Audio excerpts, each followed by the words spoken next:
Do do do, theme song. Do do do, I'm broke so this is my theme song. Do do do, just imagine this is an awesome theme song.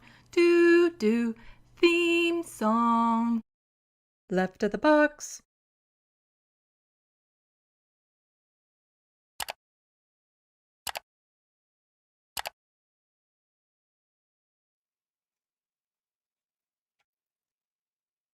It would help if I took off the cover. Hello, welcome to Left of the Box. Bonjour, bienvenue. I'm Sandy. Welcome, welcome, welcome everyone to this Sunday afternoon evening. Please, in the SandBox, give me some thumbs up that you are seeing and hearing me okay. I did some moving around of things and I just want to make sure that everything is working. Don't want a repeat of the other time where I was streaming for over an hour before I realized I hadn't hit the go live button. So please let me know that you can hear and see me.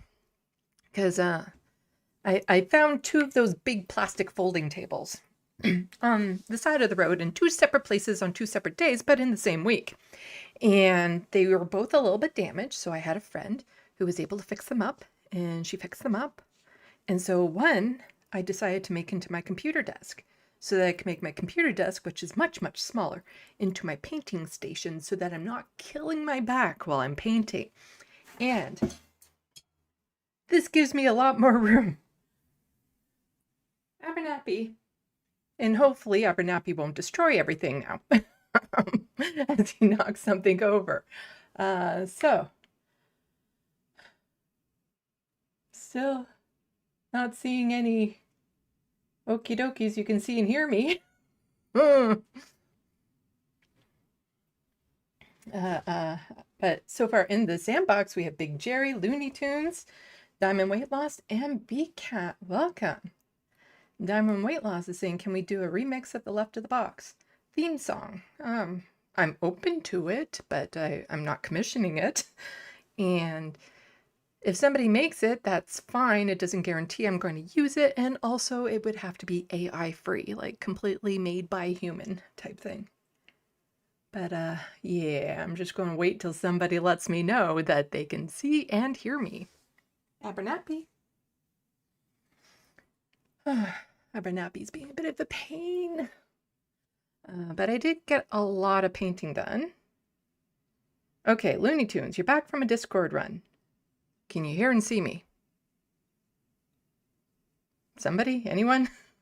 I'm not doing this again, where I'm not sure if I can be heard or seen. Well, I can check my YouTube tab. No, it looks like I'm live on my YouTube tab. Okay.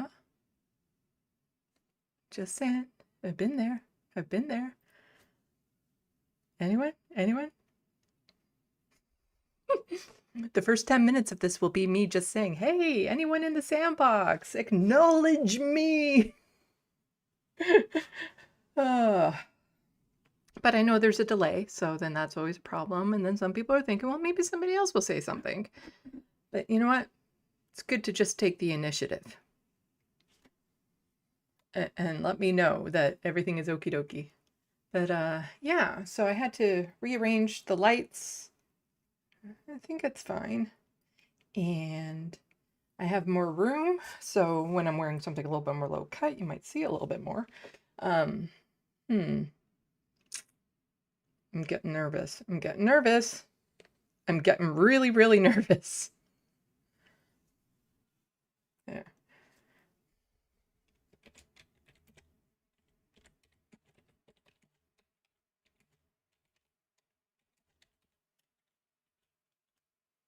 There. I actually put a statement in the SandBox because I'm getting a little nervous. Although on my YouTube tab, like I said, I can see me. But yeah, so I have a new setup and I did a lot of painting this week that I'm going to show off to everyone once I get some acknowledgement that I'm here. Some really cutesy paintings that I did that took a really long time. I was hoping to get more done by the markets that I'm going to, but I don't think I will be able to. Okay, Looney Tunes is confirming sight and sound. Thank you. Oh, but yeah, I've been doing a lot of painting. I'm not entirely sure, like there's a whole bunch of paintings I wanted to get done on time for the festivals, but the next market is next weekend, like a week from yesterday. I'm not going to get nearly as much painting done as I had hoped. That said, at that market, I'm not expecting to actually sell much of anything. I'm just hoping to cover the cost of the table. The following weekend is the Pride Festival. That's what I'm very stressed out about. So I'm hoping to get a bunch done.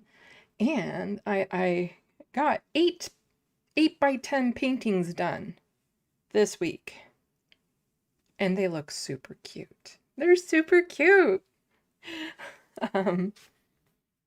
So for those of you who are tuning in before, you know that I was, you might have seen a sneak peek, a work in progress, but I was working off of this pin here. Let's see if I can get it to focus. Focus. Put it right in front of my face, maybe? No, it wants to focus on my hand, but it was based off of this pin that I got at the Pride Festival last year. And I wanted to paint that, but I wanted to make some modifications because that pin doesn't translate well to painting per se. Because you don't really see the nose and the little mouth and stuff. So Abernathy was just using the litter bin. I hope you didn't hear him scratching away. So I wanted to work on paintings like that. And so for you, are you ready? Are you ready? There we go. That's the painting. So we got this one. And the clouds are textured. I used a molding paste in it to texture the clouds. Then there's this one with the little cat paws all over.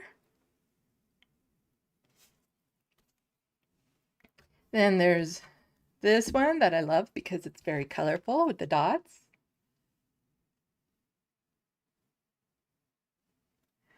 And then there's this one I did, which is based off of the trans flag colors in the background.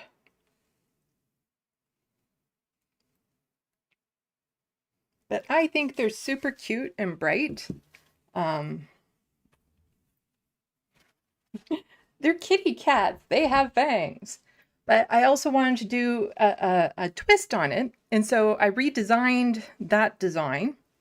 So as you can see, it's not the same as the pin exactly.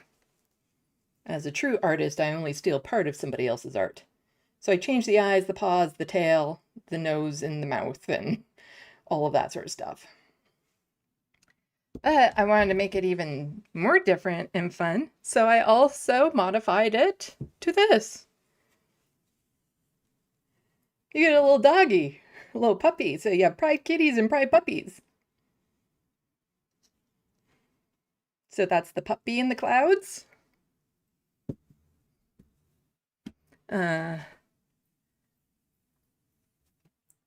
Sorry, these ones I just finished today, so it's like, even though it's acrylic, it's like still wet. Like a puppy with some doggy bones. I had to work really hard to make sure that those didn't look like a bunch of penises.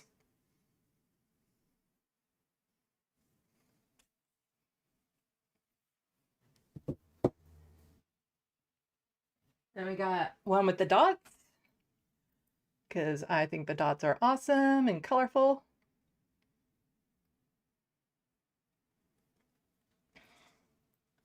And then I did one. So this is the pansexual flag colors in the background blending together.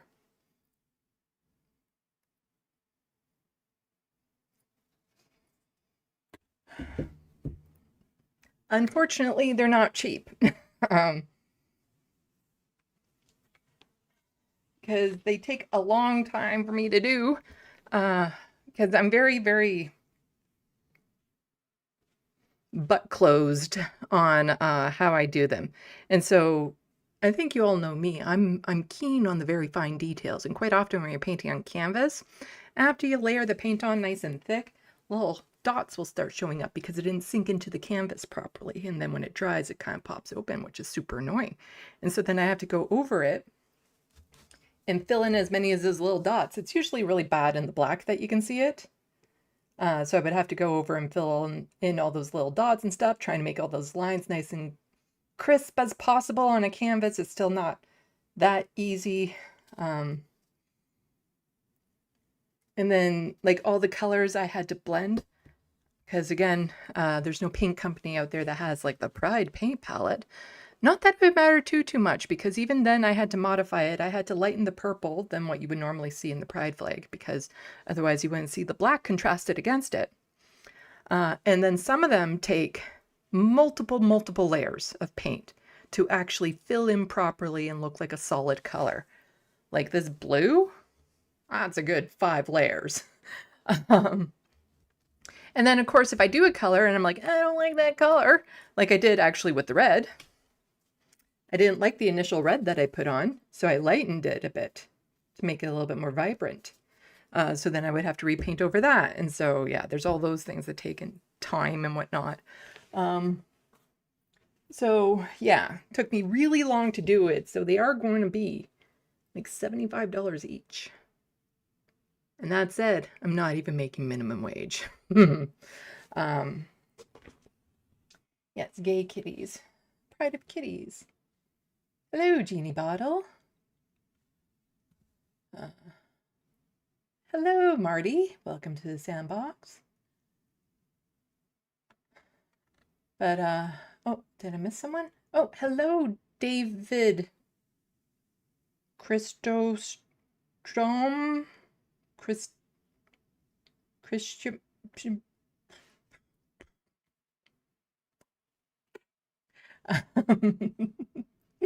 Welcome to the SandBox. I'm not sure I've seen you before. But something else that I'm going to be working on, that shouldn't take too long, is I found some things at the dollar store because we're getting into Canada Pride season, as in it's going to Canada Day soon.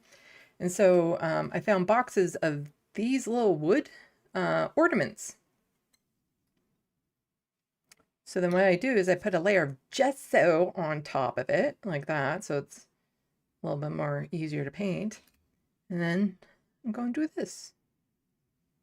Make them into little pride flag ornaments. And those would only be $5 each. There you go, it's kind of in focus there. So I'll be doing a whole bunch of those in the different pride flags. And then I'll be doing some with pronouns on them. And so those will be $5 each, or $10, and your name can be put on it while you wait. So I think that these would probably sell well, especially at that price point.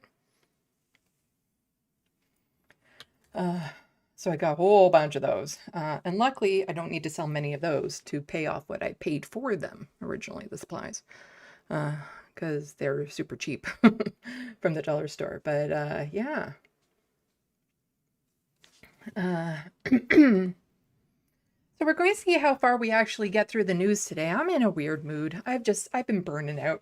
I've been working so hard on everything. I'm getting stressed about the markets that I'm going to be at in the next month. There's a bunch. And so I'm stressed out about that and the finances and just the worry, like, what if I don't sell anything? Which is, it's a worry. It's a legitimate worry that I have, that I will suddenly have a bazillion paintings of pride stuff that, you know, I don't need. I kept this one for myself because I like it. I don't need all these other ones. Like, sure, I'll keep a pride kitty and a pride puppy, but I don't need to.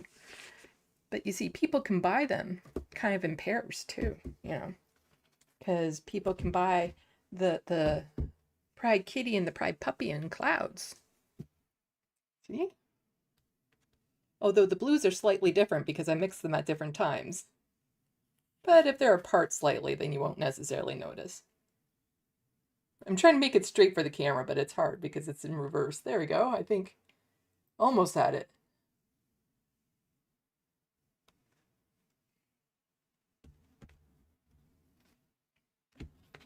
Uh, I think these will probably sell well, the little Pride maple leaves. I just get the feeling that, given everything that's happening in the US of A and what they're doing here in Canada, there's going to be a lot of Canada Pride happening. Sorry, Looney Tunes, I need to finish these first. There's a deadline. And then I'll work on the TYT essay, which I was working on quite regularly.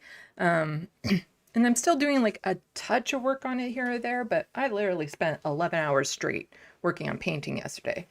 And I mean straight, like I would go to the washroom, I would munch on a snack, but I didn't take a break. I didn't eat a meal during that time because I was too focused on it. The nice thing when you hyper-focus like that, you don't actually feel hungry. So you don't have that alert system that maybe you should have sustenance so you don't pass out. Anyway. But once these markets are over, then I'll be able to focus on the TYT essay, which is getting close to getting the first initial draft done. So I'm hoping. Because I have a lot of anxiety around that too. Like, what if nobody watches it? So it is what it is. Hello, Atticus among us. I'll be showing off the paintings again later. When more people have trickled in and when we need to unwind from all the horrific news we're going to be covering today. Happy Sunday! Oh, the world is going to hell. Just absolutely shit show of a world that we live in. Hey, hermeteorologist. Welcome to the SandBox. Okay, so why don't we actually get into the news? I don't know if I'm going to make it through all of my dockets today, because like I said, I'm kind of burning out.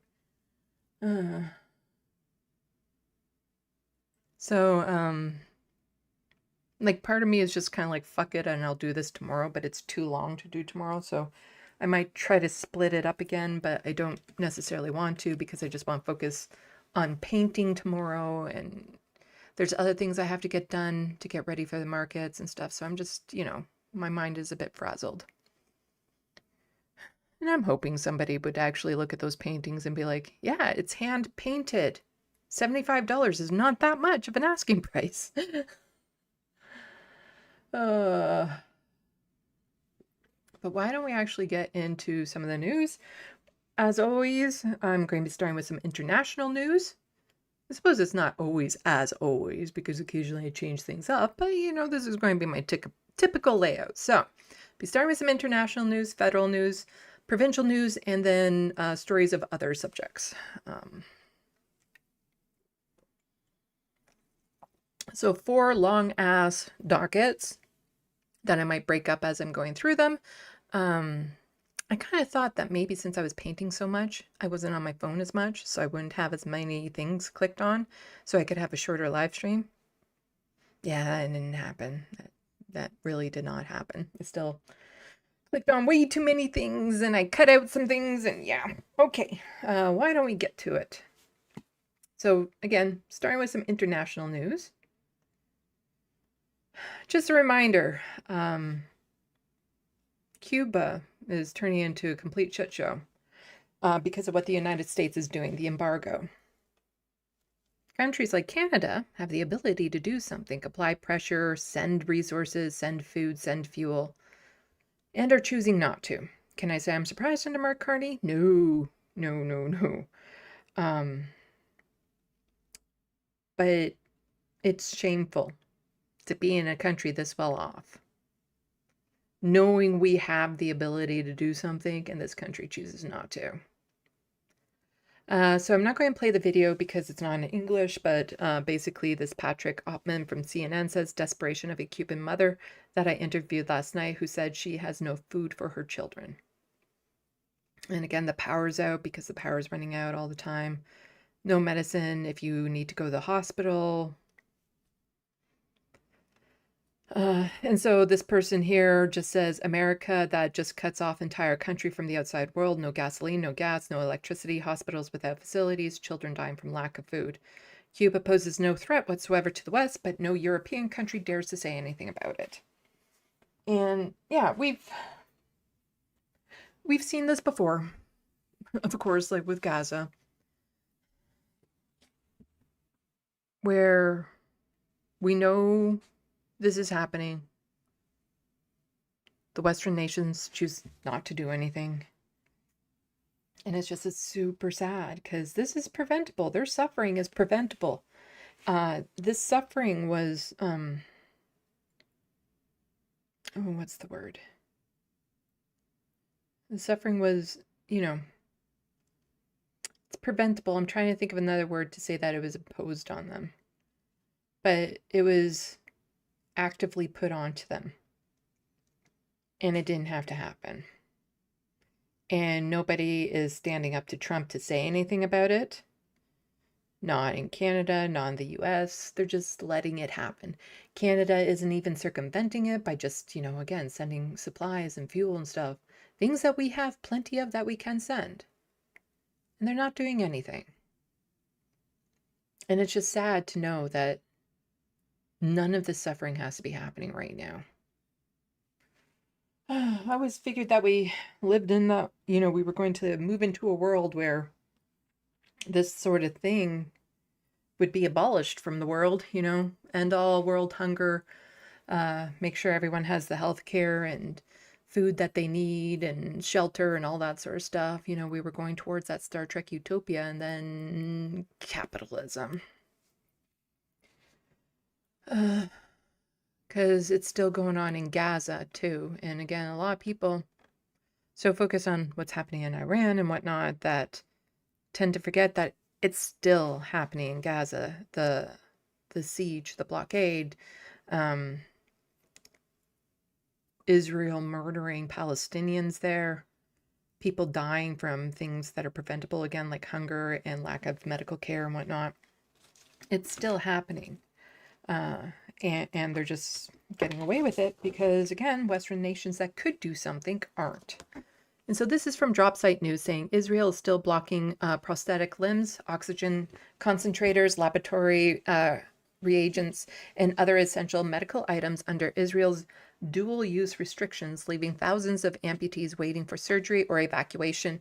Dr. Reinhold van de Wiedert, WHO representative for occupied Palestinian territory, said today. Current estimates put the number of amputees in Gaza at roughly 6,000 people, with children making up about a quarter of the cases. Some 43,000 people have suffered life-sharing injuries. I think it's supposed to be life-changing injuries. Up to 10 children per day were reportedly undergoing one or both leg amputations from October 2023 to October 2025, contributing to Gaza becoming home to the world's largest cohort of child amputees and among the highest per capita amputation rates globally.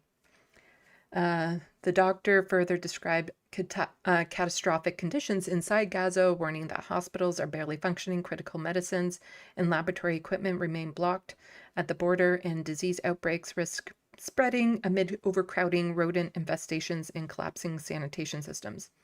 She said at least 880 people have been killed and more than 2,600 injured in Gaza since October 2025 ceasefire, while attacks on healthcare continue and no hospital strip remains fully operational. Nothing prepares you for Gaza, she said, after returning from the enclave. And this is from UN News. Dire conditions in Gaza, marked by continuing violence, rodent infestations, and the spread of infectious disease being made worse by blockades of essential medical supplies. Never forget that our national colleagues cannot leave Gaza. So the fact that I'm here talking on their behalf and that they will hear and see through your outlets what we are reporting is very, very important. We hear the same thing. Oh, the situation in Gaza, West Bank, and in East Jerusalem, it's bad. And it is. I was in Gaza earlier this month, only my second time, and it's just, there are no words. I've been doing this for 30 years. Started with Médecins Sans Frontières in Grozny in the First War. I was based in Somalia, Mogadishu, before coming here. You think you are prepared, but nothing prepares you for Gaza. And I thought going in the second time would make things easier, but it just doesn't. It just doesn't. Despite the ceasefire of last October, there is perhaps less fire, but the violence continues.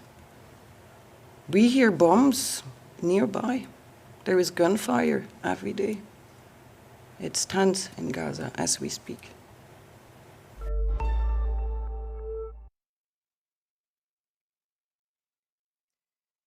And again, Canada's complicity in all of this. Our Foreign Affairs Minister, Anita Anand, actually faced challenging questions because she was on Al Jazeera. No Canadian media outlet is asking her these questions, and they need to be asked, and she needs to be put on the spot. And every time a reporter is in front of her, she needs to be confronted with these realities, that there is a double standard, and she is totally responsible for some of that double standard and the way that she views Palestinians versus the rest of the world, or people that Israel is harming versus the rest of the world. What Canada is doing is completely unacceptable when it comes to calling out, Hamas, Hezbollah, Russia. Like they're all the same thing, and they're all doing it for the same reason. It's reprehensible that she will call out some countries for defending themselves, but say nothing of the perpetrator of the crimes against humanity that are, committing a genocide. So Scott Robertson tweeted this clip out. I don't need to quote read this because it says it in this little video here. That statement also said, quote, Canada supports the United States acting to prevent Iran from obtaining a nuclear weapon. I wonder, are you equally as concerned about Israel having nuclear weapons? We are concerned about nuclear proliferation. We are always We're concerned about it in select situations because, we're not so concerned about it when Israel has nuclear weapons. And we all know Israel has nuclear weapons. But, Iran. Yeah.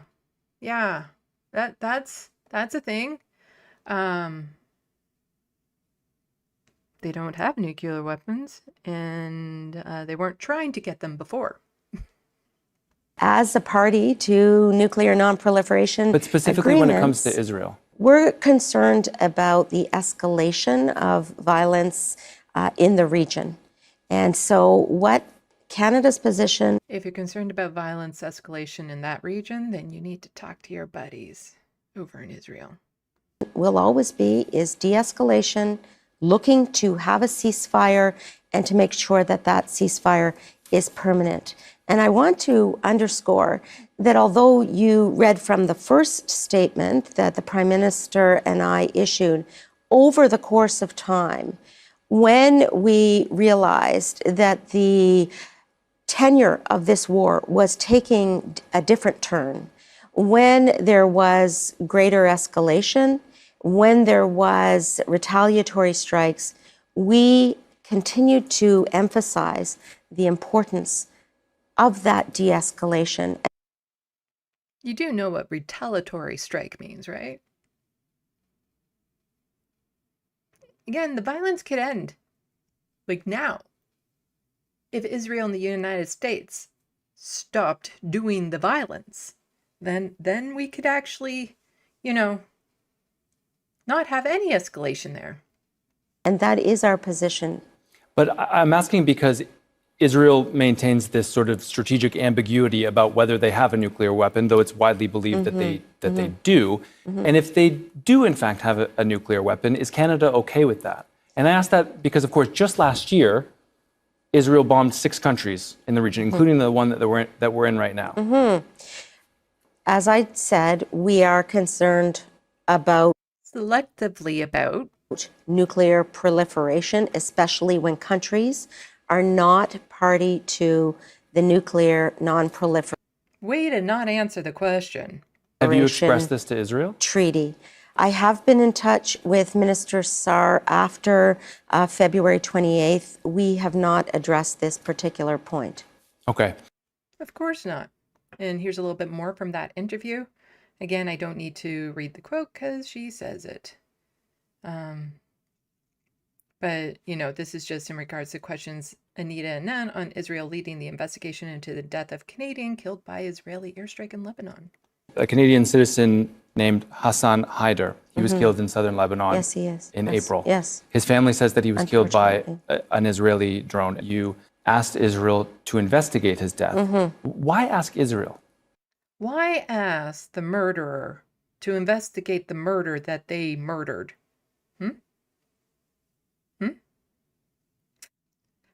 Maybe we should ask the bank robber to investigate their robbery of the bank and let us know if it was fair or not, or what can be done to prevent it in the future, or, maybe ask them for security changes to make the system safer. Let's rely on what the perpetrator has to say of these crimes. Let's have them investigate their own crimes, because that always works out, and that always seems to happen for some reason. The very reason we asked Israel to investigate that death in a very transparent way is because the family... It's like, yes, I know we asked the perpetrators to investigate their own crime, but we asked them to do it transparently. themselves have alleged that it was an Israeli strike. But are they the right ones to take on the investigation, though? I mean, why not ask UNIFIL? Why not ask the Lebanese? At the same time, if I could just finish, Please. I did reach out to my Lebanese counterpart and asked him as well to provide any information that he had relating to the death of this Canadian citizen. And so the engagement is very important across the board, and we will continue to try to get answers for the family. I'm probably going to end up speeding up a lot of these videos because I've already seen them and I have no patience to keep on rewatching them. I mean, this strikes me as odd only because if a Canadian citizen died in Ukraine, would you be asking Moscow to investigate? As I said, we're requesting all of the information that might be available. But Israel is leading sort of a formal investigation, right? Leading to the death of a Canadian citizen. It's our responsibility, in fact, to try to provide as much information to the family who is grieving a very serious loss. And this is a very important foreign policy point for us as well, which is to emphasize that if there is the death of a Canadian citizen, we will ensure that no stone is left unturned. So what you're saying is that there are no stones to be turned over in the first place, because that's the only way that they could be leaving no stone unturned, is if there are no stones to be turned, because he ain't even doing the bare fucking minimum. To provide information, to find out information. That's why we actually asked the Israeli ambassador to Canada to come into Global Affairs so that my officials could speak with him specifically in the format of a démarche. And one more from that same interview, but Katvia here is just saying, Anand is claiming Canada has applied sanctions and respected international law. Similarly, when comparing Canada's actions against Israeli settlers and against Russia, as if we don't have eyes. The words almost can't come out because she knows the world sees her hypocrisy and lies. You're literally hiding from your constituents and still arming Israel. Embarrassing, shameful, racist, and criminal. I'm interested in Canada's sanctions on Israel because when Russia launched its full-scale invasion of Ukraine, many things in Russia were... And again, it would be nice to see Canadian journalists pressing this hard. You know, calling her out. Calling out Justin Trudeau, calling out every single Liberal MP whenever they are on camera about why aren't you doing anything to help the people who are suffering in Gaza, in Cuba, in Lebanon? Why aren't you doing anything to put pressure on the United States and Israel to stop their attacks on their neighboring nations? Anything? Anything. Sanctions were put on the Russian state as a whole, targeting things like trade, finance, technology, vessels, oil and gas. When it comes to Israeli sanctions, they're largely focused on violent extremist settlers in the occupied West Bank and individuals. Do you think that there should be broader sanctions on Israel to try to get them to abide by international law? Actually, I'd like to clarify. Please. We have actually imposed more than 20 sanctions on violent extremist settlers.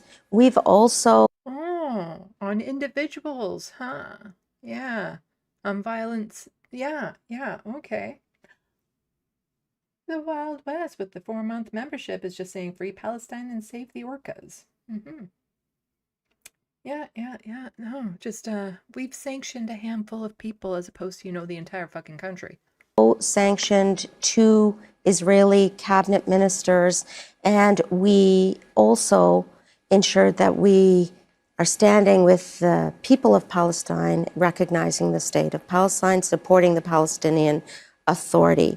And so we have. But it was under conditions that they, aren't allowed to have Hamas run in elections. They have to have an election in the upcoming year, despite the fact that there's been a genocide and the Gaza Strip has been completely leveled. But, they should have an election soon so that we can recognize them as a Palestinian state. Have been forward-leaning in terms of ensuring we're standing for those values, at the same time underscoring the importance of international law. That is something that is consistent across the board for Canada and Canadian foreign policy, that we are a country that stands for international law, international humanitarian law, as well as the law of the sea. Oh, we do we? International law, humanitarian law, and the law of the sea. I think she means the water, as Donald Trump would say, it's talking about the ocean or, other large water bodies that are commonly referred to as the sea. Because, boats go on that. Boats that form maybe a flotilla that maybe carry a bunch of humanitarian aid that are trying to get past the blockade towards Gaza to alleviate just a tiny bit of the suffering that they're going through. You would be against that then, because there's certain laws in the sea, especially international waters, that should be abided by. Isn't that right, Anita? Huh? Isn't that right? And so I'm sure you would get mad if, a nation just went and kidnapped a bunch of Canadians and abused them horrendously. I am sure she would come out with a strong statement.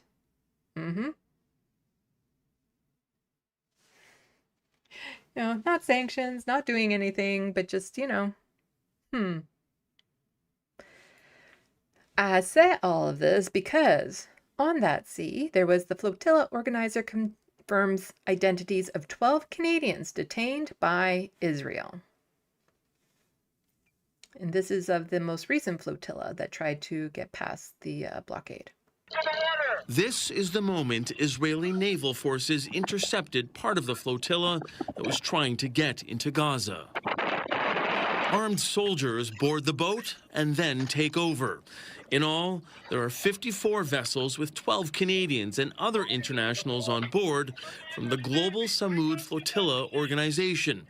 They're attempting to draw attention to the weeks-long Israeli blockade and the ongoing situation in Gaza. I'm Michael Franz from Vancouver, Canada. That man and several other Canadians have been detained by Israel off the coast of Cyprus. Montrealer Olivier Huard is on another boat that hasn't yet been intercepted. Yeah, of course, we're all really nervous. We see report that more and more boats are being captured. Maybe the chance we have is we're one of the fastest boats.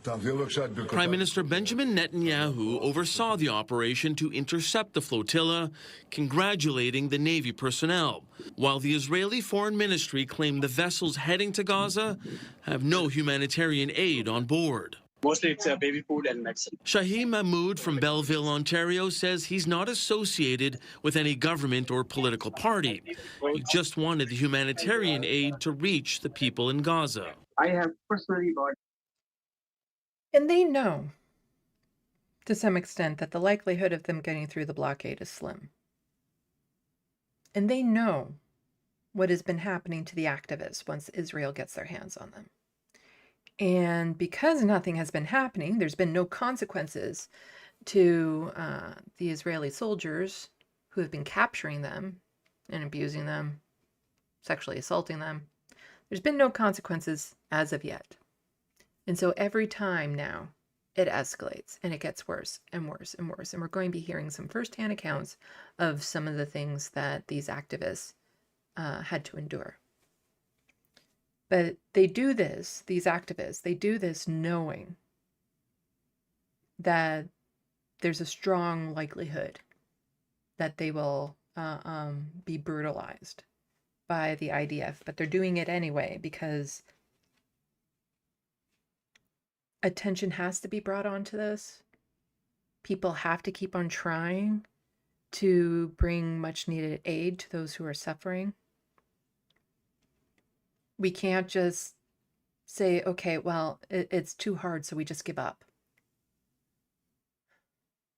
The people of Gaza deserve to know that there are still people out here fighting for them. I can with my own money, and I would like to see at least one child consume that baby formula or a cereal. As for those who were detained, experts believe the situation will follow the similar pattern the last two times this happened. I think we're likely to see a rapid release. The boats will be impounded, cargoes will be removed, and eventually. So this news clip came out before everyone was kidnapped. Well, I was mentioning that they were detained, but before those people who were kidnapped, before they were released, this news clip came out. Everyone will try to do this again. The group organizing the flotilla says the detained Canadians will now conduct a hunger strike, and they hope their actions will push governments, including Canada's, to do more for the people of Gaza. Yeah, that's not going to happen.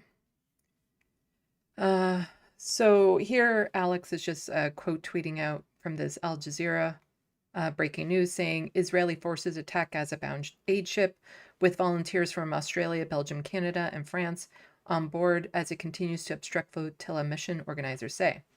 And Alex quote tweeted that saying, when asked recently what she would do to protect Canadians on board the aid ship in the event of an Israeli attack, Foreign Affairs Anita Anand said consular support was available.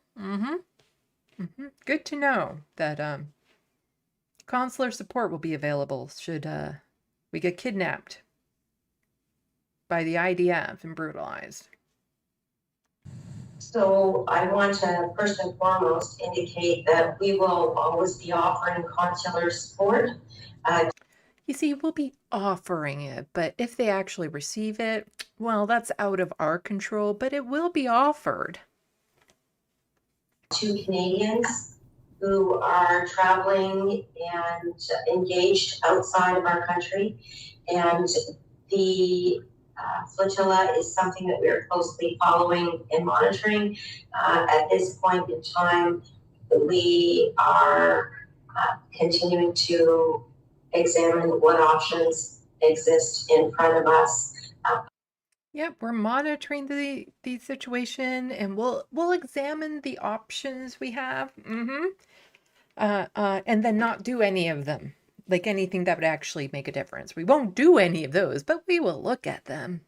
But I'm very hopeful that they will continue to be safe and secure.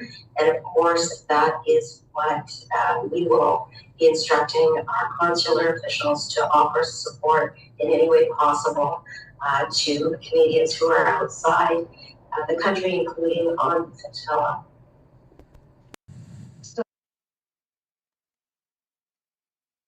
So here we have Canadians for Justice and Peace in the Middle East. I'm sure many of you have seen this video. And the thing is now this video has been out for a bunch of days. Horrific video of Ben Gvir laughing and gloating over the flotilla activists that were kidnapped. It's still up. There wasn't even so much consequences that he had to delete that tweet. So that video is still up of them brutalizing these activists. So CJPME says Israel's national security minister openly boasts of acts of cruelty, humiliation, and abuse against hundreds of kidnapped and detained activists from the Flotilla, which includes 12 Canadians. Canada has a responsibility to defend its citizens who were on humanitarian mission trying to peacefully break Israel's illegal genocidal siege on Gaza. There can be no excuse for continuing inaction. Canada must impose sanctions on Israel now.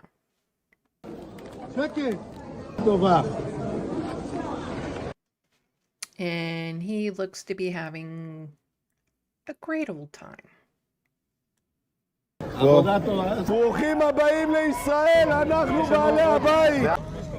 And just so it's clear, this is being tweeted out from his account. This isn't AI. This is something that he is broadcasting. You know, he is oh fuck, what's the word? He's doing it of his own accord. There's a word for that. But yeah, he's just putting this out there on his own.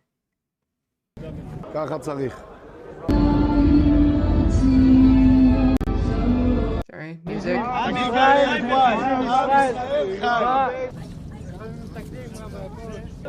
זיכוי, כל המטרה כאן זה לראות שאין אנשים בתהליך. לא להתרגש מהצעקות שלהם, לא להתרגש. So absolutely brutal treatment. And as many of the activists have pointed out, and it's always worth noting, this is what they're doing to Westerners, for the most part, Westerners, that are on these flotillas. They're recording it and broadcasting it of their own free will. That's what I was looking for. They're not ashamed of this. They're not scared of the consequences. And this is what they're doing with countries that actually, like citizens of countries that actually have the power to do something. What they are doing to the Palestinians that they have captured and kidnapped.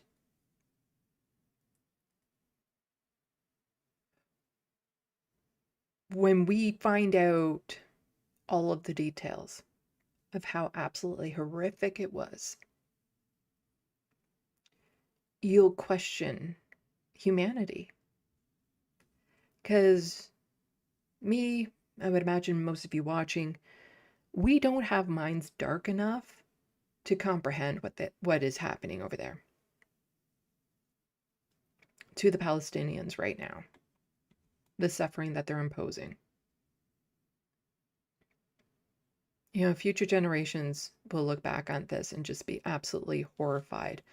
Like to the extent that, you know, we look at the Holocaust and we're horrified. Or you can even go back and think about the Crusades and the way that they tortured people during their Crusades and how absolutely horrific and barbaric these people must have been in order to come up with these ideas. They're doing it there to the Palestinians.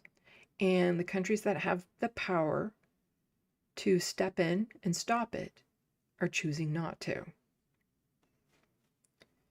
But Mark Carney is like, oh, yeah, that was a bad video. Really bad optics there, saying the abominable treatment of civilians aboard the flotilla, including that which is documented in footage shared by Itamar Ben-Gvir, is unacceptable. Canada's Foreign Affairs has directed officials to summon, I say, we will summon the Israeli ambassador to demand assurances regarding the safety and security of Canadians involved. And if they don't, what's the consequence? Canada has already imposed strict sanctions on Mr. Ben-Gvir, including asset freezes and travel ban.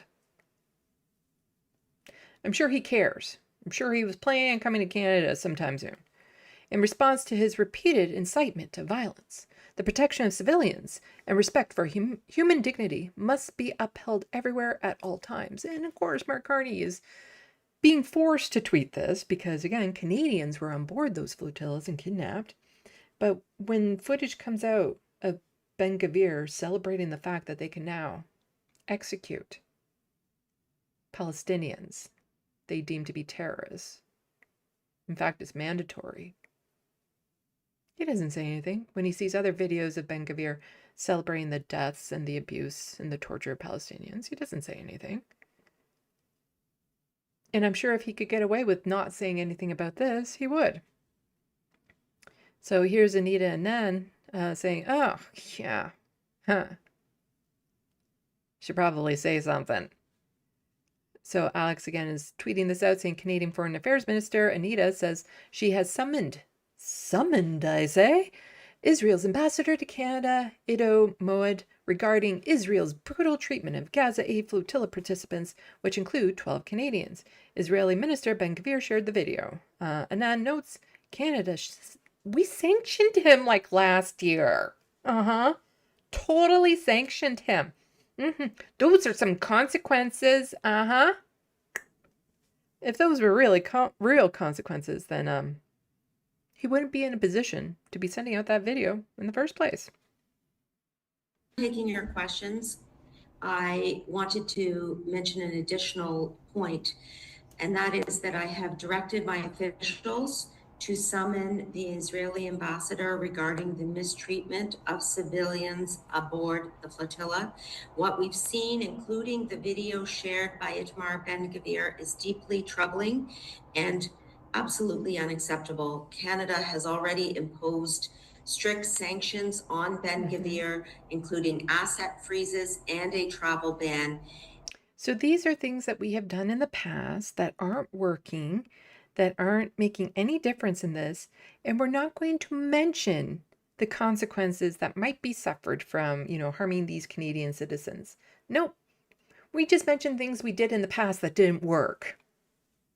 We're not going to say anything about what we should be doing now.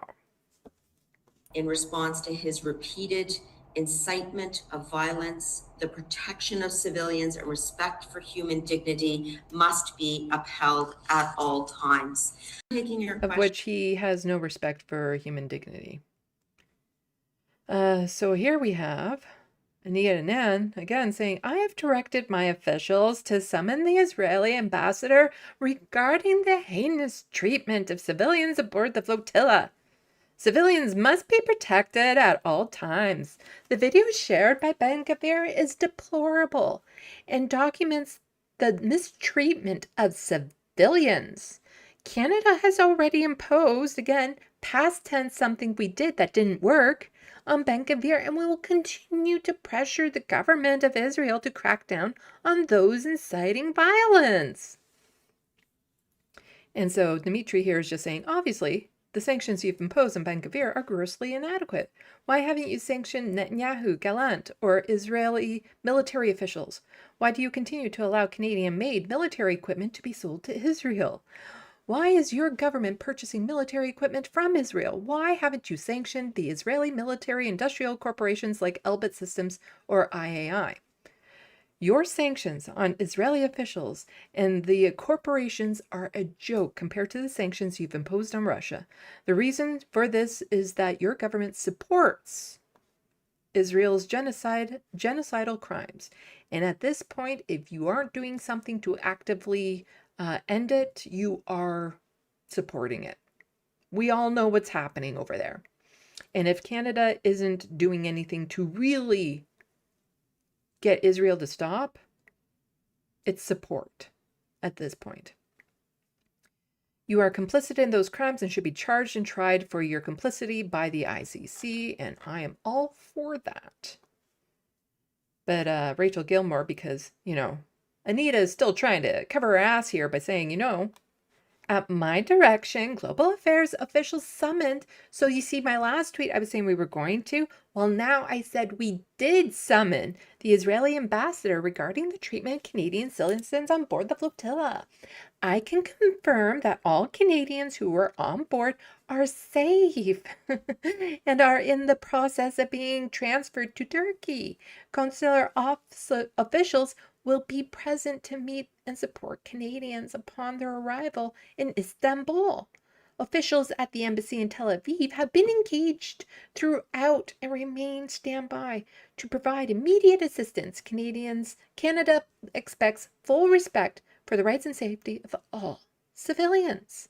Well, unless they're Palestinian. And they were not safe. But Rachel Gilmore just pointing out, Canada expects full respect for rights and safety of all civilians? Expects?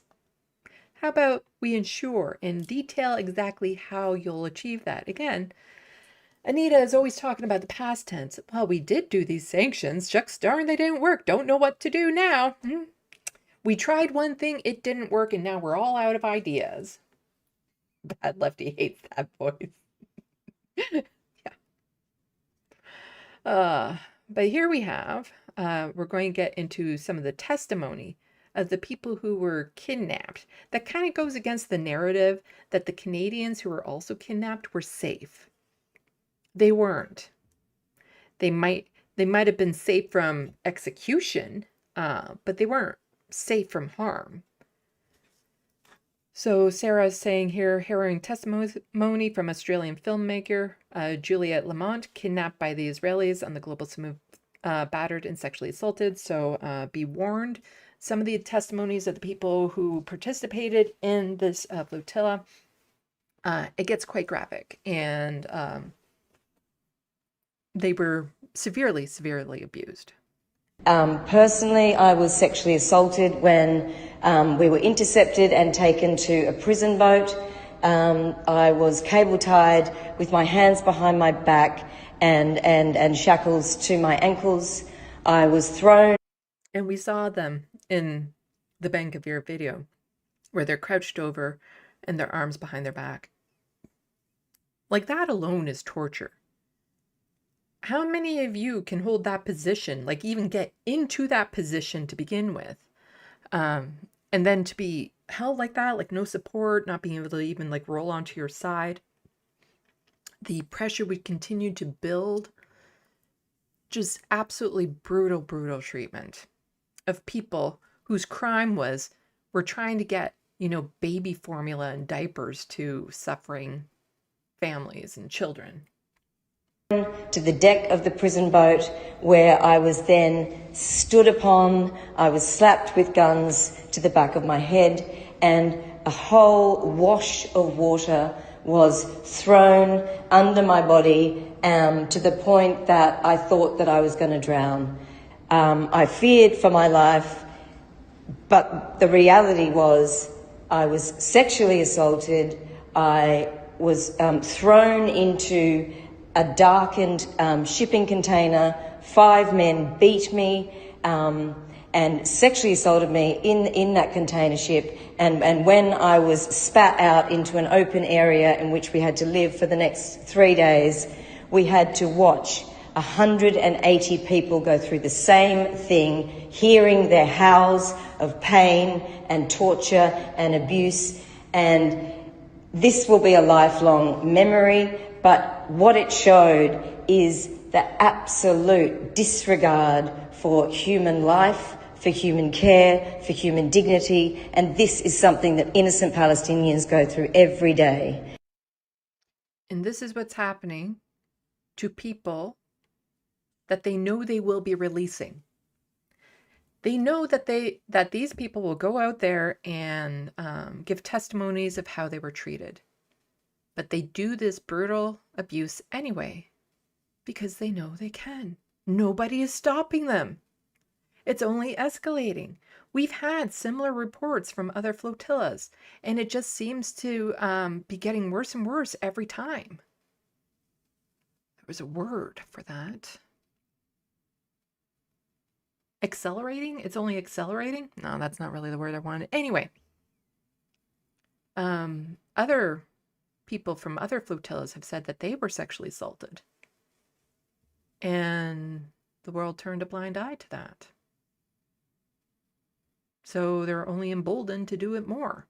knowing that these people can be released, say what happened to them, and the people who perpetrated these crimes will face no consequences. So here we have another testimony. I don't really need to read all of this. It kind of goes over in here. I was illegally kidnapped by Israel, like 425 other people. We all were in detention, and they put handcuffs on my hands and on my feet. They dragged me, and when I couldn't walk anymore, they dragged me on the ground. They hit me. They hurt all of us a lot. They put the handcuffs so tight that my hands at some point lost feeling, and they laughed all the time. These people were super sadistic. They abused us, they mistreated and hit us, and they took pictures of us. They took off my shirt, and then they just kept on mistreating us all night long. My message to the world is shame on you, shame on all of you, shame on everyone who is silent about this, shame on every government that keeps on trading like Israel, including my own government. They keep on trading with Israel. Israel is the genocide. My government is complicit. The whole of Europe is complicit. The whole world is complicit. So my message to all governments is shame on you, and to all people is please stand up and make noise for Palestine, for all genocides around the world, because if we don't do it, no one else will do it. Like, if we don't go in the flotilla, the governments won't solve it. No one will solve it. Only the people can solve it. The word I was looking for was escalating, Rusty. You got it. I've been saying this since the beginning, that the only way Israel will stop doing what they're doing is two ways.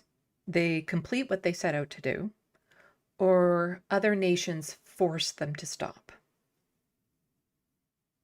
And the other nations are not forcing them to stop. More testimony. They took my pants and grabbed me by the genitals and told me, let's see how resilient you are. And I'm here right now, and I'm telling them that I am resilient enough to keep saying Free Palestine. I was one of the lucky people. I know it's weird to say that I'm one of the lucky people. There's a lot of people who got more injured than me. 7 people who had head injuries. 2 of them were severe head injuries. They took my pants. Should have that. I'll show it. Have that open.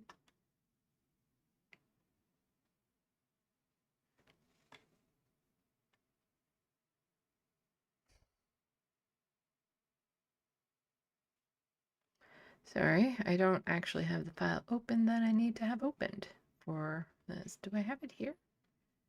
Let's see, where do I have? No, it's not there. Do I have it in here? Is it in here? You'll understand what I'm trying to do in a minute. No. No, it's not there. Maybe it's in there. Print. Ah, there we go.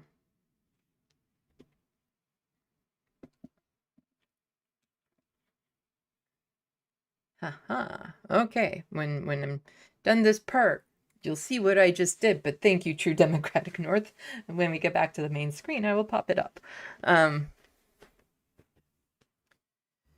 Even more testimony, and there's more testimony and lots of interviews that people can go check out. One person saying that they knew nerve damage was happening, and that the way that their hands were zip tied, it must have been intentional because they knew the person needed their hands for their profession. Just absolutely sadistic behavior.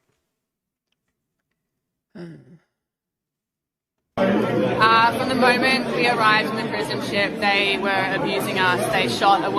I'm just going to speed this one up a little bit. There we go. ...woman for just walking across the prison yard. There was very little water. We were left to absolutely be exposed to the elements. So in the day it was boiling hot with no protection from the sun or very little shade. And then at night they had no mattresses. They flooded the floors and they just basically left us to freeze. During the transit between the prison ship and the immigration yard, my shoulders were almost dislocated. I was kneed in the face again, I was kneed in the stomach, and then I had my hands zip tied behind my back for so long and for so tight that I almost started vomiting. when I was taken from the immigration to the next process, I was actually carried there with my shoulders behind my back, and they lifted me, which almost put them out of place. From there, I had my head slammed into the table multiple times. I was kicked in the ankle, so I would trip, I would fall. Again, the IDF knew that these people would be giving their testimonies, but they did this brutal treatment to them anyway, because they know nothing will happen. I had 4 zip ties placed on my back, behind my back again, just as a dominance thing. They used pliers to get my earrings out, but they couldn't, so they just started gripping my ear and pulling it as hard as they could with the pliers, just because it was annoying and they couldn't get my piercings out. They were rather degrading during my strip search and making comments that were just like disparaging about me. And there was just so many instances of abuses all throughout, and I consider myself lucky for what I went through, but I was still brutalized by the IOF and the state of Israel. When we were in the prison cells, we were deprived of clean water, mattresses, any kind of warm clothes. At that point, I had had my handcuffs on for 19 hours, to the point that my skin had started to swell around the handcuffs. And they just started playing mind games with us. They would change cells every hour or so, well into like 4 a.m. in the morning. They'd have dogs barking at us. It was just constant abuse and oppression, and as hard as it was for us what we went through, each time we just had to keep reminding ourselves that what happened, this is nothing to what happened to Palestinians. It absolutely pales in comparison. We would see drawings on the walls of Palestinian people and the time they'd spent there, and it was just a physical reminder of the fact that we may have been brutalized, but it was nothing in comparison to what Palestinians went through. Another one.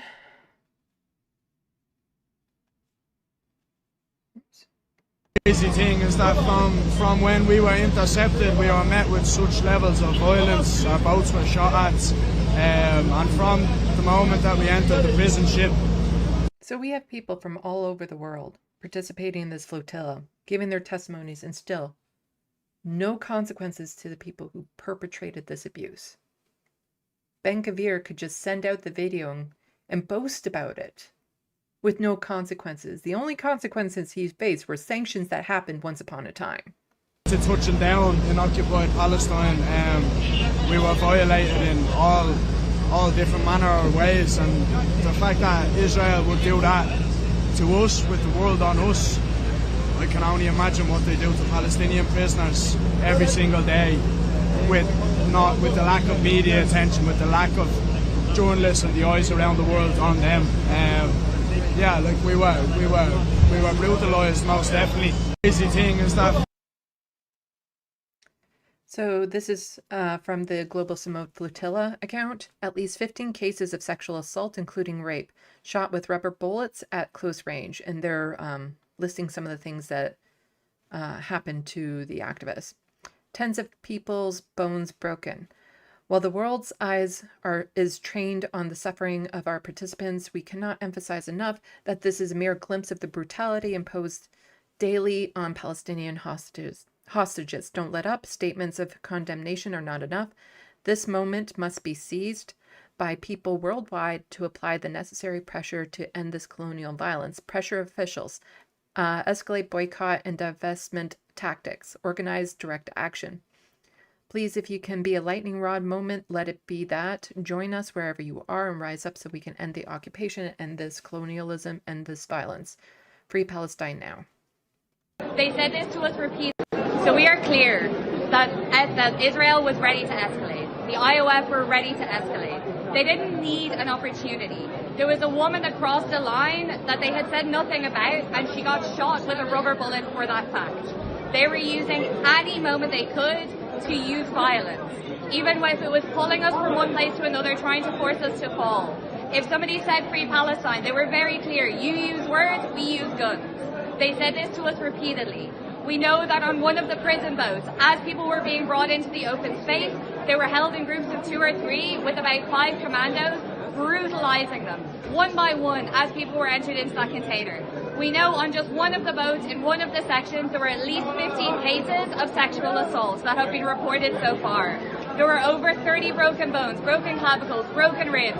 We have people on their way to the hospital right now needing urgent care that was denied to them by the IOF. Repeatedly, as has happened before, we called for medical attention and they ignored us every time. It is unacceptable, and we need. And the Palestinian prisoners never get that medical attention. They are just made to suffer and suffer and suffer. Again, just future generations will look back at this moment and be absolutely horrified at how the world stayed silent, how the world let this happen. We have all the evidence. We have the video. This is the first live stream genocide. We know what's going on. And the powers that could have done something did nothing. There will be no coming back from this. There is no redemption arc possible. Like I don't even know where to begin, because there's nothing that can be done to make up for the fact that while genocide was being committed, our nations did nothing. To make sure we are very clear that what we experienced was a tiny percentage of what Palestinians in Israeli prisons experience every single day. So if this can be a moment for us to make change, let's make change. Let's join together. Let's hold them to account, because this violence is nothing compared to what they do to our Palestinian comrades. So please, if this can be a lightning rod moment, let it be that. And let us actually, finally change the system and hold Israel to account. Sanction Israel, boycott, divest, anything and everything that we can do in every corner of the world. People can claim our power. It shows we can make a difference. When people stand up, use every opportunity you get to make a statement, to hold people to account. When we do this, change happens. So please join us wherever you are, and rise up so that we can end this occupation, end this colonialism, end this violence, and free Palestine from the river to the sea. And this is a testimony from a Canadian. So Samira had tweeted this out, saying Canadian writer Ehab says Israeli soldiers stabbed him in his hand, and as he was helping other people abducted from the flotillas. I mean, another Israeli soldier asked me to help with the people, but one Israeli soldier didn't like that I was giving water to people, so he came and stabbed me in my hand. And I have no sensation. I have lost the sensation all here. So I see what it is. And of course, all of us have collapsed lungs and broken ribs and everything. We were beaten real bad, real bad.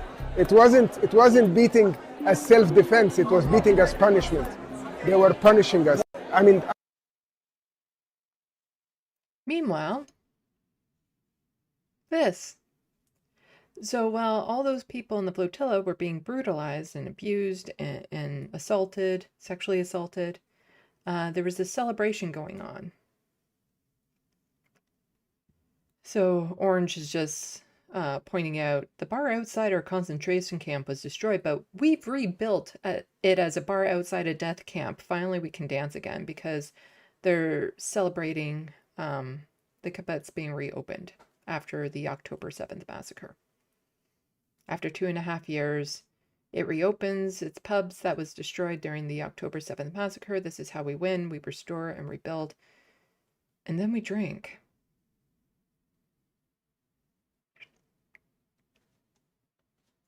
Yeah, they can party again right next to death camp. It's absolutely disgusting. So Avi is quote tweeting out Anita Anand here. So she's saying, I've just received information from my officials which details the appalling abuse of Canadians who were detained in Israel. So before she was saying they were safe. She said, oh yeah, we got word they're all safe. But now she's saying, it was actually appalling abuse. These Canadians have now arrived in Turkey. Global Affairs consular officials on the ground are ensuring that they receive urgent medical care as required so they can return home as soon as possible. Canada unequivocally condemns the grave mistreatment of Canadians in Israel. We condemn it. Ain't gonna do shit. Those responsible for this egregious abuse must be held accountable. We will continue to provide additional information as it becomes available. Yeah, we are using strong words here. But Avi Lewis, leader of the federal NDP, is saying, I have huge respect for people with the courage to join the Global Summit Flotilla. They put their bodies at risk because they do not believe their lives are more valuable than the lives of Palestinians. It is shameful that government ministers express indignation for Canadians when they have utterly failed to show it for Palestinians who have endured untold cruelty for the better part of a century. But that's the world we live in, and the bravery of the flotilla participants shows a glaring double standard and helps build pressure to rein in the rogue state of Israel. It is an extreme tactic in response to extreme impunity. And the goal is to stop the genocide and dismantle Israeli apartheid. Yeah, when I talk about federal stuff, just keep in mind, if enough people plug into politics, this could be our next prime minister. If enough people plug into politics. But do you know what? Again, Canada, all about those statements. I did another video way back when where I was just compiling joint statements that basically was regurgitated over and over again of other countries, yeah, this ain't great, but we ain't doing anything. And so a statement by the leaders of Canada, Australia, France, Germany, Italy, the Netherlands, New Zealand, Norway, and the United Kingdom on the situation in the West Bank. Yep, we're sending out a statement. We're not doing shit about it, but we're sending out a statement. Huh? Like what more do you want us to do? We got a statement. Over the past few months, the situation in the West Bank has deteriorated significantly. Settler violence is at unprecedented levels, but, Canada sanctioned a handful of them, of the violent settlers way back when. Did our part. The policies and practices of the Israeli government, including a further entrenchment of Israeli control, are undermining stability and the prospects for a two-state solution. International law is clear. Israeli settlements in the West Bank are illegal. Construction projects in the E1 area would be no exception. Yeah, so on and so forth. So we reaffirm our unwavering commitment to comprehensive, just and lasting peace based on negotiated two-state solution in accordance with relevant blah, blah, blah. There can't be a two-state solution. They've been trying to do that two-state solution, and all that happened is apartheid and now a death camp.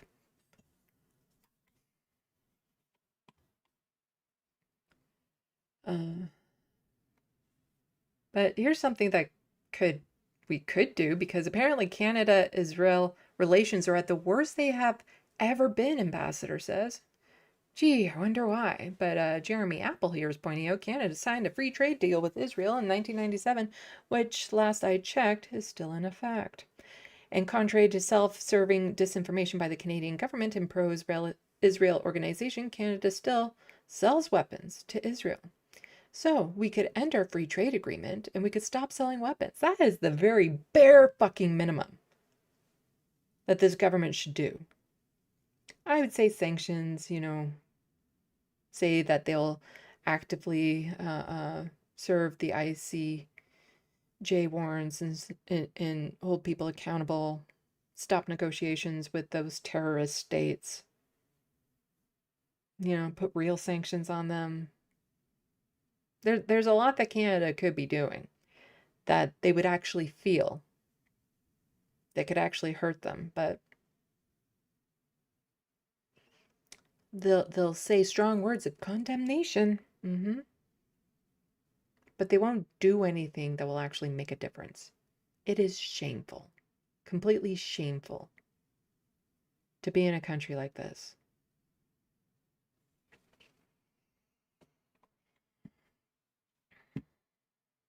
Anyway, so I was going to do this.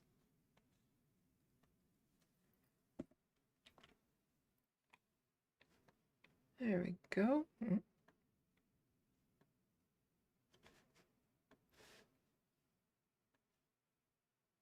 Thank you so much, True Democratic North, for the $5 super chat in solidarity. Super appreciate it.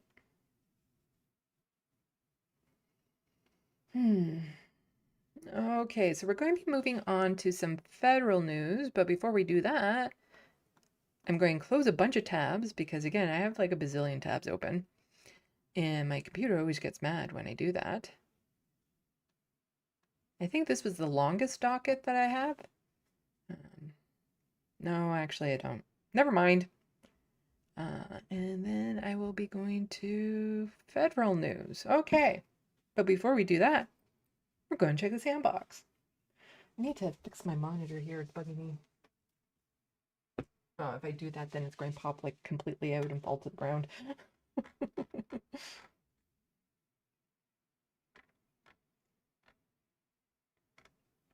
Yeah.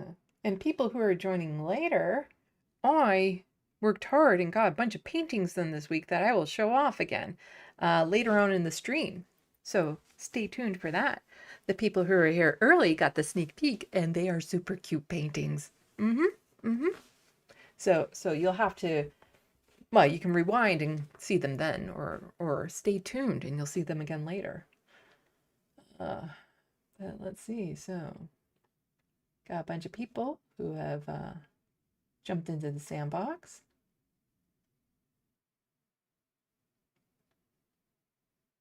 Hello, Genie Bottle. It seems like money-making businesses are more important than human lives to lots of governments. Yes. Hello, B-Cat. Did I say hi to you yet? If not, hello. And I'm pretty sure I said hi to Rusty because they found the word I was looking for.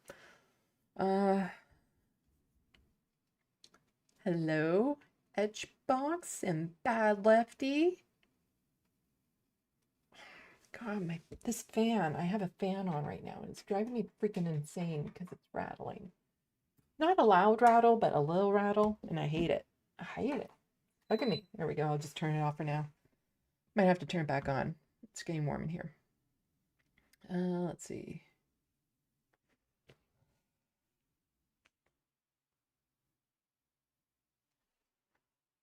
Oh.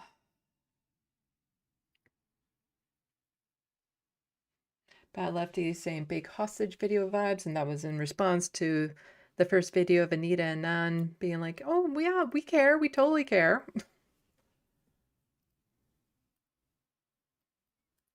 Bad Lefty saying, I appreciate the Irish lady shouting Free Palestine in that video. The Ben-Gvir video right at the beginning. Yeah.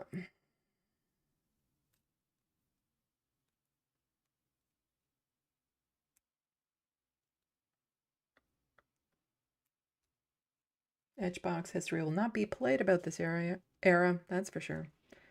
Bad Lefty, Carney is Tory scum, a Tory banker no less. We'll be talking about him. He is, yeah. You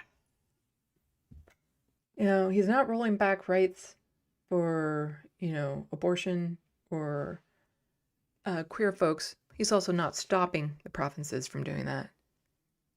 Other than that, he's like one of the worst prime ministers I can think of in my lifetime, as Christo Avalos also says, because it's just getting worse. He is such a fucking conservative, like right-wing conservative in everything other than like culture war things.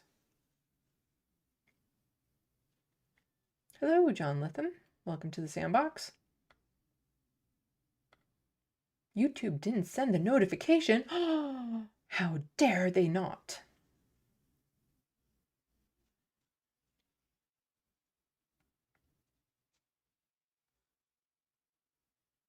But since I have all this queer stuff up, chances are I'm not exactly up there in the algorithms when it comes to YouTube. Other content creators have been talking about that recently. Oh.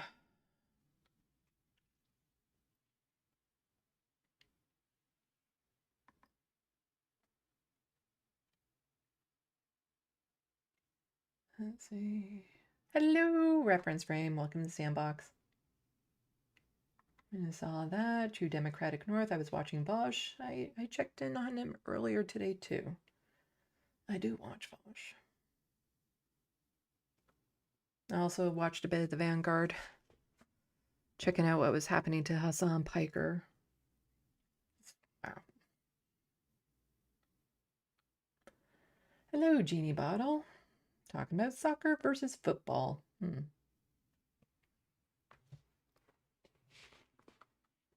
Got a troll in the sandbox, or a turd in the sandbox.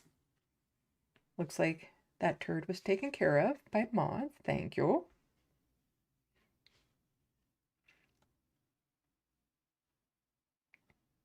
Hello, I greet bootlickers.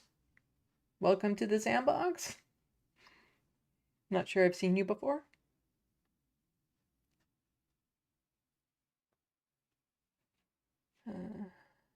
Let's see.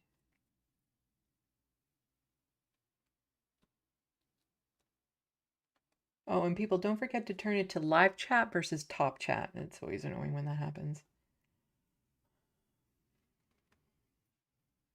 Super Strike 9, hello. I will be talking about Danielle Smith in a little bit.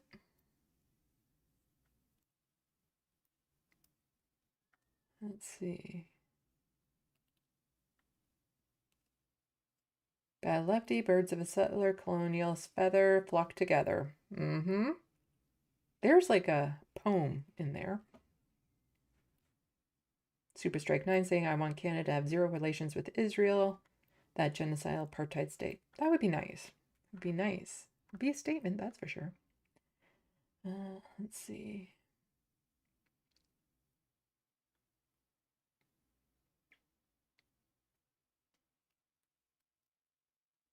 Rusty, is it illegal to hate in Canada, such as hating Zionists? It's not illegal to hate, but there is hate speech laws here. We don't have free speech like we do in the States. And they always like to crack down on people who are speaking out against Zionists.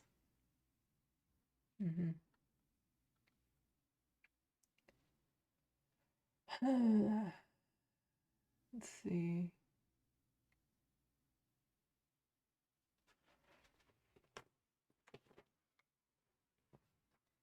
I agree. Booklickers is saying, please don't be offended if I do not greet you back. I appreciate the content. Well, I appreciate you hanging out in the SandBox.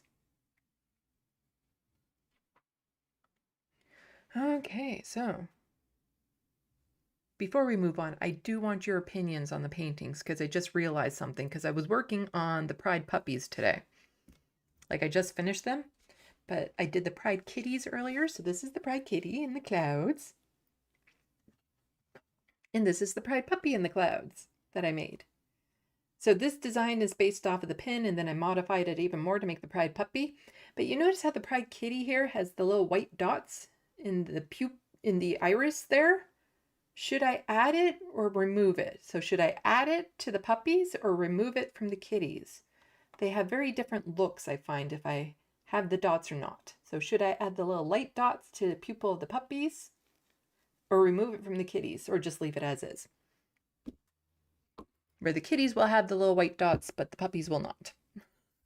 Anyway, you'll see the rest of them later. Hello,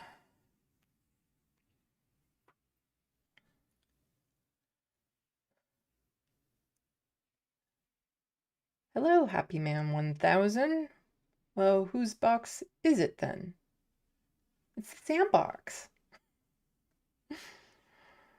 You see, my name is Sandy. The channel's Left of the Box, so the chat is called the SandBox. The Wild West says yes to iDots. Real John Letham is saying add to puppies. Bad Lefty, I vote add. But what do I know? Yeah, I'm thinking add. Add to puppy. Super Strike 9. It does make it slightly cuter, doesn't it? I can add the white dots to the puppies.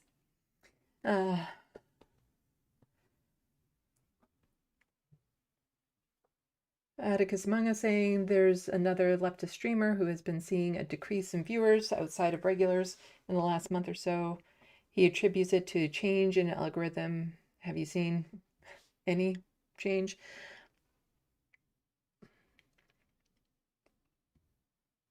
The margin of swing on my channel for views, it is very, very narrow because I don't get many views to begin with. So if I was a channel like David Dole, I think he tweeted something out about it, the Rational National, how he's noticed a change. And he has hundreds of thousands of subscribers. So he actually has numbers there that, you know, you can actually see the difference. Whereas I regularly don't even get as many views as his swings are. So, you know, sometimes I just get less views because less people are tuned into YouTube at the time. But I don't, it's just, I don't get enough views to begin with to really notice any difference. The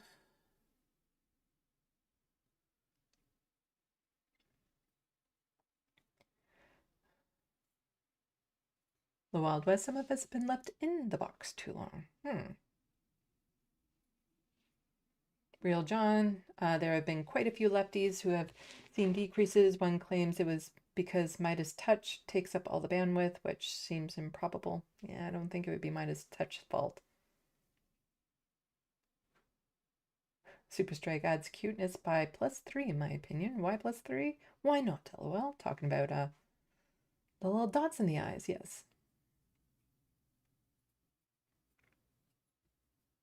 Okay, yeah, I'll probably, it's nothing to add the little white dots to their eyes anyway. Why don't we move on to federal news? And once we're done the federal news docket, I'll show off all the paintings again. So let's get to it. Yeah, but then I have to go to here and change it to this. There we go. And then I can close that last window. There we go. So Lance from the Service is just pointing out eroding social safety nets, privatizing everything, ending pharmacare, hundreds of millions cut from Indigenous services, postal service on life support, billions in welfare to big tech for data centers, bullets still shipping to Israel. Everything you're doing makes us unsafe. So again, those are just some of the things that this very horrendous prime minister we have right now is doing. He is the most conservative right-wing prime minister I can think of. He is worse than Stephen Harper when it comes to a lot of this stuff. It's just the culture war issues like LGBTQ plus issues, right to your body, all that sort of stuff. He's just staying quiet on. He's not challenging any provinces that are stripping away people's rights. He's just staying quiet on those particular issues, probably because he knows that they're lightning rod issues and that might bring attention to him and what he's doing. And you know, if he speaks negatively about that, that would sink him. Like, he can do all of this other shit that would make every other conservative premier blush. But as long as he doesn't dip his toe in the culture war issues, this goes under the radar. So Lance was quote tweeting Mark Carney, who says, Canadians deserve to be safe in their communities. That's why we're hiring 1,000 new RCMP personnel and giving law enforcement the tools and support they need to keep our streets safe. Yes.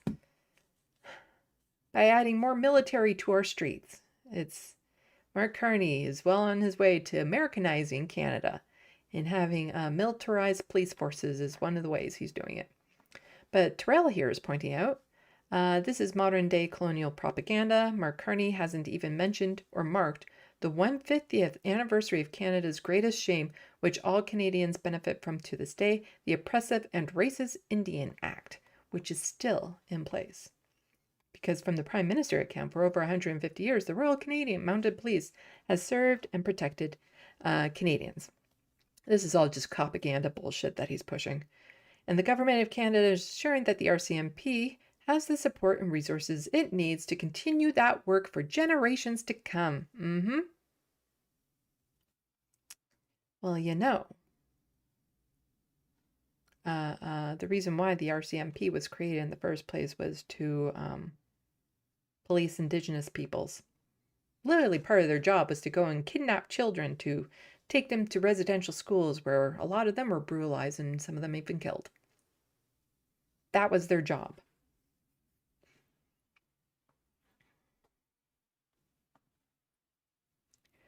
But Mark Carney also tweeted this out saying, Canada is building big and the world wants to build with us.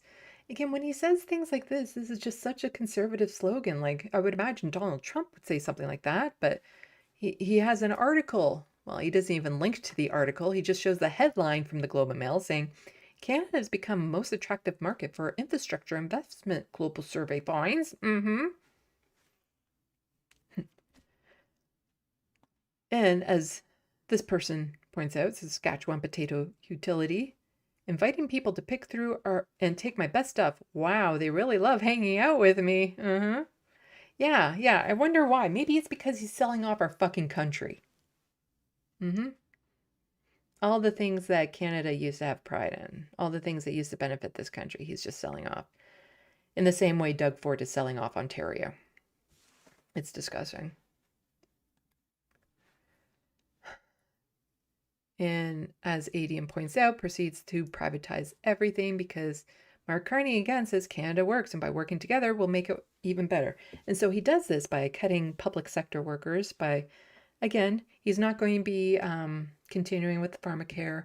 He is trying to privatize the postal service, privatize a whole bunch of other things, having all these oil and pipeline infrastructure things being forced down people's throats. AI, he's huge on that because that will benefit the workers, sure. All of this he's doing.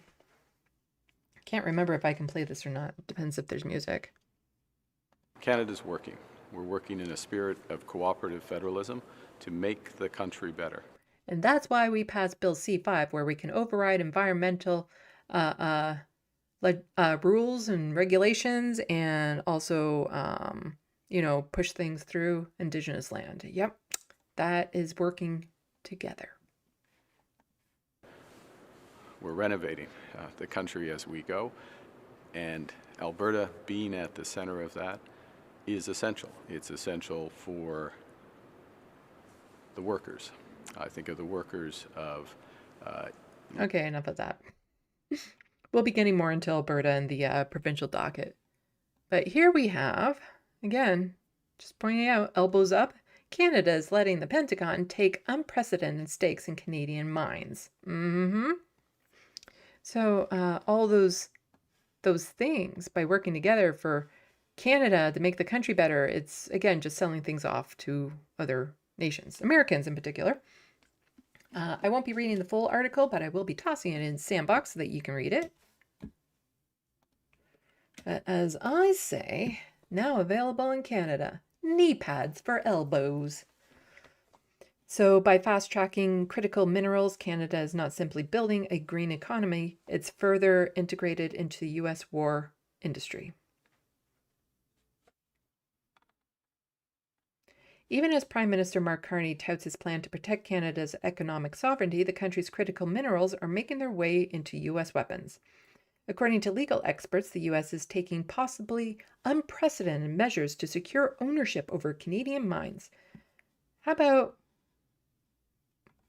all profits go back to the people? Again, I'm huge on the whole making everything public, turning Canada and the First Nations, from whose lands and the minerals are sourced, into U.S. mining territory. All the while, the Canadian government is helping fund and fast-track these projects. So, projects that will benefit American corporations. From the provincial to the federal levels, Canada has been on a tear of expediting the extraction of critical minerals from its far north.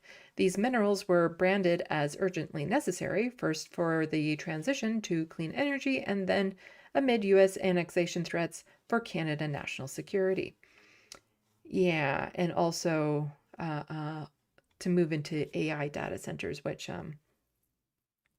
doesn't help when it comes to the need for clean energy. Like, we could be working on clean energy. If we had been doing that 40 years ago, working towards clean energy, we'd be in the same position that China is, where we wouldn't have to worry about the Hormuz Strait being closed because we would be self-sustaining. But then, what corporation would benefit from that? So just talking about some of the minerals that we get here. As I explained in policy paper of the Transition Security Project, Canada has been a reliable supplier of inputs from the United States wars. From Canada's underbelly came the uranium for the U.S.'s nuclear bombs, nickel for armored plates and battleships, and aluminum for its warplanes. But when Canadian minerals are being earmarked for foreign military manufacturing, is that really in Canada's national interest? Batteries or bombs? So to secure these minerals, historically, the U.S. has offered state-backed grants and subsidies to Canadian mining companies. But the escalating U.S. Cold War with China is seeing the Pentagon ramp up its investments. Starting in 2022, the U.S. Department of War began pouring millions of dollars into Canadian mining companies extracting critical minerals. And this is what I was saying when it comes to all the threats of the 51st state, is that I don't see a boots on the ground situation per se. That opinion has ebbed and flowed depending on the mood of Donald Trump. But I see it more through economics, where all of our economy will be moved over to the United States. And so they would then have basically ownership over Canada. And that's how I can see the 51st state becoming a reality. So at the time, the news barely registered in Canada. Instead, papers ran headlines about federal and provincial promises that the same minerals would fuel a clean tech revolution made of electric vehicles and battery plants. Well, that's turned into data centers, which is anything but good for the environment. But the latest funding behind Canada's critical minerals craze is coming from the Pentagon, which oversees the single largest emitter of greenhouse gases on the planet, the U.S. military. Over just 2 years, in 2024 and 2025, the Pentagon invested over $78 million USD in companies operating mining projects in Canada. Framed as corporations, the arrangement has shifted Canadian mining priorities to suit U.S. military needs, even in a time of tension between the two countries. So again, I'm not going to read the entire article. It's a good article to go over. The Breach is a very good source to get in-depth stuff. So despite Canada capitulating to the United States over and over again, we've gotten rid of taxes the United States doesn't want. We've agreed with the Golden Dome. We're spending so much more on the military. We're letting them buy up our mining sites and all that sort of stuff, despite everything Mark Carney is doing to bend over backwards to make things easier for the United States. U.S. says it's pausing long-standing military board with Canada. Sorry, but you're not doing enough. Basically, we are trying to negotiate with an irrational country. There's nothing Canada can do that would satisfy what they want, because as soon as they get what they want, they'll want something else. They'll want something more. They'll want something new. And it keeps on escalating like that. So the U.S. Undersecretary of Defense for Policy said Monday that the United States is pausing long-standing military board, claiming Canada hasn't failed to make credible progress on its defense commitments, despite the Carney government spending billions of dollars more on military than previous governments, all in part to appease the United States. In a post on social media, Elbridge Colby said his department is pausing permanent joint board on defense to release how this forum benefits shared North America defense. The board was established in 1940 and is an advisory forum for U.S.-Canada bilateral defense cooperation. So Colby said the United States can no longer avoid the gaps between rhetoric and reality. In the post, where he shared a link to a transcript of Prime Minister Mark Carney January speech at the World Economic Forum in Davos. Yeah, but you see, he said these words. True, you're spending billions, but he said these words. And thank you so much, many doctors, for the gifted membership. Super appreciate it.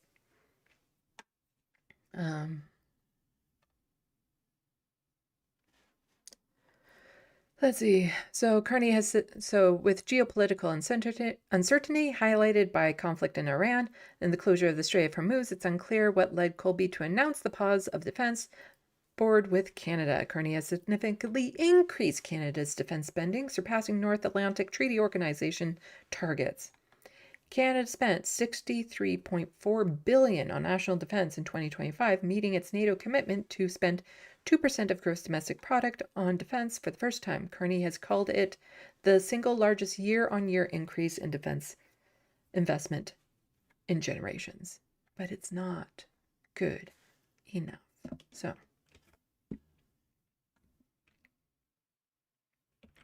tossing that in the sandbox. And also, welcome to the sandbox, Mini Doctors. Super appreciate it.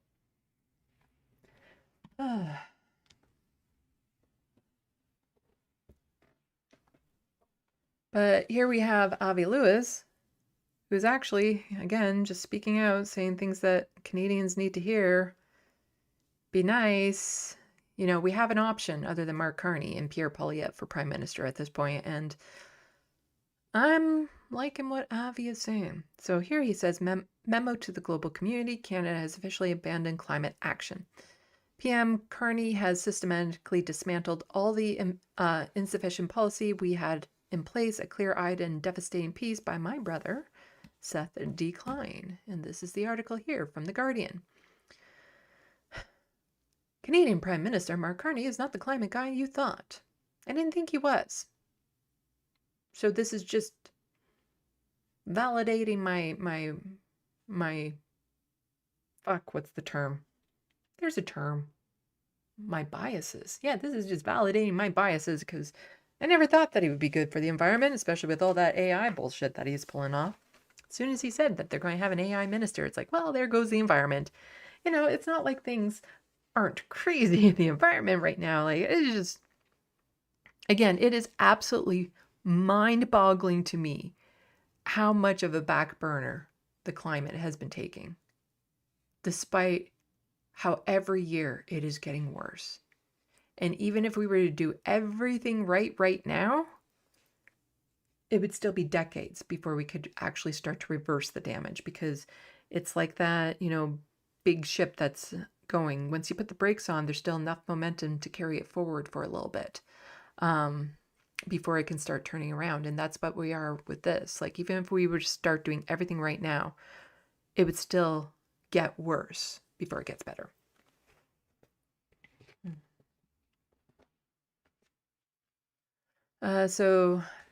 Casual international observers would be forgiven to assume Canada is in the confronting hands of climate champ. After all, while climate policy rollbacks reign supreme in Donald Trump's America, Canada is now led by a man who, while serving as governor of the Bank of England, delivered a celebrated 2015 speech breaking the tragedy of the horizon, warning global investment community of the financial risks of climate change, who went on to serve as UN Special Envoy for Climate Action and Finance.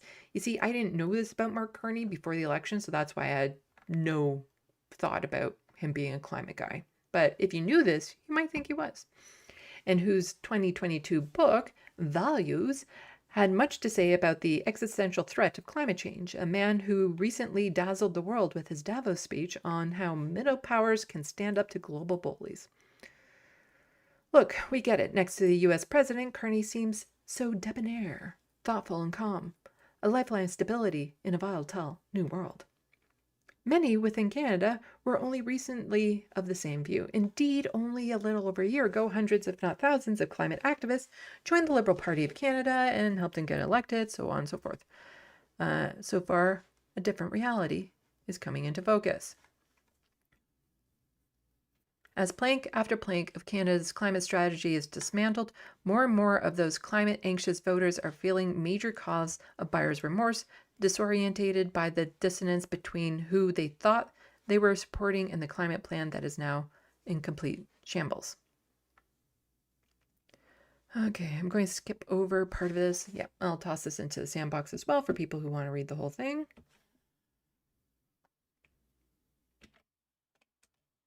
We have some people signing off for the night, so have a good night, and I'll see you again next week. Let's see. I think I wanted to skip to. So one of his first acts was to scrap the Canada's consumer carbon price. Carney's new climate competitiveness strategy embraces an approach based on driving investment, not on prohibitions. In keeping with that orientation, his government has set about repealing or weakening virtually every climate mandate introduced by his predecessor. Methane regulations have been weakened and delayed. Canada's clean energy regulations, originally designed to make our grid fully fossil free by 2035, have been significantly delayed and have reopened the door to new gas-powered electricity plants.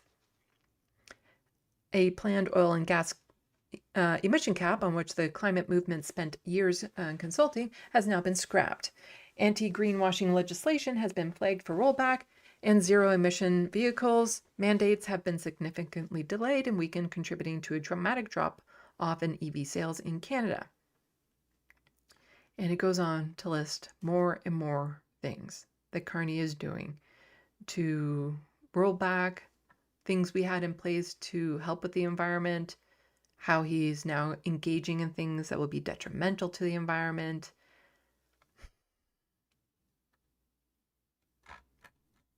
It's so bad that 14 Liberal MPs penned a letter to Carney raising concerns over environmental backlash. So concerned that they wrote this letter, but they refused to identify themselves because they are chicken shit cowards.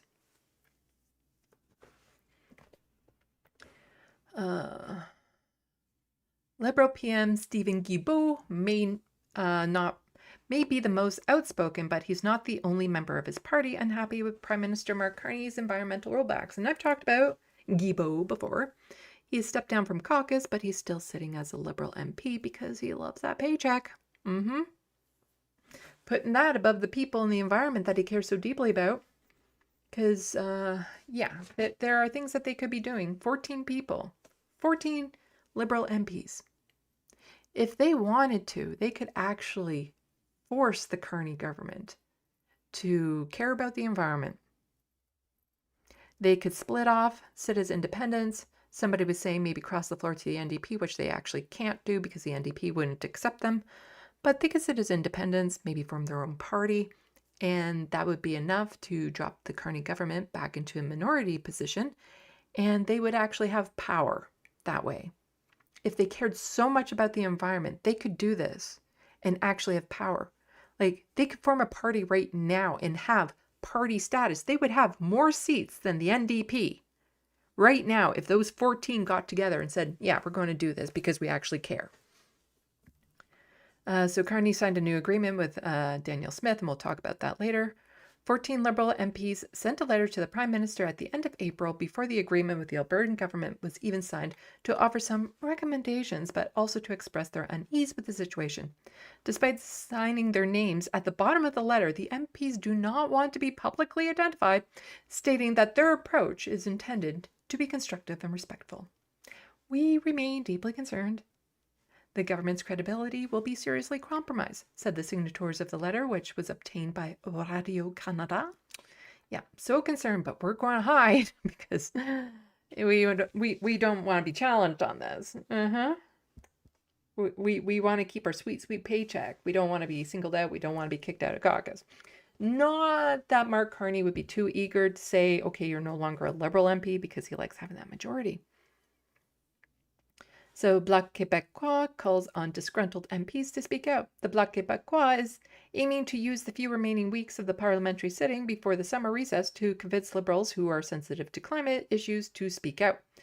We will use all the parliamentary tools at our disposal to make the voices of those who haven't disappeared, who remain concerned about the climate crisis, heard, Bloc MP Patrick Beaune said in a French interview. So far, only Guilbeault, who left Carney's cabinet after initial MOU Carney and Smith signed last fall, has publicly voiced his criticism of Carney's most recent proposal to weaken the environmental regulations in order to attract an investor for a potential pipeline in Alberta. But Beaune says he hopes more Liberals will come forward. Would be nice. We obviously hope that there are people within the Liberals who will stand up and say, no, you were not elected on a platform that is essentially the agenda of the oil and gas companies, which is currently being implemented, the Bloc environment critics said.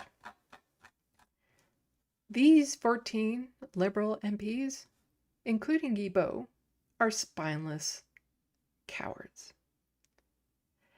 they're putting their own status, their own jobs above the well-being of the fucking planet.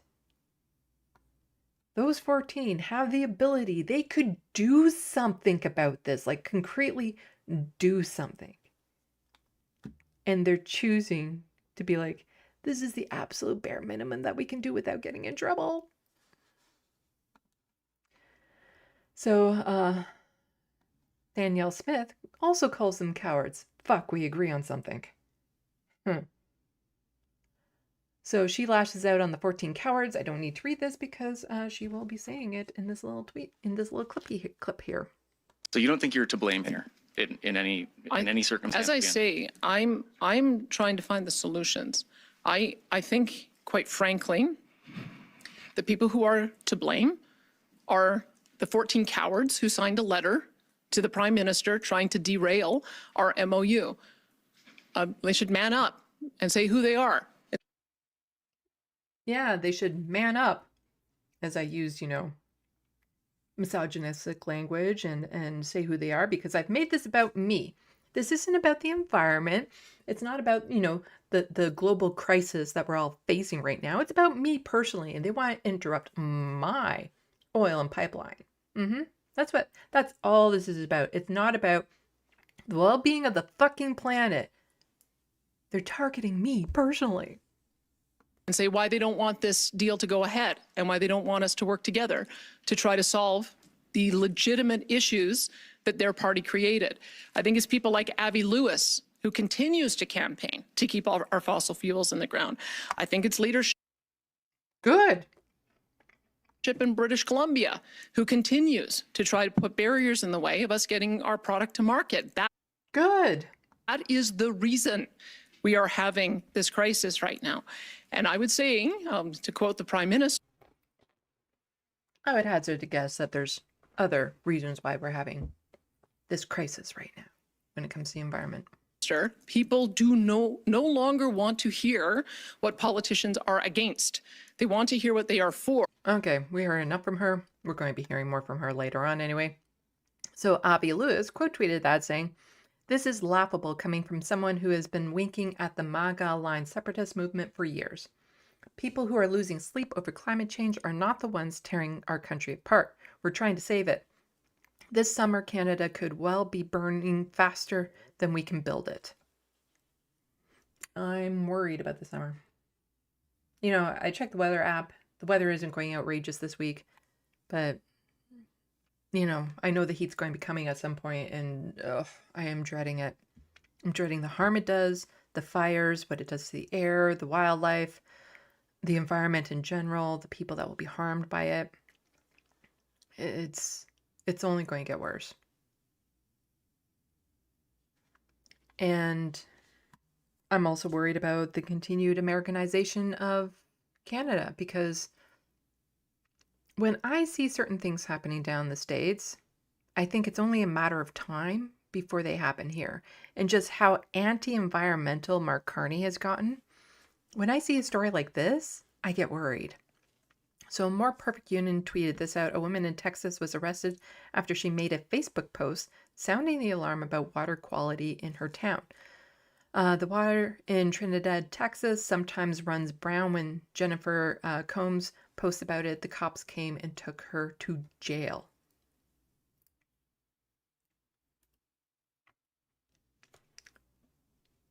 This is a foreshadowing, a warning. What we see happening down in the States, it's only a matter of time of it happening here. And we're already starting to go down that route, where they're going to put in data centers that will destroy water before all Indigenous communities even have clean drinking water to begin with.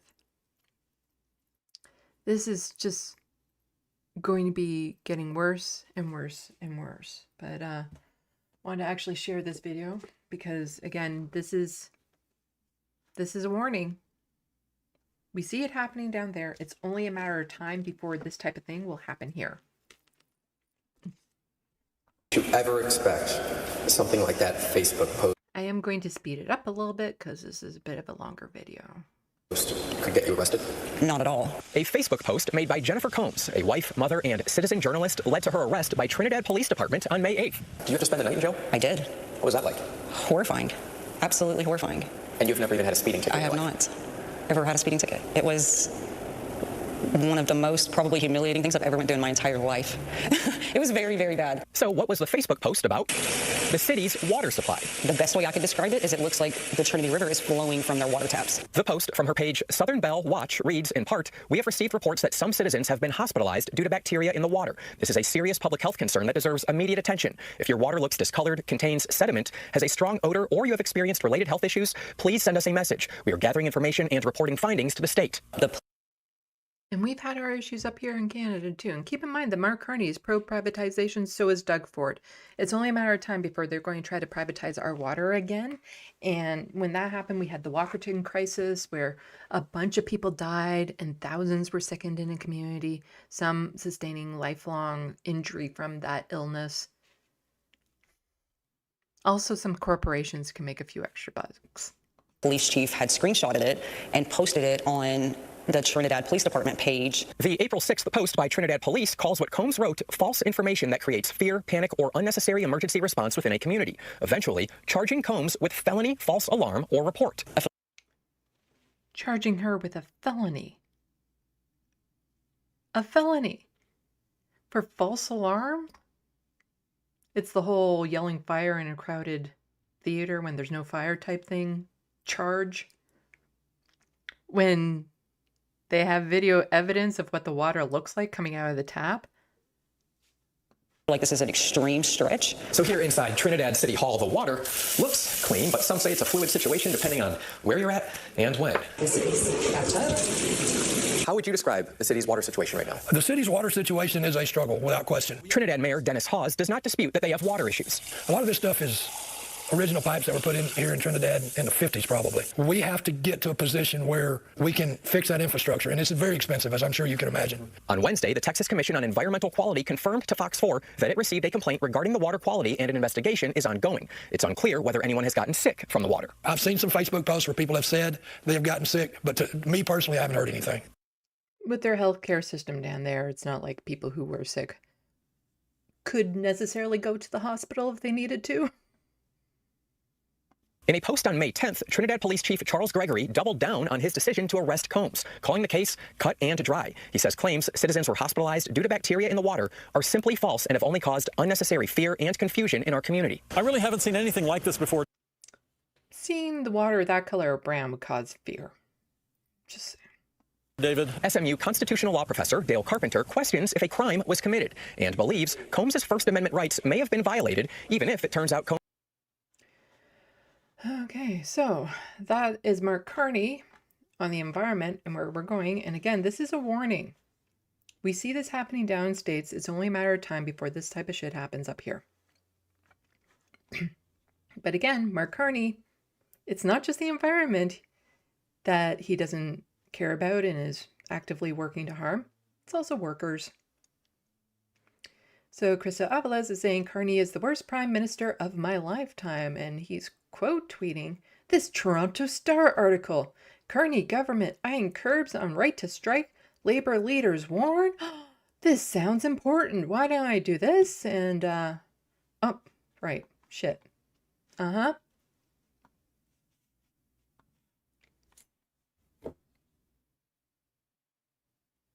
Stop fucking teasing me with these Toronto Star articles I want to read but can't. Like, if you're going to tweet out something like that, you should be doing some... Oh, hi, Ruba Ali Al-Hassani.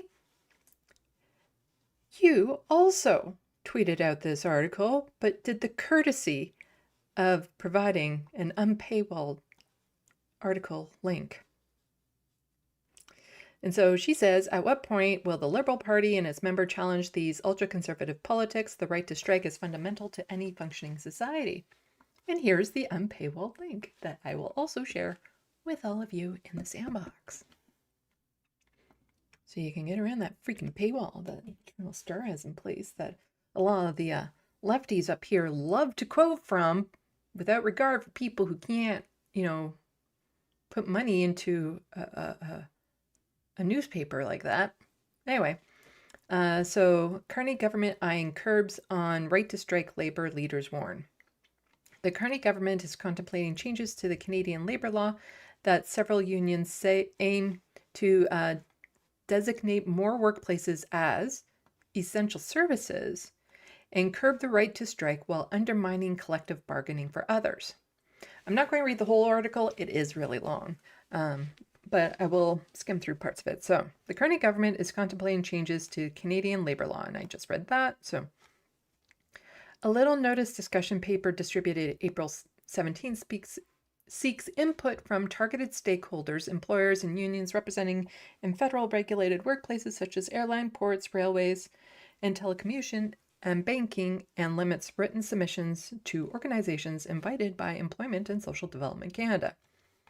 It says it is looking at changes that could include new mandatory collective bargaining timelines, new designations of essential service, including by sector or by geographical location, and could allow earlier intervention by the federal government to mediate or order binding arbitration in order to stabilize labor conflicts, force people back to work. The changes cover all parts of the Canadian Labor Code, the law that applies to the workplace regulations and working conditions for more than 1 million employees across Canada. Among them, the government says it is reviewing Section 107 of the law, which allows a federal minister to direct Canada Industrial Relations Board to issue a back-to-work order to impose binding arbitration and to extend the terms of expiring collective agreements. It has set aside just 4 weeks for consultation, which include virtual roundtables, a period that was extended by an extra week to May 25th for invited parties to give feedback, an exercise that has flown under the public radar. Union representatives say changes are being rushed without adequate consideration for their impact. Let's see. So Christopher, a spokesman for Teamsters Canada, which represents some 16,000 rail workers in an industry that employs more than 37,000, said Ottawa is considering new essential service designation that he called effectively strike bans. With Trump's trade war reshaping everything, Ottawa now appears to view strikes as a threat to efforts to diversify trade, but you can't declare economic independence from the U.S. while importing its worst laws. Christopher said, sacrificing collective bargaining during cost of living crisis to reassure foreign buyers is a generational mistake. Okay, let's see. So the paper points out private sectors and provinces like Alberta, which has that. So it asks for views on the strengths and weaknesses of the current model. Decentralized enterprise level bargaining. Other changes include expedited grievance arbitration provisions, mandatory direct bargaining to begin within a certain unspecified time before a contract expires, changes to the current 60-day conciliation and 21-day cooling off periods before the parties get to go on strike or enforce lockouts on workers when there is no agreement, and changes the current 72-hour notice period before a strike lockouts take effect. I suggest that federal mediators could play a role in bargaining and propose creating a special mediator role to provide additional support to federally regulated parties who can't resolve labor disputes, ultimately reporting to a minister who could intervene. Let's see. So Unifor, the largest private sector union in Canada, is also alarmed and says Ottawa could undermine critical labor protections for bargaining rights of workers. The union represents 70,000 workers in nearly every federally regulated sector, from aviation, rail, telecommunications, road transportation, marine transportation, media, and more. Their freedom to bargain collectively is on the line, and with its every single protection in their collective agreement, from wages to fairness and safety on the job, said Unifor President Lana Payne. Payne agreed with Christopher about what she called worrying trend. We have seen a trend of Americanization of employers who do not want to abide by Canada's labor law, not just the federal jurisdiction, she said. So when workers on federal anti-SCAP legislation, making strikes more effective, employers started pushing government to make strikes impossible, threatening the collective bargaining rights of workers. So I tossed the link in there so people can finish reading this, but yeah, just trying to get rid of the ability for workers to strike. And we've already seen them, the Justin Trudeau government force workers back to work with Section 107. The NDP is calling to get rid of that section so that they can't force workers back.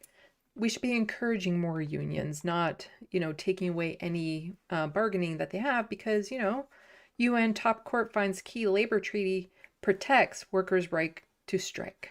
And this is from the CBC. Decisions have potential to impact labor regulations worldwide. It is in our Charter of Rights and Freedoms that, people have the right to collective bargaining.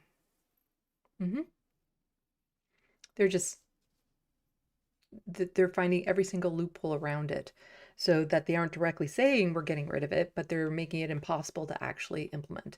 It's kind of like, everyone has access, can get an abortion in Canada if you need it. You can go get an abortion if you live near enough to an abortion clinic or a place that provides them.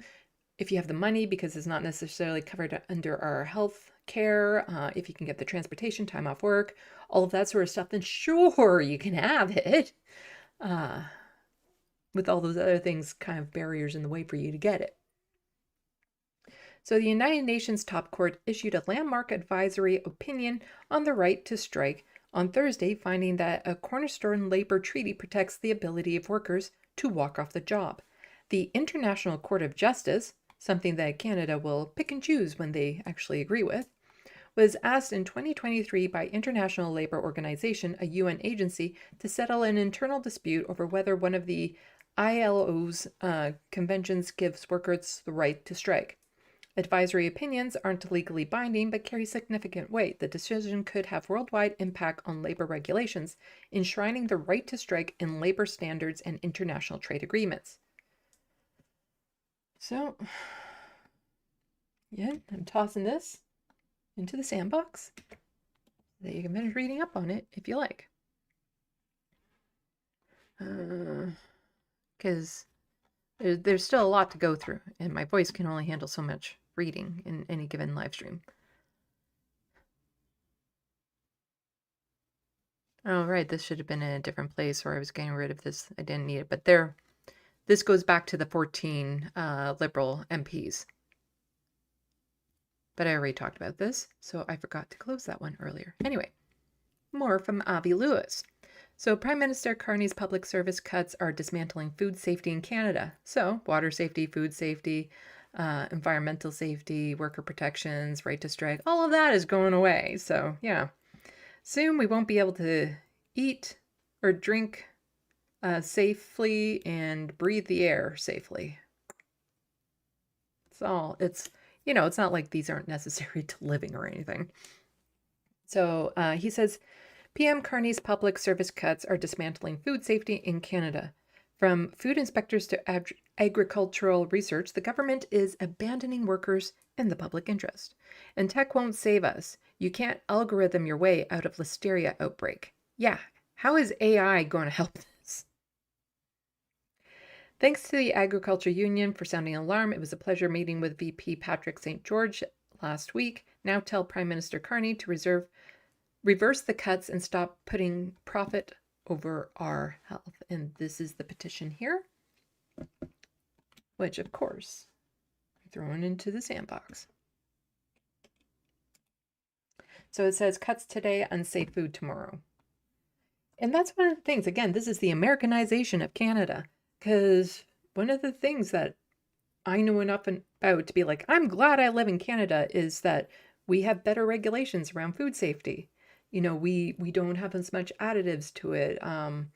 Labeling has to be more precise. I feel more confident just getting milk in Canada than I would in the United States. That's for damn sure. But soon there will be no difference. Cuts today mean unsafe food tomorrow. And so this is their little thing here. Our food safety system is being dismantled. Canada's food safety system rests on two pillars: the CFIA, inspectors who check the food on your plate today, and the AAFC, researchers that help farmers grow food that feeds your family tomorrow. The federal government is cutting both. 7 AAFC research facilities, some over a century old, are set to close. Nearly 600 CFIA jobs are being cut, which is more than 1/5 of the agency's workforce. This isn't a budget trim, it's a dismantling. A unanimous report from the House of Commons Agricultural Committee agrees, and is urging the government to reverse course. The government is cutting to the bone when there is no more fat to trim. From the slaughterhouse line to the research field, the whole system being hollowed out.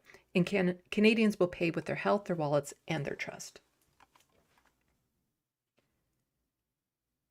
So, Mark Carney is who we have. Pierre Poilievre, fighting for different extremes of the same thing. When we could have this. So again, Avi, he's not trying to get a seat in the House right now. He's the leader of the federal NDP, but doesn't have a seat in the House because he's going around doing things like this, which is good. And you're not going to hear about it in mainstream media because it's the NDP. But he's kind of going out and giving talks the way I was hoping someone in the NDP would. And they're pretty powerful talks. And this is who we could have as prime minister. This is a party that we could get into power if enough people actually plug into politics, because everything Avi is preaching are things people want. You know, this would be the first time that we get to vote for someone, like for a lot of people anyway, the first time we get to vote for someone because we like their policies versus we are voting against another party. You know, the thing is that people are just, they're stuck in their partisan views. They're party loyalists to the bone and aren't paying attention. People don't pay attention to politics, and they just hear a couple headlines and make their decision based on that. But if people were actually plugged in, the NDP could get a majority. So Krista Avalos had tweeted out this video clip, and it is a clear alternative to Carney's and Poilievre's right-wing policies. We're living in a period of market failure. The market, this magical godlike force that's supposed to make everything okay, if we all just work and create wealth, it's going to go up into the sky and fall down like rain and create a tide that lifts all of our boats. This bullshit myth about capitalism, which we've been living with for decades and decades, is now revealed to be a shameless lie. In fact, you can't make ends meet by just working really hard. The market is failing to provide the housing, the food, and the necessities of life at a price that people can afford. The necessities of a dignified life are out of reach. In a market economy, that is called market failure on a mass scale. And so what we're fighting for is for the government to step up and goddamn govern. We're living in a period of market failure.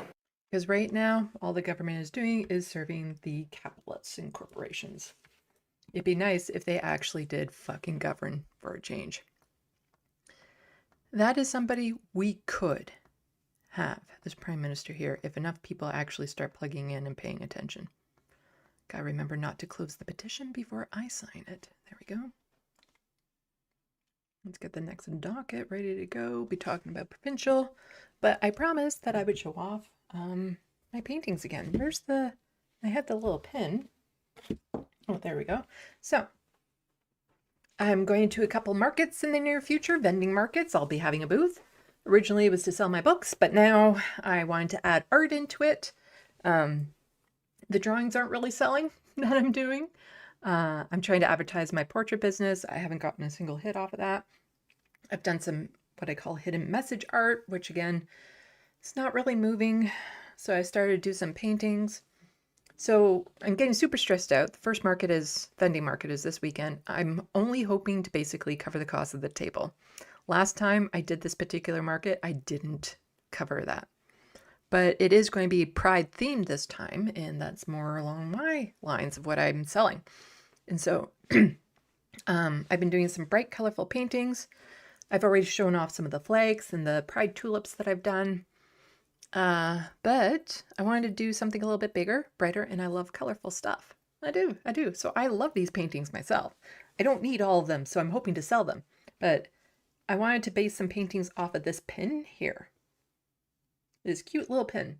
Now, to just copy this exactly, that's not very artistic of me. Also, it doesn't translate well to a painting because there is a little nose and mouth there, but you can't see it because it's so tiny, and the brown is too close to the black and that sort of thing.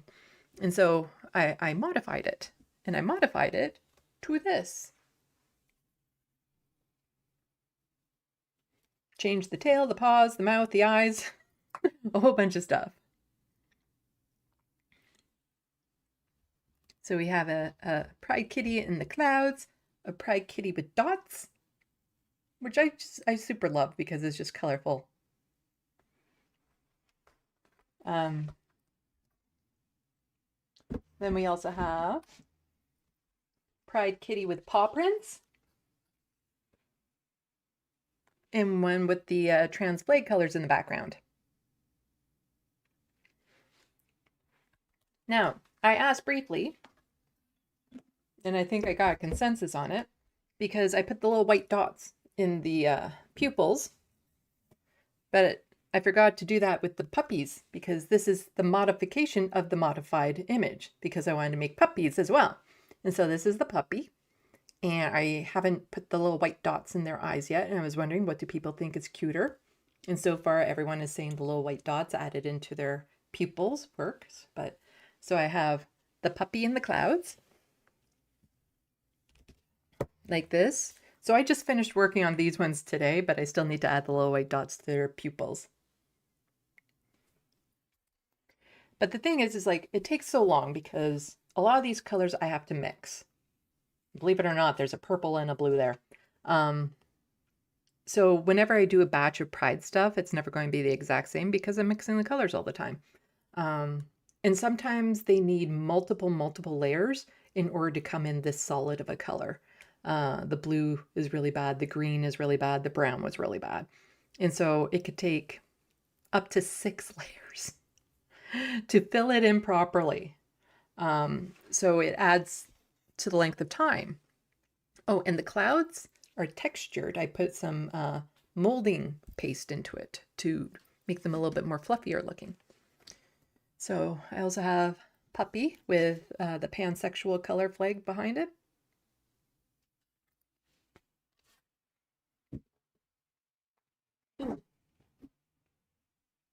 Instead of paws, I put little bones, doggy bones behind this one. Had to work really hard and be very conscious of what I was doing so that they didn't look like penises.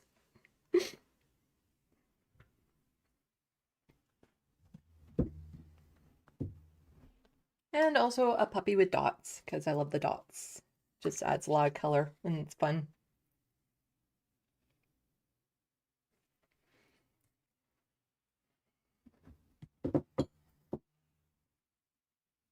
They're not cheap. I will be charging $75 for them. I'm hoping that they'll still sell. But people who buy original artwork would know that's not expensive for an 8x10 painting. So I'm hoping that it would sell at that. I'm not even going to be making minimum wage at that price for the amount of time that I put into it. So I haven't signed the puppy ones yet. I've signed the kitty ones, but I was thinking of maybe putting it in black so that it stands out a little bit more. So you can see. So I've signed the kitty ones. I haven't signed the puppy ones yet. But I don't like my signature kind of taking away from the painting much. So I'll probably stick with the white because it doesn't stand out as much, oddly enough. So those are taking a long time. I'm hoping that they will sell, but then I found something at the dollar store and I bought a whole bunch of packages of it because they were super cheap and it shouldn't take me too long. So there are these wood ornaments for Canada Day. Super thin, you know, they're not exactly strong, so they wouldn't make like a good keychain or anything. So I'm going to do this, and then I put a layer of gesso on it, which just makes it so that the paint doesn't absorb into the wood and it's a smoother surface to paint on. And then I'm going to be doing things like this. This was my test one. So I'm making the trans flag. And so I was going to sell these for $5 a piece because I'm hand painting them. Or I could sell them for $10 and put your name on it, which I think people would like. And I wouldn't have to sell many of these to make back the cost of what I bought these for. But, you know, only $5 for an ornament like this, I think, will sell well. I get the feeling that Canada Pride will be a huge thing again this year. And so I'm hoping the Canada flag paintings that I did, the Pride ones, will sell, that those will sell, and so on and so forth.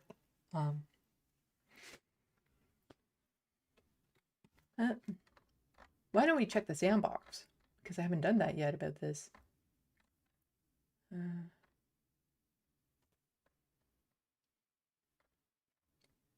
So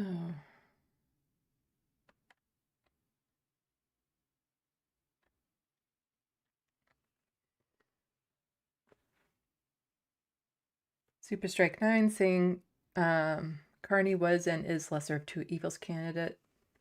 Still evil, yeah.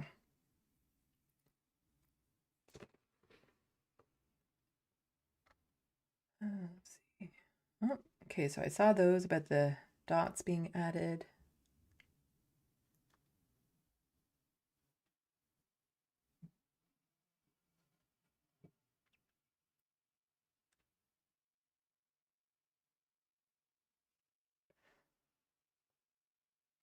Well, looks like we had some more turds in the SandBox. Thank you to the mods.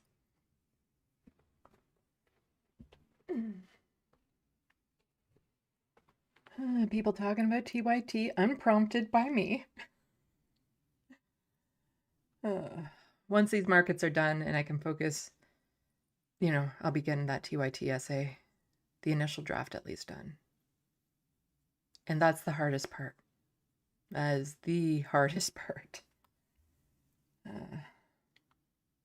And I want it done. I just don't want to have to think about it anymore. Don't want to have to be constantly tuning into TYT to make sure that I have it in case I need to go back and clip something. Remembering it's like, oh yeah, I need to go find this tweet and then clip this, and then forgetting to do that. And so it's now to the point where I'm going to have to search the history of somebody's Twitter feed in order to find said tweet. It's a stress because like I'm putting all of this work into it. I don't know if it will land.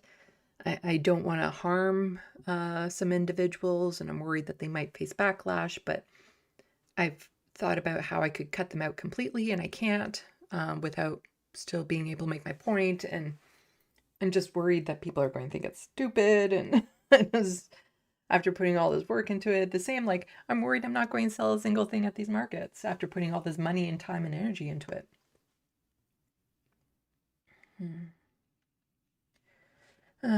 Anyway, Super Strike 9 saying, I hate that I voted Liberal last federal election as NDP. I had no choice in my riding, and I was worried about Conservative victory and what would happen in Canada, just being honest. Strategic voting. I encourage people to vote ABC, anyone but Conservative. So if there was a better chance of the Liberal winning, vote Liberal. If there was a better chance of the NDP winning, vote NDP. But a lot of the fear-mongering still came out, and the votes were split in some ridings, and so we lost a really good Green MP, Mike Morris. He was a fantastic Green MP, but we lost him because the Liberals were fear-mongering and they split the vote.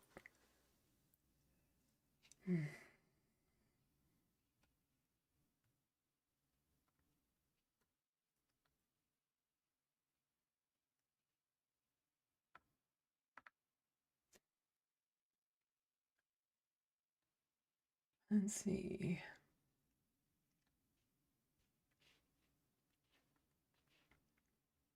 I voted Liberal before too, just to, you know, try to make sure that the Conservatives didn't get in.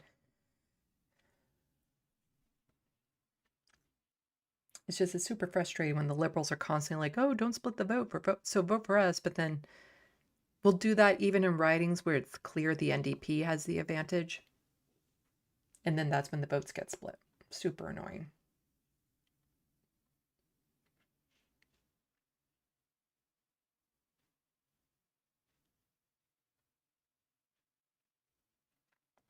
Super Strike 9 also saying Pierre Poilievre would have been awful for Canada. He would sell us out in a heartbeat. Yeah, he'd be doing federally what Doug Ford is doing provincially. Have a good night, reference frame. Not that you're seeing this. Bad lefty. Avi, if he's good enough for Naomi Klein, he's good enough for me. And he seems pretty based, to be frank.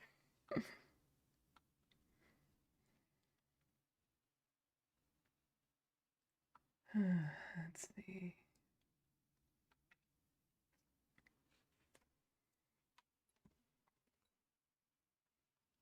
Hello, Genie Bottle. Ah, Mozart, welcome back to the SandBox. Got in there, Troll.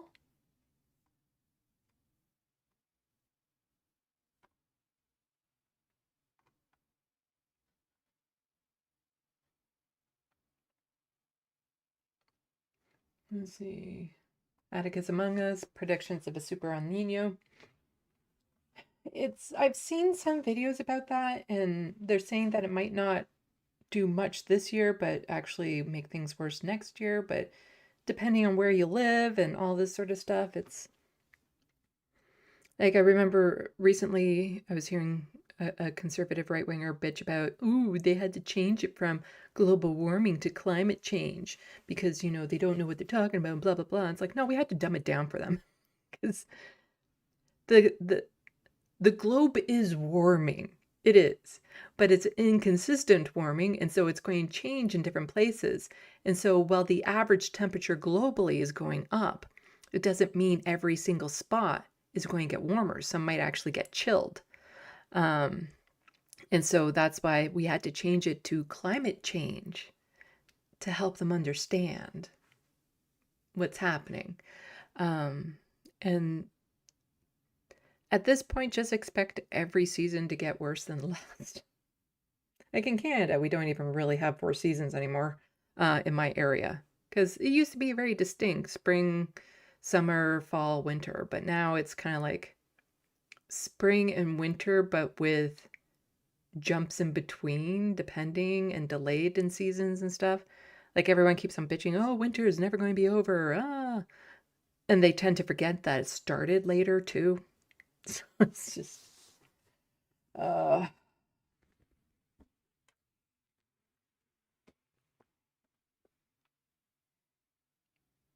Super Strike 9 pointing out Smith started her political career as a separatist in the Wild Rose Party.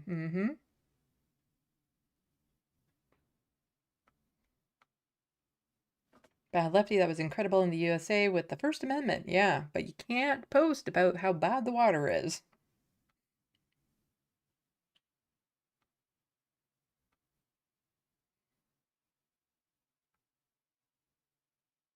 Philip Blair saying privatized water in the UK literally turned to shit, like actual shit. Ugh.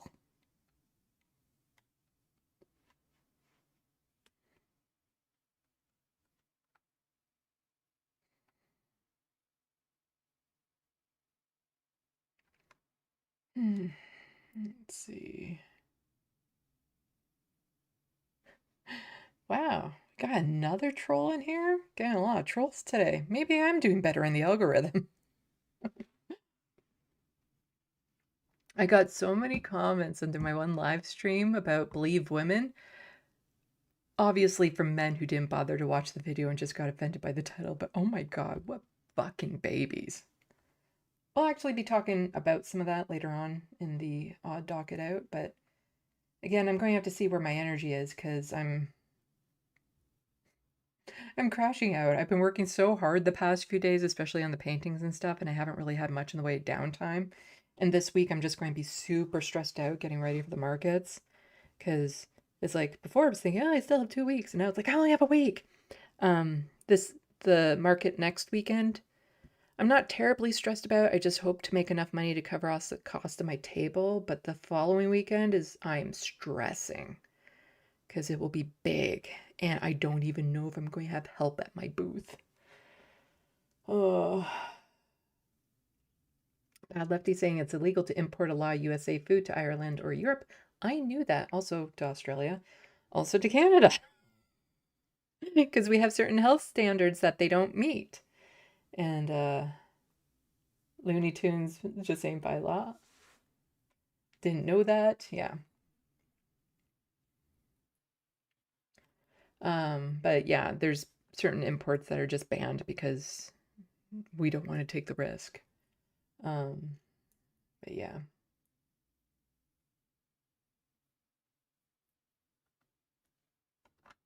People like the Pride kitties.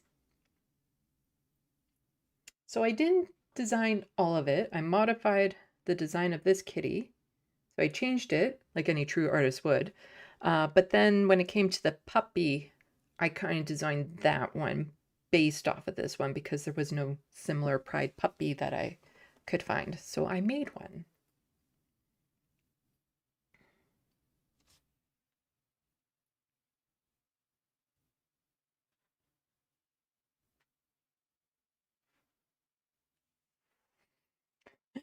Wild was saying, paint a Canada goose and call it a stupid Canadian wolf bird. That will sell.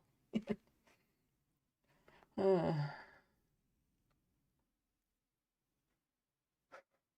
haven't heard it called that before, but yeah.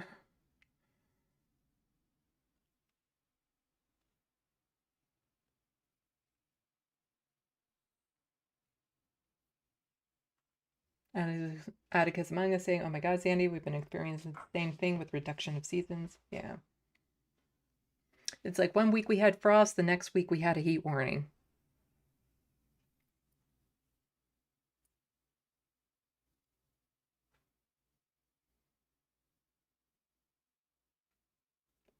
Yeah, and the El Nino this year could just mean that we're going to have much, much milder winter next year, which is not good because a lot of our vegetation, like the trees and stuff like that, they need to hibernate. That's what they do. That's what they've been doing for generations. You know, trees that are much older than most people living, they need to hibernate.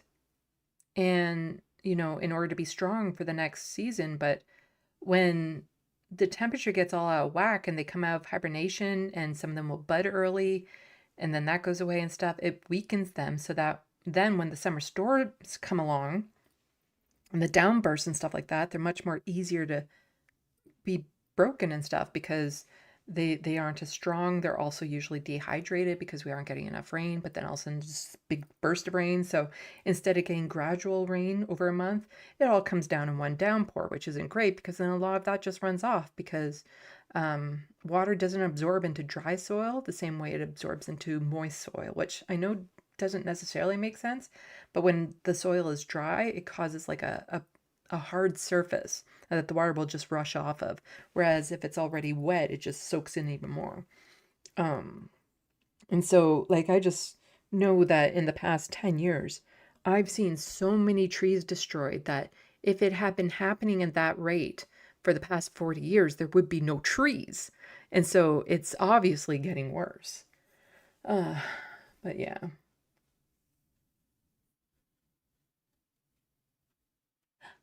I just got a Kevin Logan raid. Why, thank you. Oh, and a No Justice raid. Thank you so much, everyone. Since you're here, I'm going to show off my Pride paintings that I've been working on. But welcome, Pawn Jumpers, to Canada. I was just talking about some international news, the flotillas that happened, and the horrendous abuse that they went through. Just covered off some federal news, talking about Mark Carney and how he's just the worst. Oh, he can go back to being the CEO of the bank in England. You can take him back. Take him back, please. He's just the worst. And I'm about to get into some provincial news, especially along the lines of the Alberta Separatist movement. And then I have some other stories talking about some trans issues. Actually, in relation to the UK and how that's just a horrible situation and everything. But before we get into all of this shitty news, like, subscribe, super appreciate it. And also check out my paintings that I've been working on this week. See? Super cute. We got pride kitties and pride puppies. I'm going to be doing a couple vending markets and I'll be selling these. So I also have Katie with paw prints.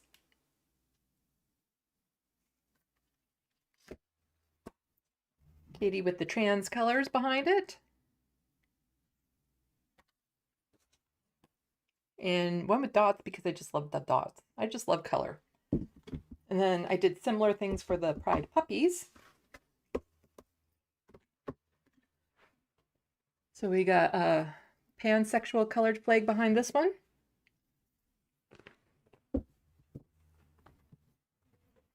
Instead of paws, I put little dog bones.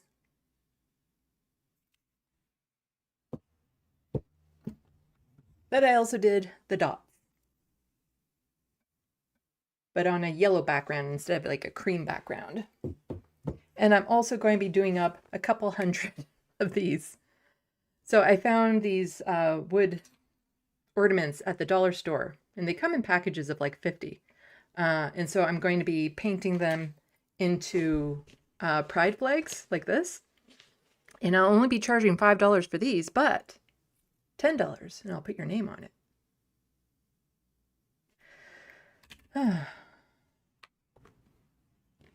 And I also have done like a whole bunch of pride flags and stuff that I've painted, and yeah. Been super busy, super stressed about that. Yeah, because I have a deadline to get all these paintings done, so it's really taken all my focus recently. I'm kind of burnt out. But everyone also go check out Kevin Logan and No Justice. Super appreciate their support.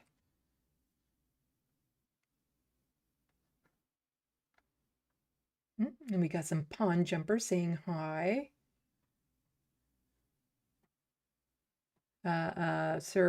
Syrian. Where is it? Where is it? There we go. Just going to preempt that. Syrian Kinsella. Hello from the Kevolution. Welcome. Adam Gordon. Welcome to the SandBox. We got William Jackson. No, William Jack Daw. Oh, you don't want Mark Carney back? It's not like he was running your country. You can take him back. Lesser of evils.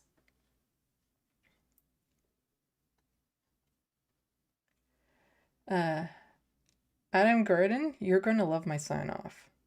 If you don't stick around to the end today, go back to a previous live stream. But yeah, your little critter will go wild.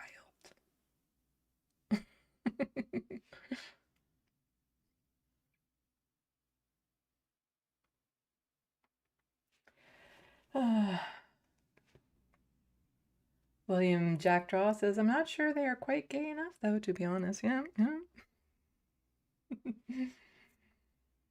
Yeah, Adam Gordon. Just wait till the sign off or go check out a sign off from a previous live stream and your dog will lose its mind.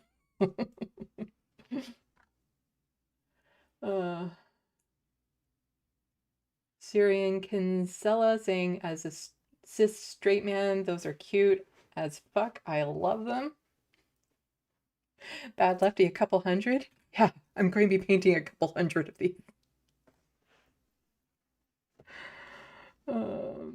You see, ADHD isn't always necessarily a bad thing. So I can hyperfocus, and basically I would be doing it like I paint one side of the flag on a whole bunch of them, let it dry, flip it over, but it'd be like something like this. I would put down a whole bunch and then I would do the blue, blue, blue, blue, blue on all of them, and then the pink and then the white, let it dry, flip it, do it the same, and it's like almost like an assembly line type thing, and I hyper focus so much on it that even if it's repetitive and stuff like that, I just zip through it. And then once it's dry, I put a gloss on it and stuff. The names don't go on it right now, so so there's the colors of the pride flag that I'm going to do. I'm going to do different pride flags, like the non-binary, the asexual, the intersex. I think the intersex pride will look really sharp on these. Depending on, you know, what they are, depending on how many I will do. I'll also do some with pronouns on it, like he, him, she, her, they, them type thing, on just like a plain red one. So yeah, I was thinking like, how many do I do? But also since they're going to be super cheap, they're $5 for just the plain, and then I'd be charging $10 to have their name put on it. I think these will actually sell well, especially because, you know, July 1st is Canada Day. June is leading into that. There's a lot of, you know, Canadian nationalism pride thing going on right now because of all the shit the US is doing. So I think those would actually sell. And these boxes, like they came in boxes of 50. And they were only $4 for those boxes. So if I sell one, I've paid off the cost of a box. So yeah, I will be doing a couple hundred.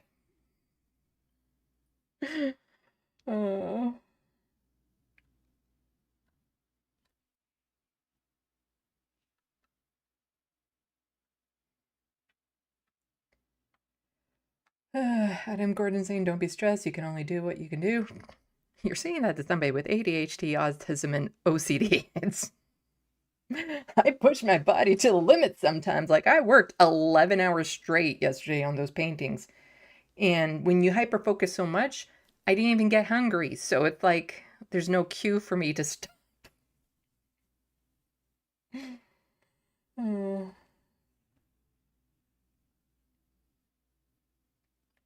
Mish Poser say, I love the Pride maple leaves. What do you think of maple syrup versus stoop syrup? I am a maple syrup purist.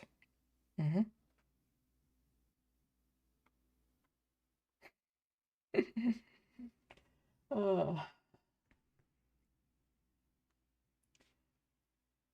I also know it's super late for a lot of you pond jumpers.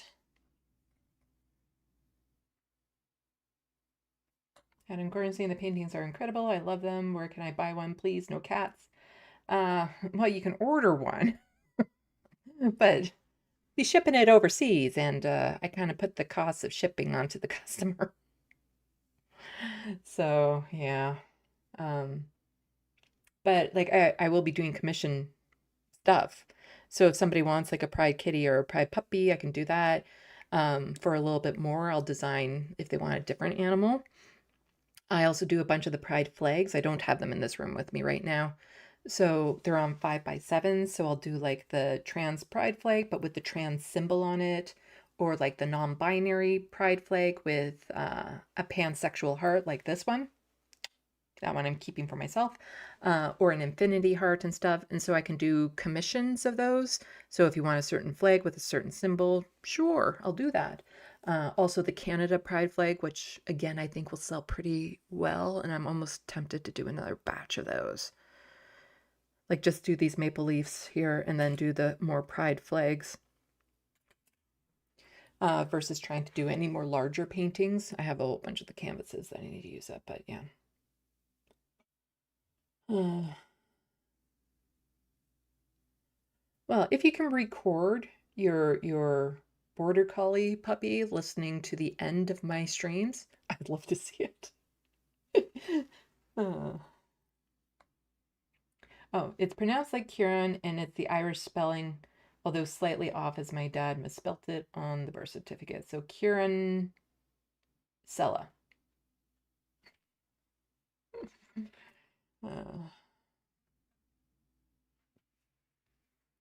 Oh, the Wild West saying stupid Canadian wolf bird is a heated rivalry thing. Monetize the fanatics. Yeah, yeah.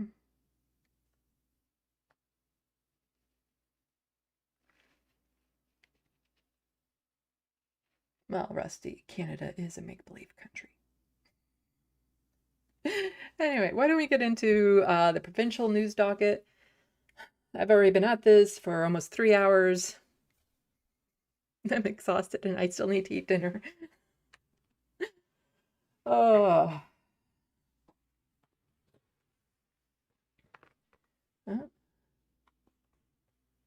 But yeah, super appreciate the raids and the support that I get from Yapan jumpers. I should just make, my own kind of like swag. And one of my mugs will be like pawn jumpers and I'll have a cute little drawing on it or something.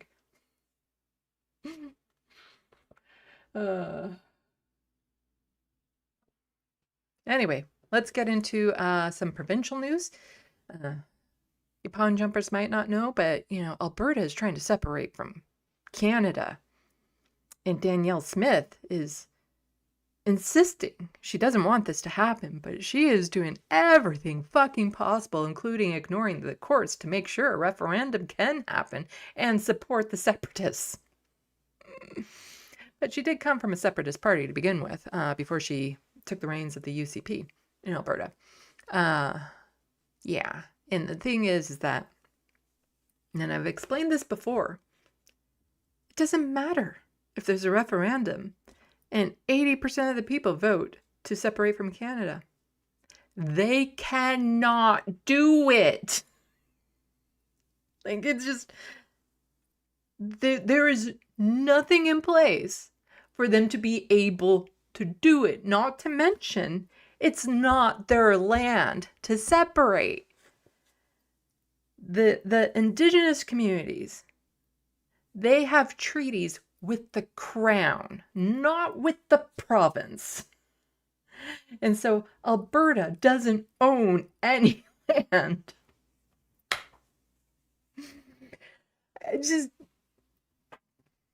And then what? And then they'll have to renegotiate treaties. They're fucking landlocked. And so they'll have to negotiate treaties with Canada and the United States in order to get their stuff to see. And what about their currency? What about their passports? What about their CPP? What about, any sort of like federal military thing going on? Like, this is not something they can do. They simply cannot do it. It doesn't matter how much they whine and cry about it. It's a non-starter. It's not like they're already its own thing, like the UK and Brexit and whatnot, where you already were a completely semi-functional country. This is a province. They can't do it. Like, it's a full stop. They cannot do this. But they don't seem to care. And they just keep on with this separatist nonsense because it's good to distract from the fact that Alberta is privatizing their healthcare at a rate much faster than even Ontario, and that their infrastructure sucks, that, they whine about like, oh, the equalization payments, we pay so much more because they have more rich people in Alberta, so they pay more in taxes that way. So yeah,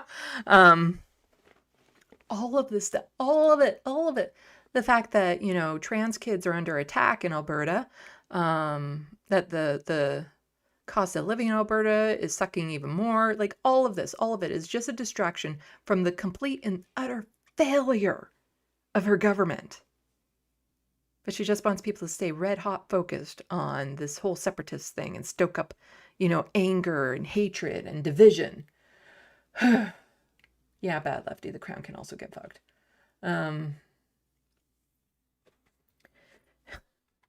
But we'll start in BC, which is next to Alberta, because part of it is Alberta, despite wanting to separate, also wants help from the federal government to get pipelines. And those pipelines, again, I just said, Alberta's landlocked. So how are they going to get that to sea? Well, they're going to want to try to force their way through BC to get to that ocean, which again, you can't do because a lot of that land is unceded territories. It's never part of Canada to begin with. So there'll be a lot of protest. And David Eby, the NDP premier of Alberta, I have a lot of fucking issues with him, but he's also against having these pipelines rammed through his province. So it's just a whole lot of tension and dividing the country for nothing. Nothing. Let's go here and then we'll do this. There we go. So. Right, I don't need to read the quote because he says it in the video. The message to the Prime Minister is simple. This country cannot work if separatist premiers, others get all of the attention of the federal government, and those provinces where we're standing squarely behind Canada, where we're fighting for Canada, where we couldn't be more pro-Canadian in the projects we're advancing. Where we're left out of the discussion. That's a very straightforward message from me to the Prime Minister. This makes me remember like back in elementary school when there were those couple troublemakers in class, the kids that always acted up. And so what the teachers would do is that they would reward them every time they acted good as a way to try to keep things under control. And meanwhile, the kids that were always good never got any sort of praise or rewards for being consistently good. But it's like, oh, this bad kid that acts up every single day was good for half a day today. So we're going to give them this reward and stuff. And meanwhile, the rest of the kids are looking at them like. So what you're saying is if we go like Danielle Smith and we cry and scream and have temper tantrums, we can get what we want. And I'm hopeful he agrees with that, because we have huge projects here in the province that are going to employ thousands and thousands of British Columbians and Canadians from across the country. It's going to raise the national GDP. It's going to raise the value of the Canadian dollar. Some of these projects are that big. And we're training up British Columbians to be able to take the jobs these projects create so they have more money to cope with rising expenses as a result of global inflation. We are doing this work. We need to do it together, and we need to have at least as much enthusiasm from the federal government for BC projects as they've shown for Alberta projects. Yep, the Prime Minister has sat down with Danielle Smith, so signed that MOU about the oil pipelines and stuff like that. But you see, what David Eby here is leaving out is that Prime Minister Mark Carney is all about those AI data centers that he's going to be forcing into BC. So it's not like he's being completely ignored. He's just being ignored about some things. But, the AI data centers, which will absolutely devastate surrounding environment, he doesn't seem to be objecting to those. But here we have basically what I was saying. We can't have bad behavior decide who gets engaged with. Premier, just now you talked about separatist premiers. How much of that And hello, Bobby, and welcome to the SandBox. was aimed at Alberta Premier Danielle Smith? Well, I think the reality is that there is a very real and present threat of a referendum on separatism in Alberta enabled by decisions made by the Albertan government. And I believe that that is part of why we are seeing the federal government engage differently with Alberta than other premiers across the country. Bluntly, we cannot have bad behavior decide who gets engaged with by the federal government.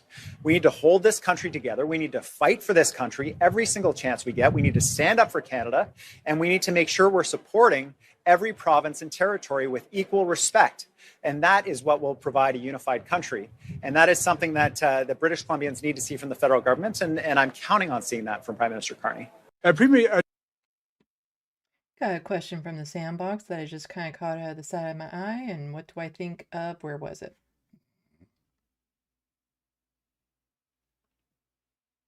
Oh, what's my view of Scottish and Catalonian separatism, says Miss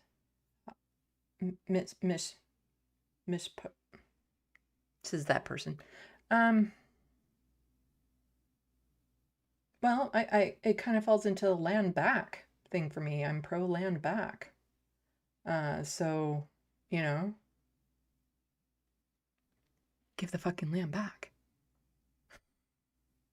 There's lots of ways to do land back, and I don't think Scotland is in the same situation as like Alberta, which is part of the federal government and things of that sort. And they'd probably, you know, be in a better position to separate than Alberta is to separate here. But I kind of view it as a land back situation, if that makes any sense. Yes, Wanda, there is some big data centers being built by Mr. Wonderful in Alberta. Of course, I can't think of his actual name right now, but the Shark Tank guy, you guys know who I'm talking about. Anyway, Doug Ford actually had some words about Danielle Smith and her wanting to separate. And God damn it, why do I? He actually says, you know, that'd be a disaster. And he's right.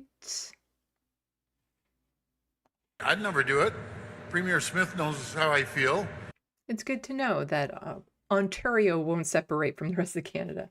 Oh, Misha? She wants to, you know, I guess protect her 30% base. It's not going to win as far as I'm concerned. It'd be a disaster for Alberta to split away from our country. We have the greatest nation. Yes, it's Kevin O'Leary.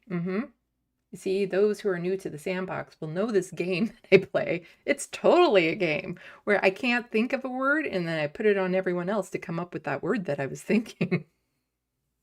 And I just have to say, Misha? Okay. Got it. From coast to coast to coast. I'm proud to be Canadian. Everyone in here is proud to be Canadian. And I would never do that. But then again, I'm not the Premier of Alberta. That's up to Premier Smith to decide, but I would never, ever put that poll to Ontarians. I'd never. Well, the whole thing about the separatism is getting very, very sketchy. So there's already been reports, and I've covered it on my channel, and there's other Canadian leftist channels that are covering it, where a lot of the influence, a lot of the propaganda are coming from like Dutch channels. Like people who are Dutch, like it's all just propaganda. And some of the, one of the videos I watched from the CBC said, they're not even people who are politically motivated. They're just motivated by clicks. And so they go to where the clicks are, and the clicks are where with the separatism. So they make these algorithms and these AI generated videos to simply make money. And they don't give two shits about, you know, the actual politics involved. But massive influence, like this is just going to get worse and worse and worse. And it's to the point now where the court said, no, you can't have this referendum. Why did they say that? Because there's this little thing that they were lazy, those pro-separatist people.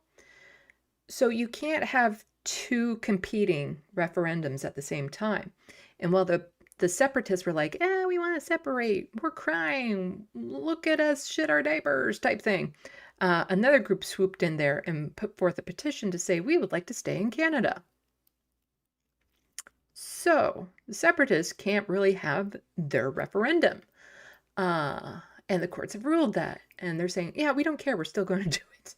And Danielle Smith is like, I think Alberta should stay in Canada. However, I'm going to just ignore the courts and do whatever I can to make sure that this referendum on separatism happens. Going bend over backwards, and there's all these little shenanigans and hijinks going on that is on a much broader, like there's so much foreign interference going on in this.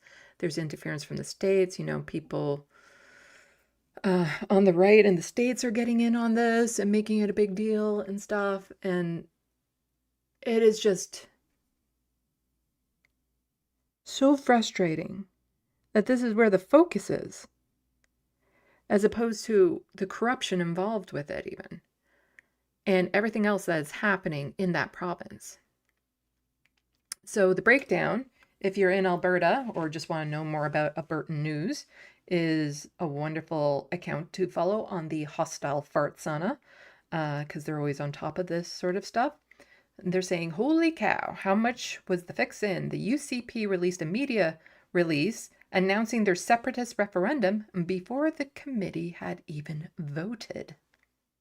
I understand that the UCP have already issued a release about a referendum being called, and that's already been released to media. So a little awkward since we're still debating the motion. Perhaps that is because this committee has always been treated like a sham by the members opposite, who have also delayed significantly in even calling this meeting, although they cared so desperately about the 400,000 Albertans, but yet didn't want to hear from them. And she wasn't the only one calling that out. So the breakdown again saying, you have to watch this clip. The UCP released a statement on the referendum committee before the committee was even done. Seriously, watch this clip. Okay. We will. The UCP's democracy in action. This is beyond the pale.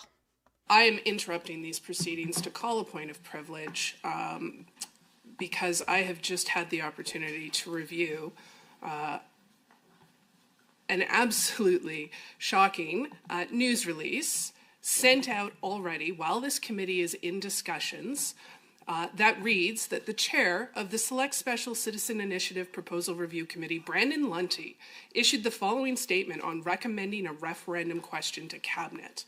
The Select Special Citizen Initiative Proposal Review Committee, established to review Thomas Lukaszik's Forever Canada petition, has passed a motion that the Special Select Committee on Citizen Initiative Petition Review recommend the Government of Alberta include a question on the October 19th, 2026 provincial referendum that includes the option for Albertans to vote for Alberta to remain in Canada. It continues on with quotes from you, Mr. Chair.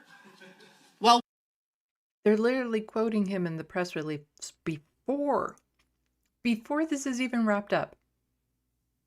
They had their statement ready to go. It didn't matter what was said in this, and we'll get to some news clips that go over that. We are debating this in this committee.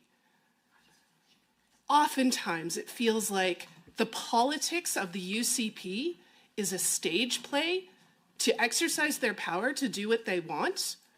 But I very seriously raise this point of privilege now.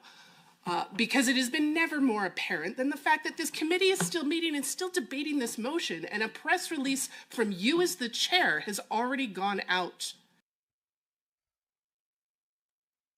So here we have, so Thomas here, he's somebody that was for the, I believe he's the one that helped the pro-stay in Canada referendum happen. And so he's saying, Danielle Smith, now we know you decided to give Separatists referendum and you already pre-recorded your tomorrow's TV announcement before the legislature committee even had a chance to vote on the Forever Canadian petition. The 500,000 Albertans don't matter. Because this was just a theater where the UCP caucus wanted somehow for me to endorse their desire to have a referendum on tearing Canada apart. And they asked me to present to them. And while I was presenting to them sincerely, not only on my behalf, but on behalf of the nearly 500,000 Albertans who signed that petition, they were already putting out a press release of what the outcome of this meeting will be when I haven't even had a chance to finish my presentation. So that tells you how little value was put into my presentation, into the nearly 500,000 Albertans. You're going to find a trend where I'm like, all right, I've already heard this, so I'm just going to beat it up for everyone. Albertans, because no matter what I would have said in this meeting, it wouldn't have mattered. They already have a press release drafted and released. The fact is that they should know their own piece of legislation. They drafted the Citizens Initiative Act. And the act clearly says that the proponent doesn't get to choose which way government deals with that petition. That's why this committee supposedly existed. It's up to the government to decide whether they want to have a referendum or not. They don't need my permission. But as we saw in this committee, they really were trying hard to get me to answer their question and give them as if it was a permission to have a referendum. As it turns out, it didn't matter what I said. They already had a press release congratulating themselves on the fact that they want to vote and will have a referendum anyhow. It's kind of like on the federal government level when they say they have a duty to consult First Nations with projects and stuff that would involve land that they're on or around them and stuff like that. They have a duty to consult. Well, you see, the thing is that they already know what they're going to do and they'll consult, but they won't listen to anything. They won't take anything said into account. They won't listen to it. They're just like, we consulted. We ain't doing shit with what we heard because we already know, like we already planned out what we were going to do and we're just ticking the box. You know, we're supposed to consult. We consulted. Nothing has changed because we already had our decision. And so here's Thomas again, just talking about this situation, just saying that, you know, Danielle has been given so many off-ramps when it comes to this. So she can easily step away from this referendum, shut this nonsense down. But she refuses to do that, and she still engages with it. She still ramps up the rhetoric and everything when she's been giving opportunity after opportunity to just stop it. And there's so many people that want it to stop. You want to show that Canada works and Alberta wants to stay in Canada. Show it through leadership. Collaborate with federal government. Sign more of these memorandums. Get agreements on pipelines. You know, lower the carbon tax. Those are great moves that are showing Albertans that Canada works. That is how the Premier should be leading. Not putting a divisive referendum that is in breach of 2 court decisions, that really runs a roughshod over First Nations rights, and will further divide. We're looking now at 6 months of a very divisive campaign in Alberta that will cause nothing but damage, whereas the Premier has the opportunity to show that Canada can work very well collaboratively by imposing that referendum on us. She's been giving so many off-ramps. Courts on 2 occasions gave her an off-ramp. Elections Alberta gave her an off-ramp. With my question, I gave her an off-ramp, but she seems to be committed to a referendum. When we know that consistently polling shows that no more than 25 to 30% of Albertans would even consider separatism, why not listen to the 70% and just let this issue go away? Mm-hmm. Yeah, it's only about that small percentage of her base. Keep them angry, keep them distracted, because if her base starts to clue into what she's actually doing to the province, then she'd be toast. She'd be toast. So many fucking scandals. Like when it comes to Alberta and Ontario, so many fucking scandals are going unchecked. And we'll be getting into Ontario in just a little bit. But here we have Charles just quote tweeting this, saying, Fife is right. Why would a sane premier scream and beg for federal approval of an ONG pipeline project and then set separation referendum that destabilizes all opportunities for potential private investment in those pipelines? This benefits only Trump's USA and risks all of Canada. Yes. So while Danielle Smith is working feverishly to have this separatist referendum, she's also making the MOU with the Prime Minister, you know, trying to get the negotiation, the bargaining, the money from the Prime Minister for this oil and gas pipeline and stuff like that. But those big extraction projects rely heavily on private investment. Who's going to want to touch that with everything that Danielle Smith is doing? So what she is doing is so counterintuitive and counterproductive to anything that would benefit the province by a long shot. She is actually making the province a pariah.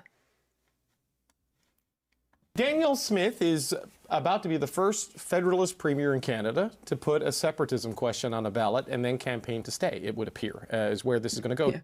Desperately want to have this separatist thing, but then I'm going to campaign so that, you know, we stay. Just giving people, just asking questions, giving people the option. Today, what do you make of the dynamic we're seeing here with the Premier of Alberta? Madness. Okay. Total madness.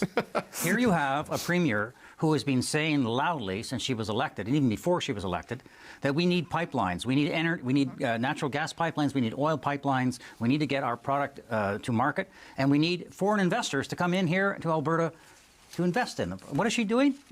She wants to hold a referendum so that foreign investors will say, you know what, I think I'll wait before I put any money in here because, you know, capital does not like disruption. They do not like uncertainty. And now she's created uncertainty. I mean, I'm sure the Prime Minister privately must be pulling out his hair out of his head, like, what is going on with this? You know, look, I have great faith in Albertans. They're patriotic people. They're not going to vote. I don't. I've been to Alberta. I don't have faith. To separate from Canada. There's a group of about 20% who are MAGA separatists, I guess, independentists, and they're the ones that she's playing footsie with, which is crazy. I mean, she should be telling these people, go and form your own separatist party, run an election. If you get elected, you can put a referendum. But why is she aiding and abetting this? It's madness. So, and another one also talking to this, just it's so infuriating. It is just so, what the hell? Trying to understand whether the Premier of Alberta is a separatist or not, What about her caucus? What about her cabinet members? Why were these resignations taking place? And it does beg the question, like, why isn't the rest of the party speaking out against this and standing up to her or other people? Like, we'll hear from Naheed Nenshi in a little bit. He's against this, of course. He's the leader of the Alberta NDP. But much like I was talking about with the federal docket, there were 14 Liberal MPs to sign a letter to Mark Carney saying, yeah, we care about the environment and are concerned of what you're doing, but they were too chicken shit to go public with it. It doesn't matter then. It doesn't matter what your stand is if you're not willing to put anything on the line. And that just shows that you don't have any principles, that you're not willing to fight for anything. And I'm sure there are UCP members that hate this, hate the separatist thing. Canadian nationalism, that's a thing. It is a thing. And so they probably hate this, but they're too chicken shit to do anything, because their status as being an MLA is more important to them than any principle that they might hold. If people were actually free to speak their mind in our parliamentary system, I am fairly certain a lot of them would be shutting this down now. And instead of just breaking off and making their own party and stuff, they're just going to usurp a party that's already has name recognition. This is just kind of unprecedented territory, because in the other province where this has happened, there has been a separatist party that has gone to the voters, has won with a promise of holding a referendum, and we know that happened twice. That is not what's happening here. We don't even really know what is going on in terms of what people in the Alberta government are thinking when it comes to whether or not they want to remain in Canada or not. Yeah, you got that right. Yeah, that's right. Look, in a normal functioning democratic system, you're quite correct. You would have like a political party declare itself as a separatist party, and then people would be able to vote for that, yes or no, in a free and fair general election. So that is sort of the standard that has been put forward by the Parti Québécois and Canadian precedent in history. But what we have here is something a lot more like a radical abuse of democratic process by a percentage of the conservative population here that knows that they can't get elected that way. So instead of doing that, they're going to basically operate through democratic chicanery to take over the ruling party and force a succession referendum on us through that means. And if that sounds absolutely, I can't swear, insane, that's because it's insane.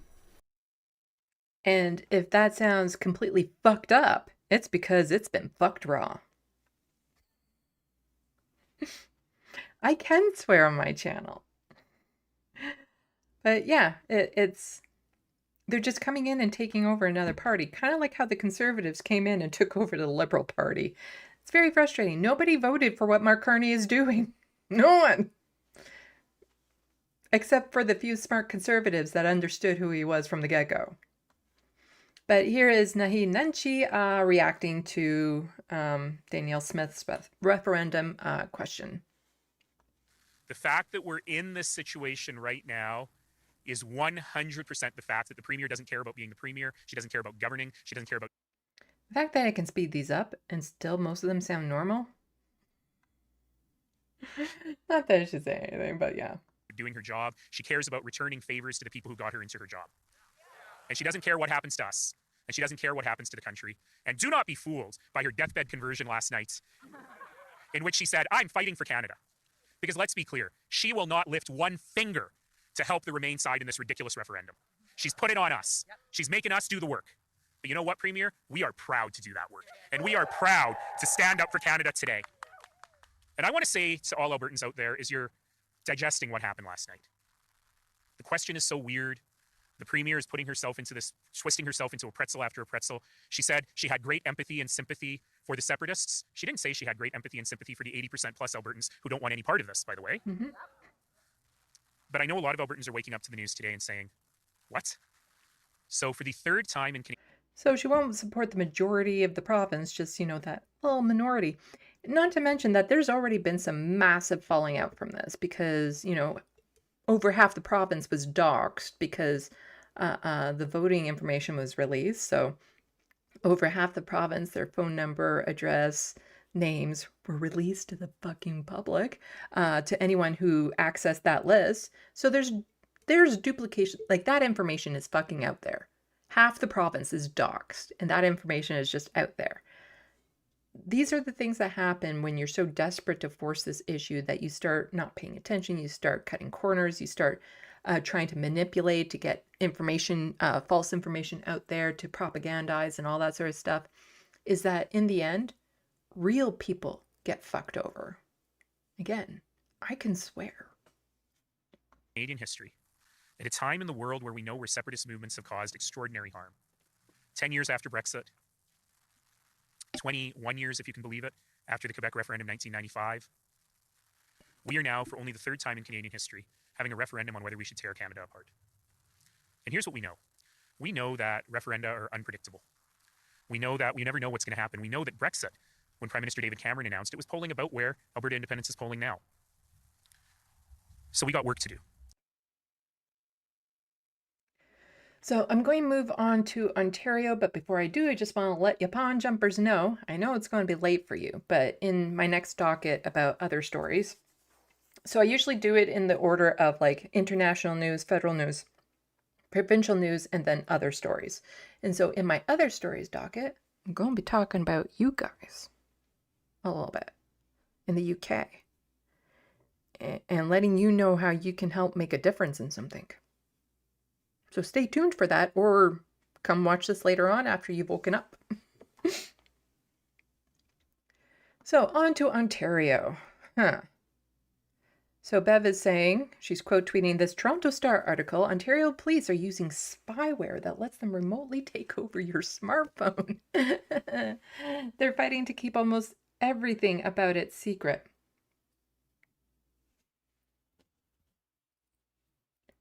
Go fuck yourself. Again, I can swear here. So Bev is saying Ontario police can apparently use spyware powerful enough to remotely take over smartphones, and they're fighting to keep the details secret from the public. Meanwhile, Doug Ford weakened Ontario's freedom of information system. He didn't weaken it, he got rid of it. Making it harder for journalists and citizens to get transparency from government.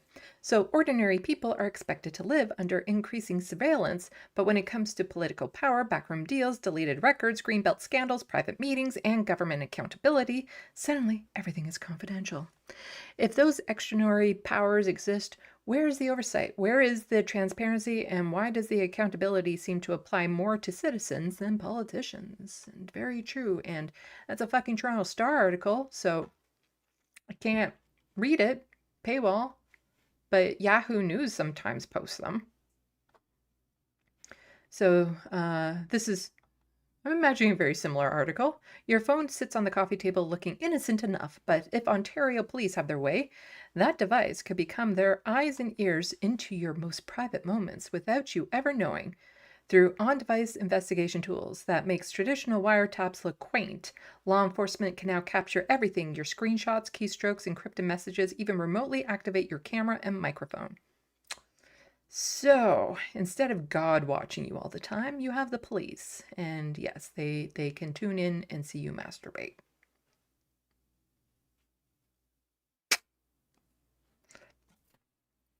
This feels like it's a violation of privacy. Just a lot. So Project Fairfield, the Windsor auto theft investigation that netted 23 arrests and recovered $9 million in stolen vehicles, has become ground zero for brewing fight over just how secret these digital intrusions should remain. You see, because again, in Ontario, Doug Ford got rid of the freedom of information stuff. So, yeah, doesn't have to acknowledge this. So, what police can see now? These aren't your grandfather's wiretaps, they're full spectrum device takeovers. Audits give investigators God-made access to smartphones and computers. Unlike traditional surveillance that intercepts messages in transit, this spyware lives on your device, capturing everything from call logs and photos to real-time typing and live audio. The tools can crack end-to-end encrypted conversations that were supposed to be bulletproof. One former intelligence officer told Parliament a single operation easily cost $500,000, suggesting police reserve this nuclear option for major cases. You know, it'd be nice if somebody came up with an ability to like have a phone case you could put this in that actually would block any camera or audio. So it would mute it so it wouldn't be able to hear anything. And well, you can get those little camera guards at least. But it'd be nice if it could also like muffle the microphone so that you can't just have people listening and watching you randomly. So the secrecy wars. Prosecutors would rather drop cases than reveal how the sausage gets made. Crown attorneys and police are fighting tooth and nail to keep everything about audits classified, which companies make them and how they work, even basic safeguards that exist. In Brantham's Project Vegas drug investigation, federal prosecutors have refused to release over 140 documents about the spyware, citing public interest protections under Canada's Evidence Act. The secrecy runs so deep that authorities pre-agreed to abandon prosecutions rather than reveal vendor identities, a fact they didn't tell the judge who authorized the surveillance. Legal loopholes and constitutional concerns. Canada's surveillance laws are stuck in the 1970s while the police deployed 2024 spyware. Defense lawyer Ken Schofield and Miranda Barr argue police failed to provide fully informed judicial oversight, hiding crucial technical details from authorizing judges. The big problem? Canada's interception laws were written for traditional wiretaps, not tools that can ransack entire digital lives. Part 5 of the Criminal Code doesn't distinguish between listening to phone calls and installing commercial spyware. Once a judge approves the surveillance, police have carte blanche on methods. Privacy watchdog. Sounds alarm. Yeah, I'm alarmed. Very alarmed. Even oversight bodies are flying blind on what police actually purchase. If police want to make the case that use of spyware is justified, they need to do this in a transparent manner, said Tamir Israel from Canadian Civil Liberties Association. Ontario Information and Privacy Commissioner closely monitored the technology, emphasizing that it is crucial that police adopt and apply appropriate transparency and accountability framework. Yet Citizen Lab research suggests multiple Ontario forces are building spyware capabilities potentially through vendors like Israel's Paragon Solutions. Yep.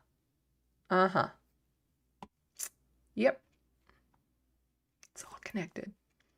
The stakes couldn't be higher. Similar commercial spyware has surveilled journalists, activists, and political opponents worldwide. I don't think they'll surveil me because even though I'm a leftist commentator on YouTube, I'm small beans. Which means that I'm freer to say a lot of what I want to say. Because I seriously doubt anyone's listening to me. If courts can't access basic information about these tools, their reliability, security risks, or vendor tracks records, then democratic oversight becomes impossible. Your digital privacy may depend on whether Canadian judges decide transparency matters more than prosecutorial convenience. And I believe somebody else down here was saying, yeah, the spyware used is made by Israel. Talk about devil. Ontario's police force using growing ecosystem of Israeli spyware. Can't say I'm surprised. So here we have this douche canoe saying, Happy World Family Doctor Day. Family doctors are often a first point of contact for care and trusted presence patients turn to at every stage of life, says Sylvia Jones, the MPP and Deputy Premier of Health, Minister of Health, and Minister of Health. She says, as we connect everyone to primary care by 2029, family doctors will continue to play a vital role in our healthcare system. But the Conservative government is absolutely and utterly destroying our healthcare system here in Ontario, making it impossible. But so Bev is saying, like, waiting till 2029, it's not great because people need help right now. Especially because they're campaigning on fixing the system that they broke. And they're going to take all this time, but keep in mind, the Conservative Party has been in power for like almost 9 years now. They've had ample time to fix our healthcare system, and instead they've only made it worse. There's nothing they're going to do to repair it. They're only ever going to make it worse.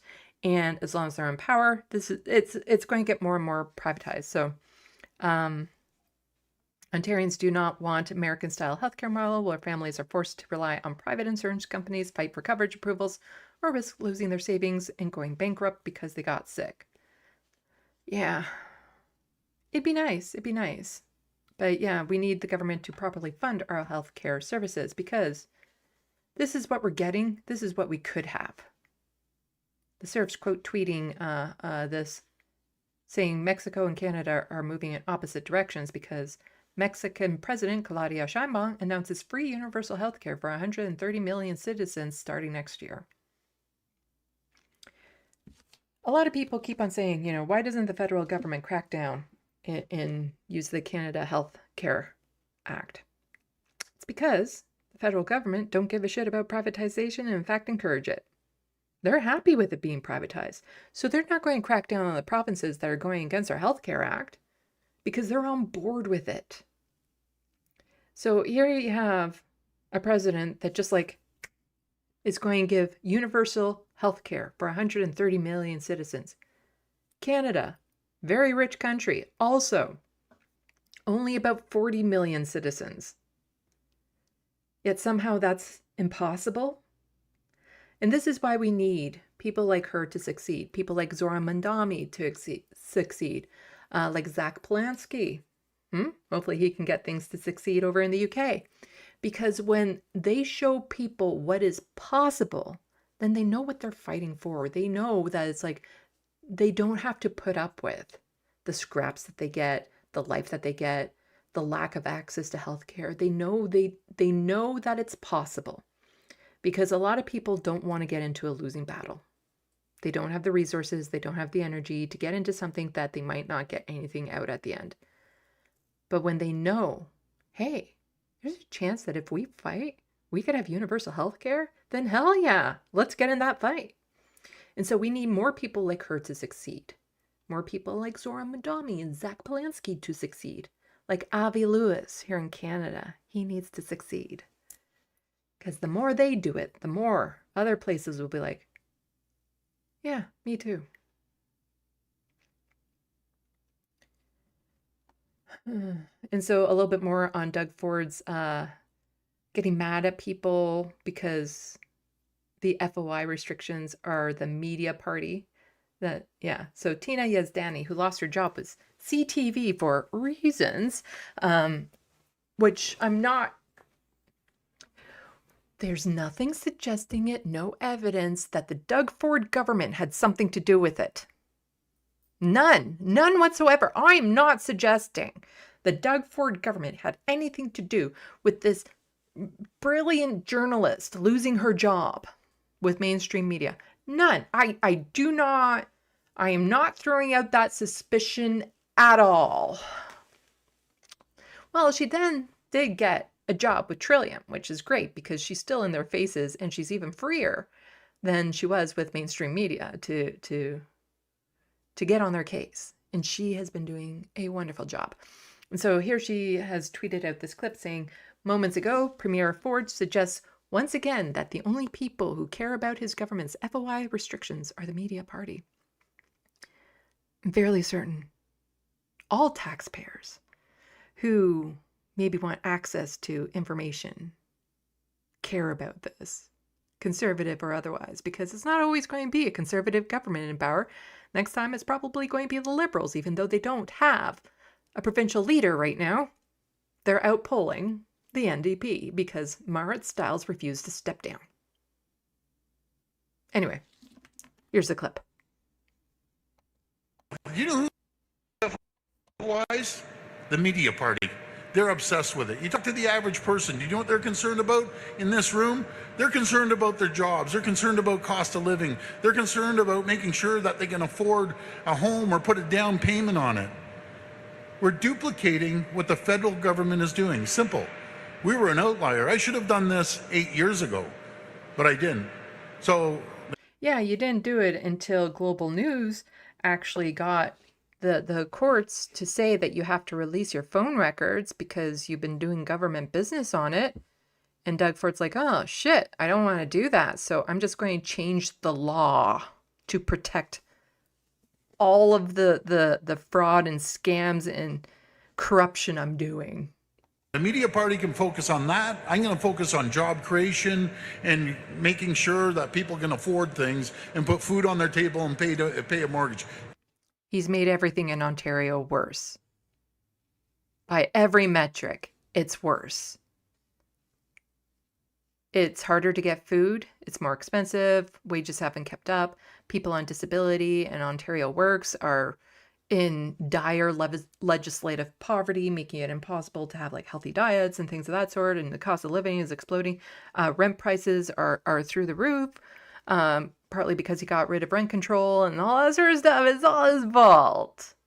He's had 8 years to fix anything, and all he's done is made it so anyone can drink wherever and whenever they want, and it's accessible in the corner stores now. It's all about the alcohol for him.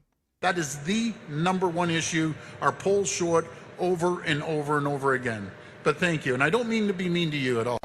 But I'm just speaking the truth. Oh, he absolutely does mean to be mean.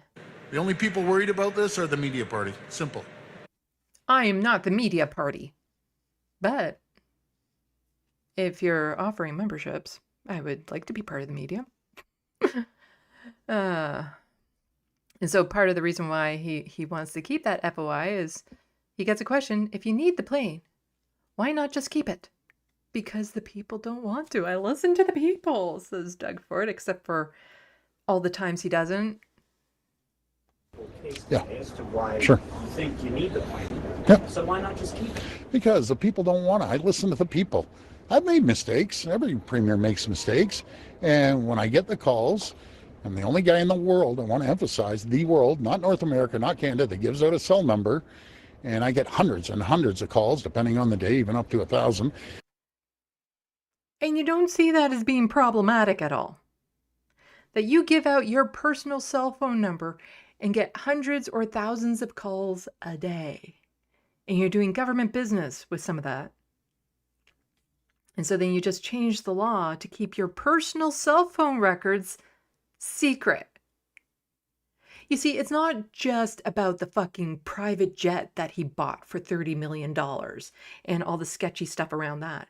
It's not just about, the science center and the therm spa and selling off, all these other things and getting rid of all these other institutions and forcing school boards to get rid of elected officials and giving some mayor, super mayor powers and all that sort of stuff. It's about all of it. It's never just about one thing. It's about all those things. And every time one of them comes to the surface, it's like it's poking at you. It's poking at you. But we're getting pricked all over because of this prick. And he doesn't listen to the people because if he did, he'd fucking resign. I listen to the people. I call them back, even if they disagree with me. But I can't tell you how many people have disagreed. And then when I built the case to them, they said, well, it makes common sense.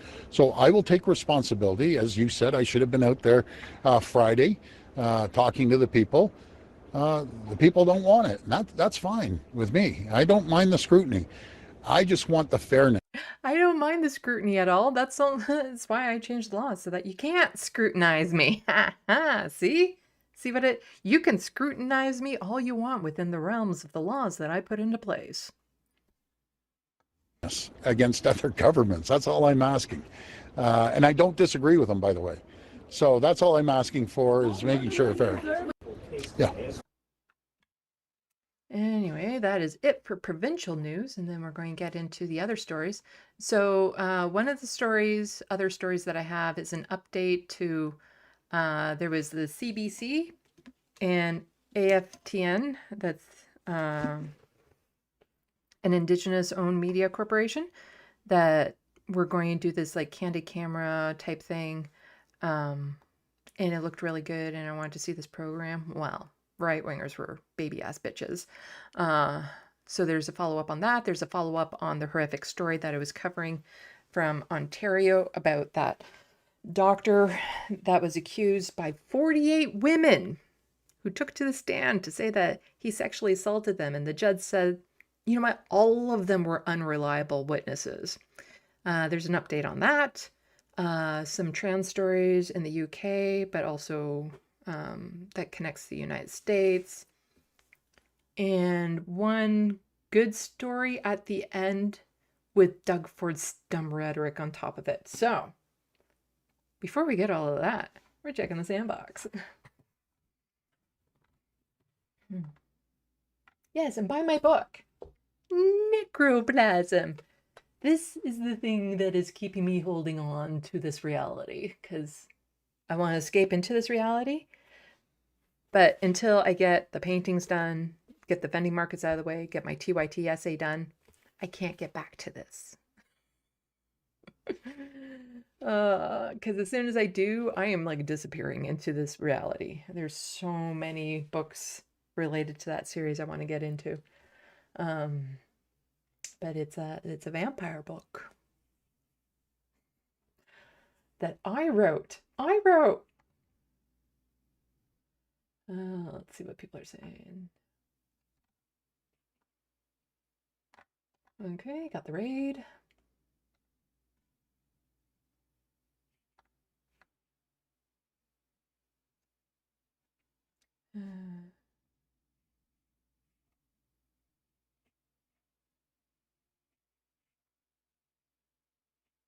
Misha saying consulting but not listening to the public, yet another reason why democratic government is an oxymoron that resolves the contradiction by becoming an elective oligarchy.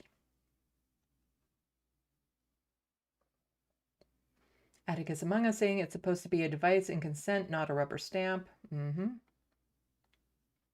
Talking about, oh, duty to consult, but, you know, we'll consult, but we're not taking any of that into consideration.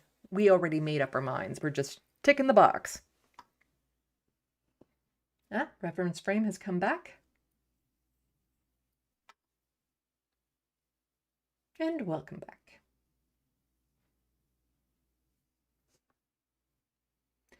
Also saying Quebec separatism was nothing like what we are seeing in Alberta. I don't know too much about it, but it would have been a different time, like before social media. And I think social media is just an accelerant to the rage flame inside of people.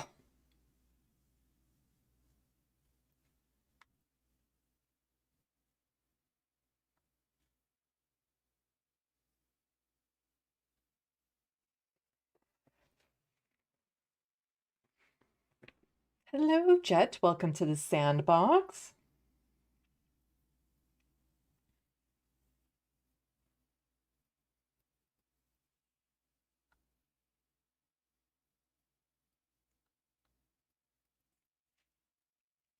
Let's see.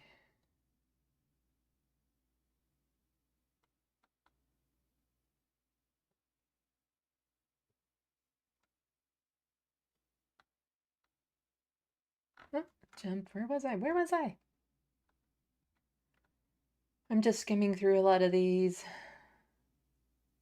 You see, sometimes I see response to somebody, and then I'm like trying to find the comment that it's related to, and I can't.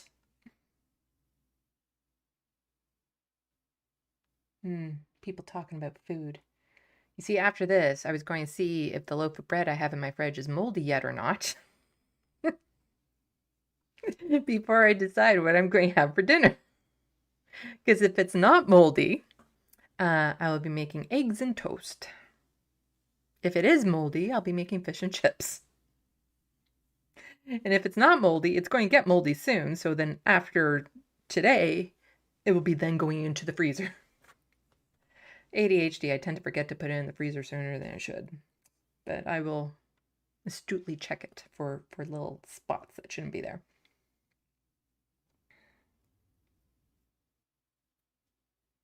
Bad Lefty saying that judge needs to be looked into. Yeah, the judge that did the 48, that let that guy off. Well, we'll be talking about that. And cases kind of similar-ish that happened in the UK.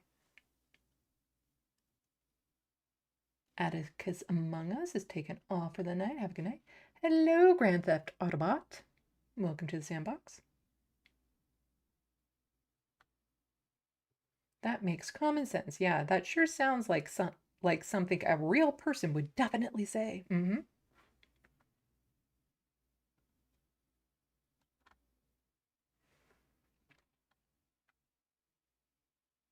Yes, my book is on Amazon. Matthew Kreitz. Yeah, I have it linked in the description box, and Looney Tunes tends to throw it on into the chat as well. Yeah, it's loaded with my social and political commentary. Shocking. It's vampires, and I love vampire. I love the genre. And I love this book so fucking much, but I can't start talking about it because if I do, I don't shut up about it. I warn people if I'm out at a social event and somebody asks me about it, I literally be like, okay, here's the deal. If you open this door, if you open this book that is me talking about my book, I'll be on it for like 45 minutes because I love talking about it. And it's going to be a very one-sided conversation. You can ask me questions about it for sure. But yeah, it'll be a very one-sided conversation and I won't shut up. And if we get interrupted, as soon as that other person walks away, I will pick up exactly where we left off. And that's what you can expect. If you're good with that, you may proceed. Oh.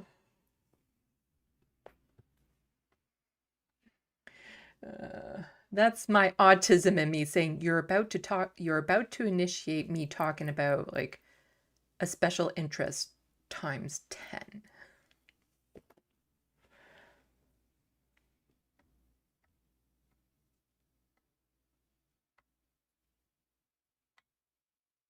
And unfortunately it is only on Amazon because I had to self-publish and I hate it. It is what it is. You can also just buy it from me, but then I buy the author's copy at a cheaper rate from Amazon and ship it, which makes it more expensive for people. So yeah.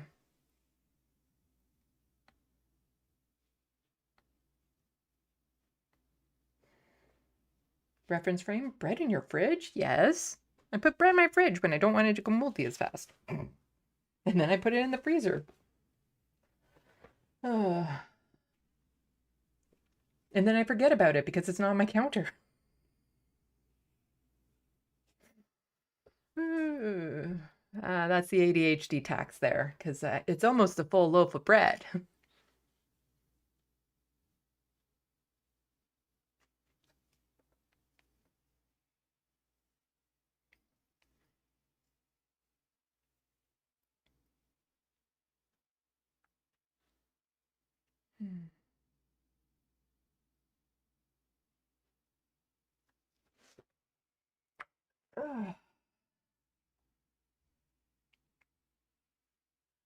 Lefty saying, and that's why Sandy is barred from the RC confessional. I don't even know what that means.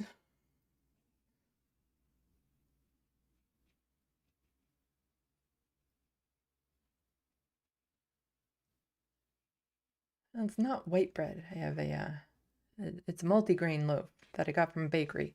So it doesn't have all the preservatives in it that would normally keep it the shelf life longer, but anything like that makes me sick now because I've switched to bakery bread without all of those additives in it for so long that if I try to eat like processed bread right now, it gets me so sick.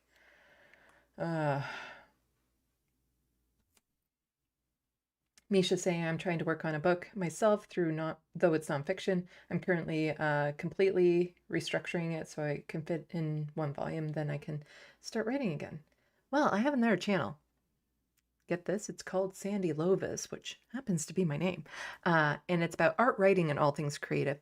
It's bare bones at this point. I haven't put much time or effort into it because, again, there's a video essay. If you don't know what TYT is, then you won't know much about what this video essay is entailing, but it's like a 1.5-year project at this point. And that's my anchor. Once that's out of the way, I can focus more on putting content up there. But the Sandy Lopez, that's for art, writing, and all things creative because I'm an artist. You see, like this is my painting, which is cute. This is what I draw with pencil. And then I also do the writing and stuff, and you can see time-lapse videos of my artwork and whatnot. And so I'm going to be putting that all on its own YouTube channel because this YouTube channel doesn't like it when I try to mix art with politics.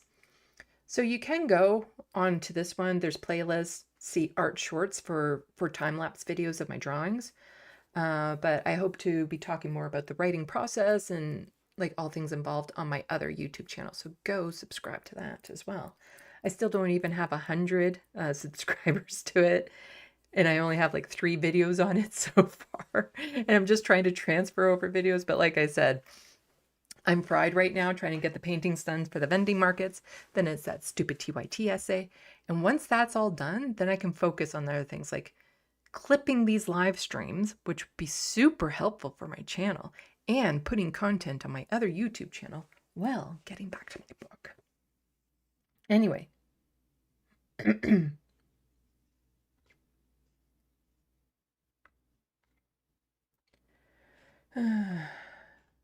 Lefty confessing sins in a Catholic church. Is that the CR that you were talking about? Anyway. I would trap priest there in a heartbeat. So I'm going to confess to you everything about my book.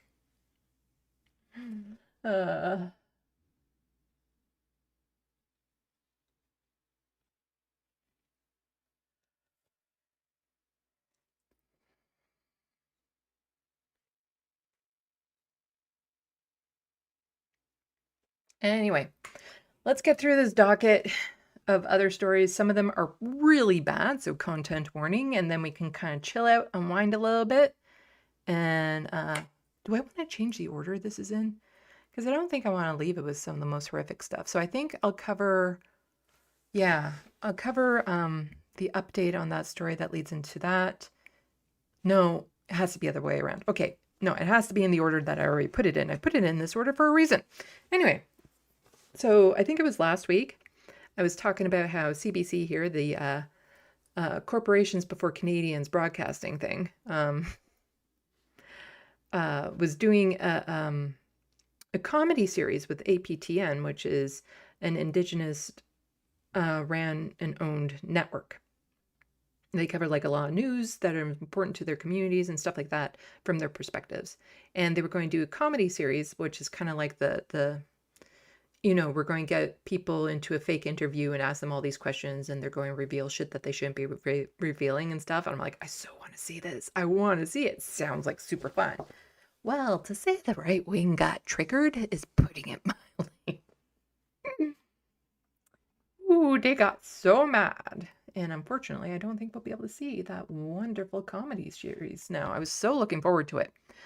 So Terrell here is just saying nobody cares about old white RCMP veterans. If they want to deny what happened to little children and teens at residential schools, then they deserve to be made fools of. And so he's quote tweeting Lindsay here, who's saying the CBC prank show deception scandal is getting so much worse. It wasn't a scandal. It was a fucking comedy series that they were trying to make, where they go under the pretense of an interview, but then ask really maybe, revealing questions. The clip they were talking about was how they were talking to a residential school denier, and somebody came in with a bunch of shoes to represent the children that were killed in those schools type thing. And she got really uncomfortable when complete Karen mode. And I was so looking forward to seeing this series because I'm sure it would have been great entertainment. But this woman is having her own Karen moment. Oh my God, I'm just reading that she's an author of A Day with Sir John A.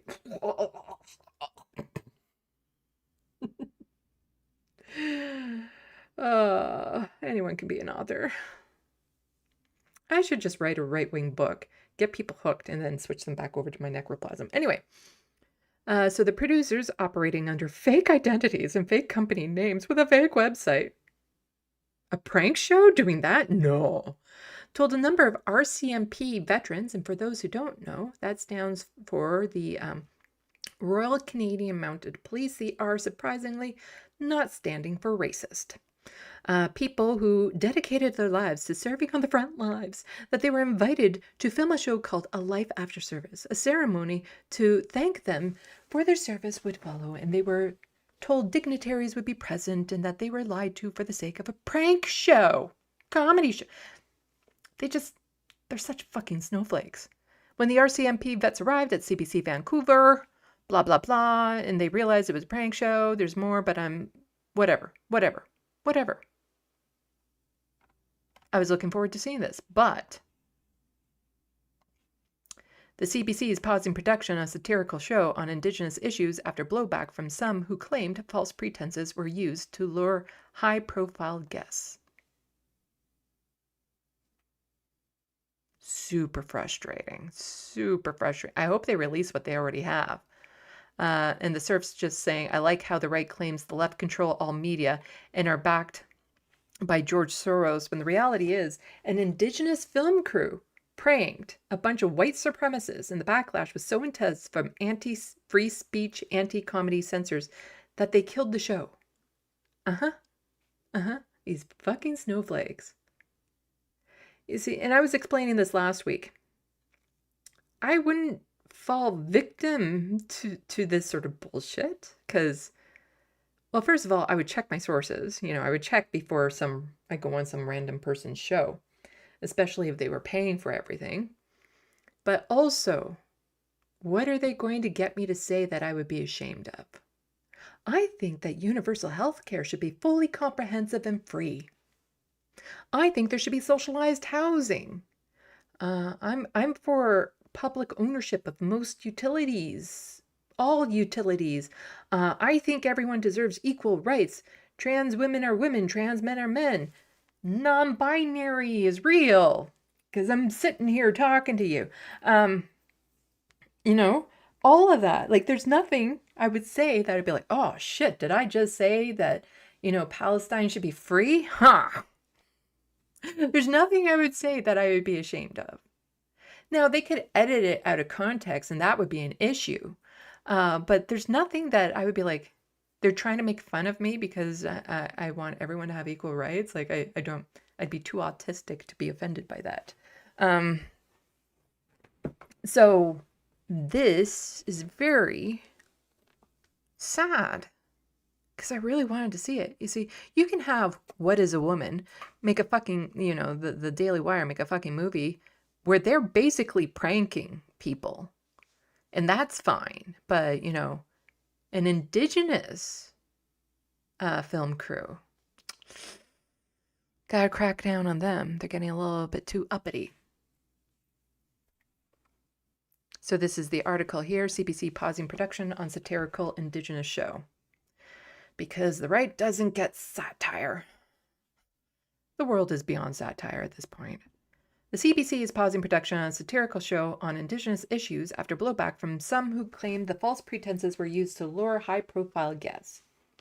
Yes, a satirical show on Indigenous issues is being shut down. But if it was a white supremacist group doing the exact same thing, do you think them talking about their white replacement issues would be shut down? We have politicians that are basically going on that right now. You have Jamel Javani. He's a Christo-fascist. Anthony Horsefarter, Zionist, unbelievable Zionist. Do you think they would get shut down for doing this type of thing? CBC spokesperson Chuck Thompson says the public broadcaster is halting production on Northland Tales to ensure it doesn't negatively affect the news brand, and so existing footage can be accessed. Several current and former conservative politicians have gone on social media to denounce the production of the show, which was being produced for CBC and APTN. Yeah, I denounce it. It makes me look like a horrible person because I said things that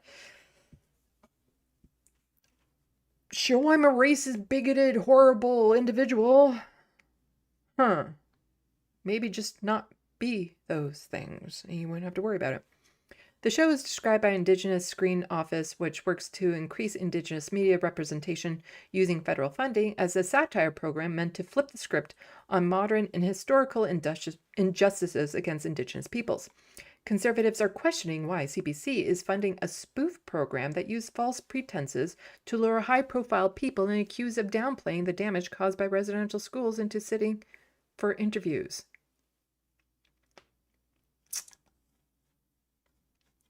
How about they deserve it because they were downplaying the damages caused by residential schools? They deserve to be made fun of and mocked. Conservative MP Aaron Gunn says he was approached by the show's production staff in April, but ultimately decided not to grant an interview. And yeah. So more fallout from that. The Surf's saying now the RCMP are suing comedians for a comedy series. The right-wing war on free speech and comedy. Did I need to read this one, or does this one say it? Because I don't want to read Juno News if I don't have to. See, I'm going to do the Control F thing. Oh, no, okay, so I have to. So this is from Juno News. Exclusive RCMP engaged legal team over CBC sting targeting veterans. The RCMP told Juno News in an exclusive statement that it has engaged in its legal team after CBC sting. It was a sting, I say, lured veterans of the force under false pretense and humiliated them on stage. By humiliated, you mean they said what they believed. The Royal Canadian Mounted Police, again, the R, surprisingly not standing for racist, told Juno News it is working with its legal team and the Canadian Broadcasting Corporation to reach a resolution on behalf of the RCMP Veterans Associations after veterans groups confirmed its members were targeted and, in some cases, traumatized by a CBC sting project that has since been paused.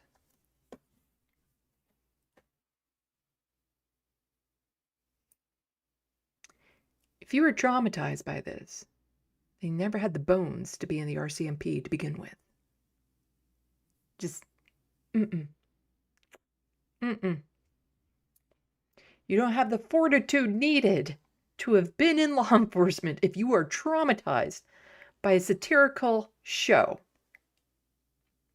Sources corroborate that there was multiple former RCMPs targeted in the operation and lured to the CBC Vancouver under false pretenses where they were subsequently humiliated. Yeah, and they were targeted because they were downplaying residential schools and the harm they caused.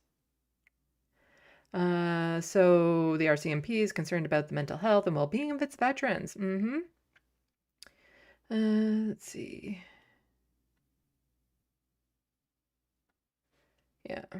So the RCMP stated that since receiving the report from the female veteran, it has been working on behalf of the RCMP Veterans Association to seek a resolution, including by communicating the RCMP's concerns directly to the CBC and engaging with its legal team services. Well, there's this as well. So Police Federation calls for probe. So they're not just going to sue, but they also want to probe into this horrendous comedy show that hasn't even aired.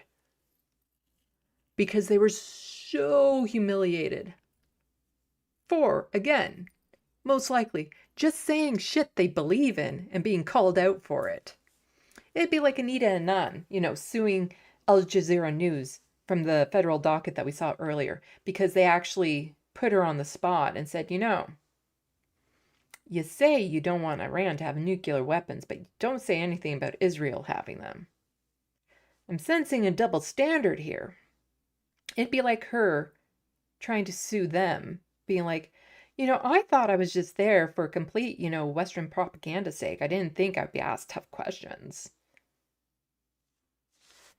If you weren't an asshole in these situations, you have nothing to worry about. So, the National Police Federation is calling on an inquiry to the CBC and APTN comedy show, says intentionally misled current and former members of the RCMP.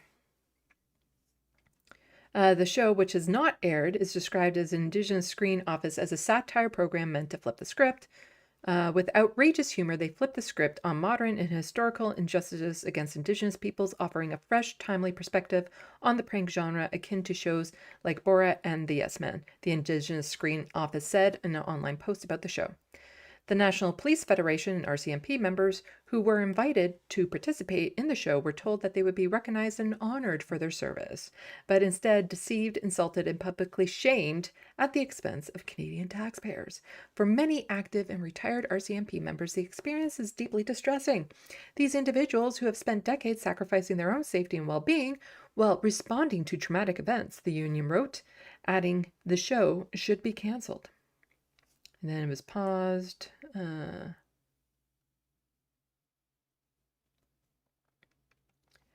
Let's see. One former RCMP officer who posts on YouTube under the name Clinton Jaws said in a video post this week he was approached to appear in the show.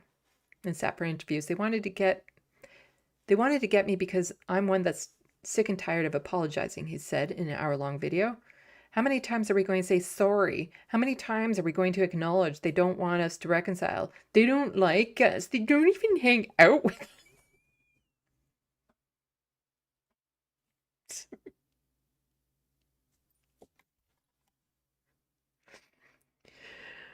Like, I know we only genocided them, but they don't want to hang out with us. They don't like us. So I'm mad. I'm having a temper tantrum because they caught me out.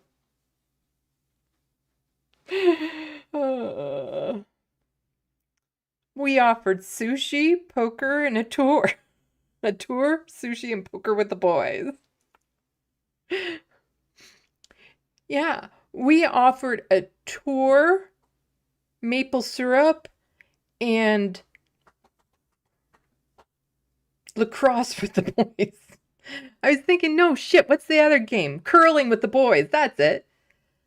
We offered them a tour, maple syrup, or poutine. Yeah, let's go with poutine. We offered them a tour, poutine, and curling with the boys. That's going to be in my thing is tour, poutine, curling with the boys. Like, just how baby-brained is that? Oh my god, they don't even hang out with us and they mocked us. The former officer said when the interviewers asked him what he makes of the RCMP's involvement in residential schools, and he responded by asking which officers snatched kids. It was bad. Bad things happen, sure, but you don't hang out with us, so I don't give a fuck what you think. He said, adding the RCMP officers had very little role in taking kids away from their homes and getting them to schools. That's literally what they were created for. With the majority of the calls were missing persons calls, the RCMP has a long-fraught history with Indigenous peoples. In the 1900s, the RCMP acted to enforce attendance at residential schools and to return children who ran away from the institutions. They kidnapped children. More than 150,000 Indigenous children were forced to attend residential school, the last of which closed in 1996. An estimated... So some of these RCMP officers who are veterans could have been involved in this. An estimated 6,000 children died in the schools, though experts say the actual number could be much higher, and I suspect that as well. The Truth and Reconciliation Commission, which is tasked with reaching the institutions, found they were rife with abuse. Children attending the schools were separated from their families and barred from visiting them. Anyone who is downplaying this deserves to be mocked. Yeah, and they shy away from saying the genocide word, but that's... The commission concluded schools constituted a systemic government-sponsored attempt to destroy Aboriginal cultures and language and to assimilate Aboriginal people, said that they no longer existed as distinct people. Sounds like genocide to me. But yeah, the serves pointing out no police officer has ever been convicted of murder for a Starlight Tour. And the Starlight Tours, which was happening in Manitoba, was when the police would target Indigenous men, usually men, who were sometimes drunk and stuff like that, in the middle of the night, drive them, in the middle of winter, drive them to the outskirts of town, drop them off, and drive away. Sometimes without even a jacket. A couple of them that we know of died because of that. Others may have died, but we simply don't have the bodies. That was what a Starlight Tour was called back in the day. No one faced consequences for that. And here's Terrell just saying never forget. So, again, just RCMP members and veterans were intentionally tricked, they're saying. And this is a famous painting which shows the role of both the church and the RCMP in kidnapping children.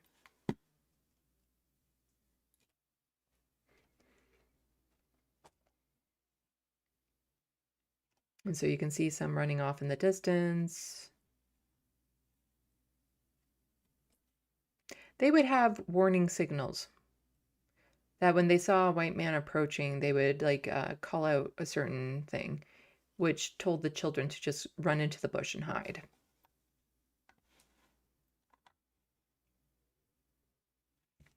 Because, you know, the RCMP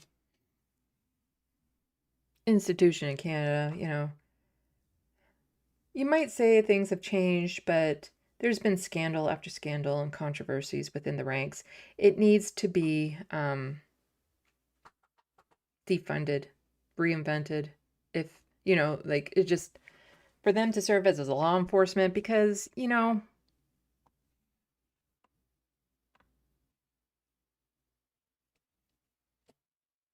have they improved? Nova Scotia woman who reported sex assault was treated without respect by RCMP before her murder report. Have they improved? Because this wasn't from all that long ago.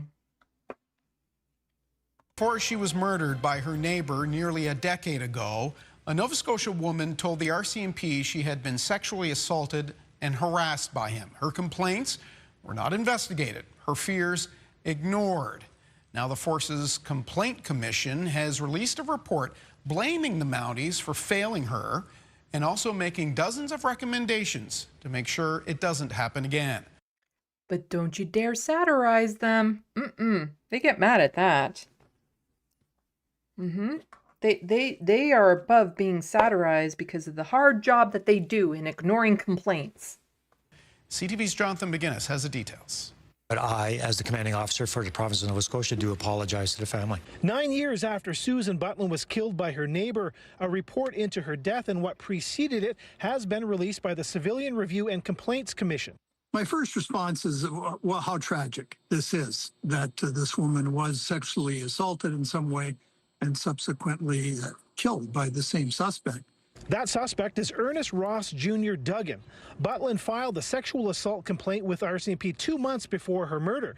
Police investigated but didn't file charges. The CRCC report found serious failures in how the case was handled, calling the initial investigation grossly inadequate. Other findings say RCMP members did not take reasonable steps to keep Ms. Butland safe. She was treated without respect or care. They say police failed to investigate or properly document reports that Ms. Butland was being threatened and intimidated by the neighbor. And the RCMP did not warn her about these risks or take steps to protect her from the neighbor who ultimately took her life. RCMP. Yeah, so they didn't do their job, like at all. And this woman died because of it. Members who investigated the complaint relied on harmful myths and stereotypes about sexual assault.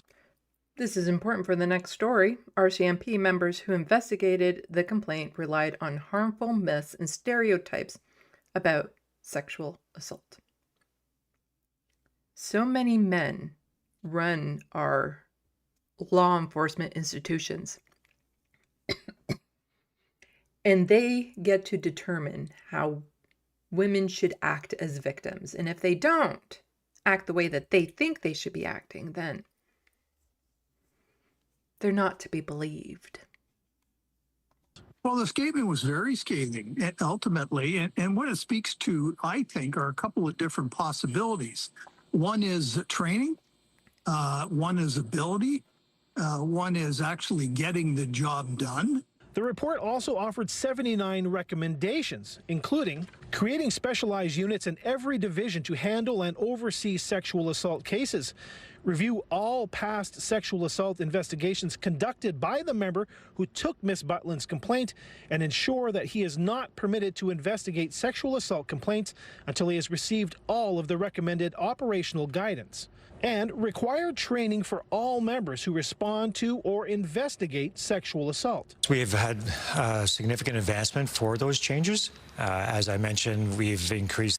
But did anyone lose their job because of this? A woman lost her life because she wasn't taken seriously. Did anyone lose their job? The amount of training, the trauma-informed approach that our officers use within these investigations.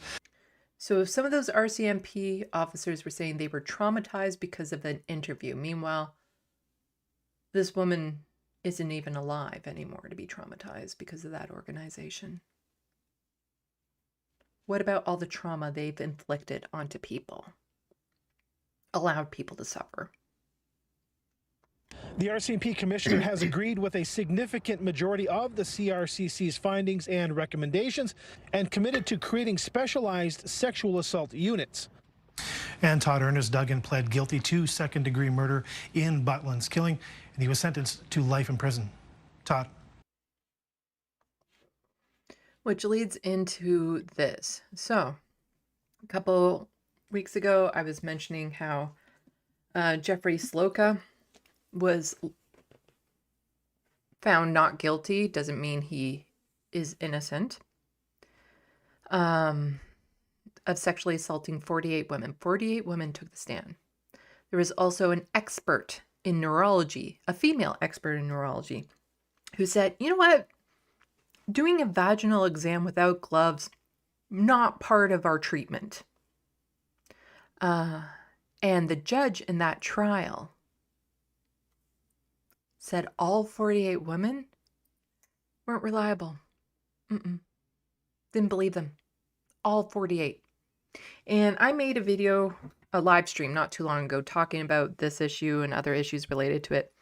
The fucking crybaby men in the comments of that one. Like, I don't get many comments on my videos or live streams, but these ones, they just saw the title of Believe Women and they could not handle themselves.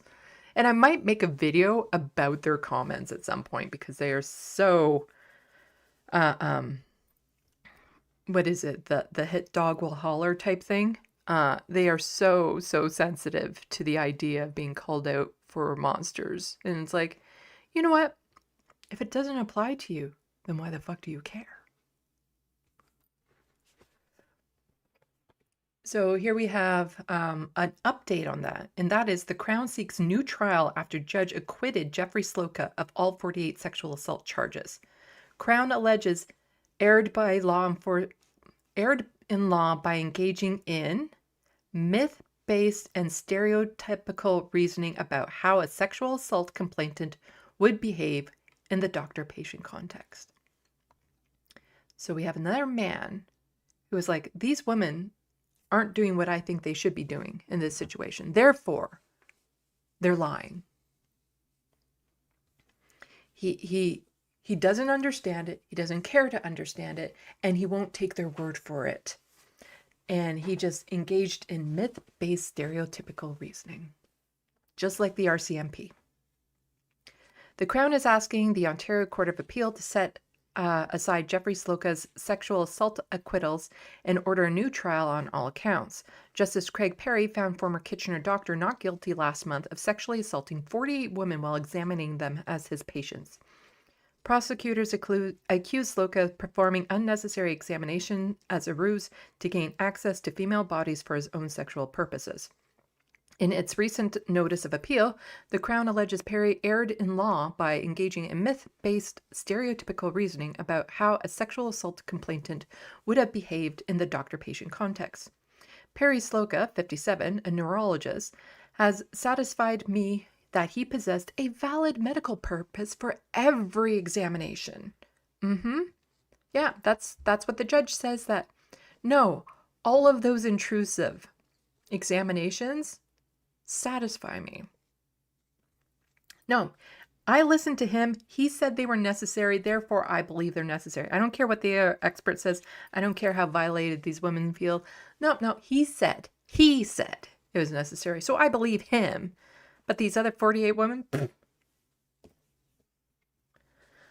the totality of the evidence satisfies me that each patient consented to and participated in the medical examinations, Perry said. In its notice of appeal, the Crown claims Perry erred in law in his analysis of whether the activity in question was sexual in nature. Sloka's defense lawyer, David Humphrey, said in a statement to the record that Perry consequently reviewed, I don't care what he says, The trial heard Sloka made women disrobe, told others to leave gowns open at the front, made some bend over to examine their buttocks, cup their breasts of the others, and sometimes examine their vaginas. Again, he was a neurologist. Contested examinations happened between 2009 and 2018. Many women felt their sexual integrity was violated, the trial heard. Humphrey said the statement that Sloka is disappointed the Crown is appealing. Yeah, no, disappointed that that some people think the judge was engaging in myth stuff when it comes to how my victims behave. Should just believe me.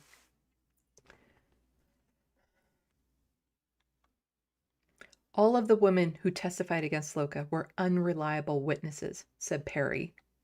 After considering the evidence of each complaint, I have to conclude that varying degrees each provided unreliable evidence. All 48 of them were unreliable.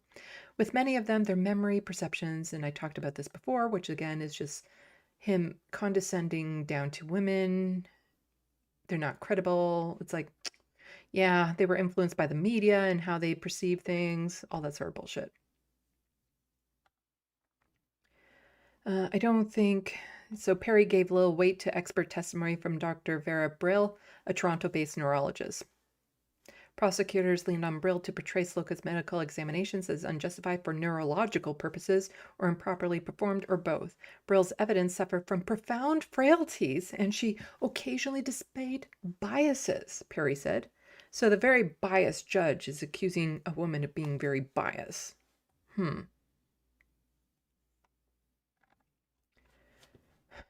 Well, it's not just here.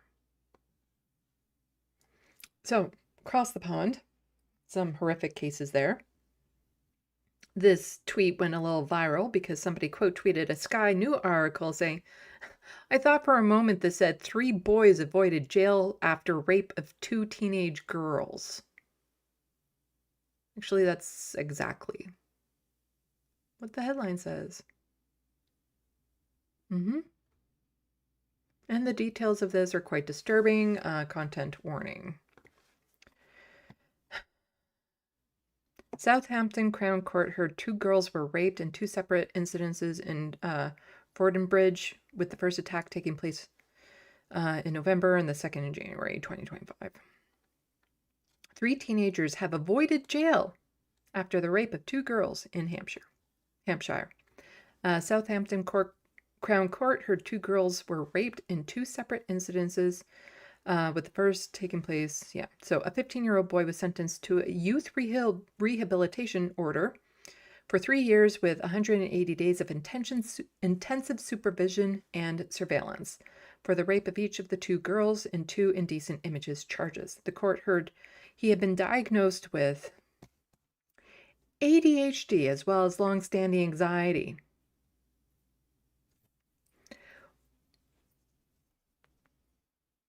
So, why are you mentioning that?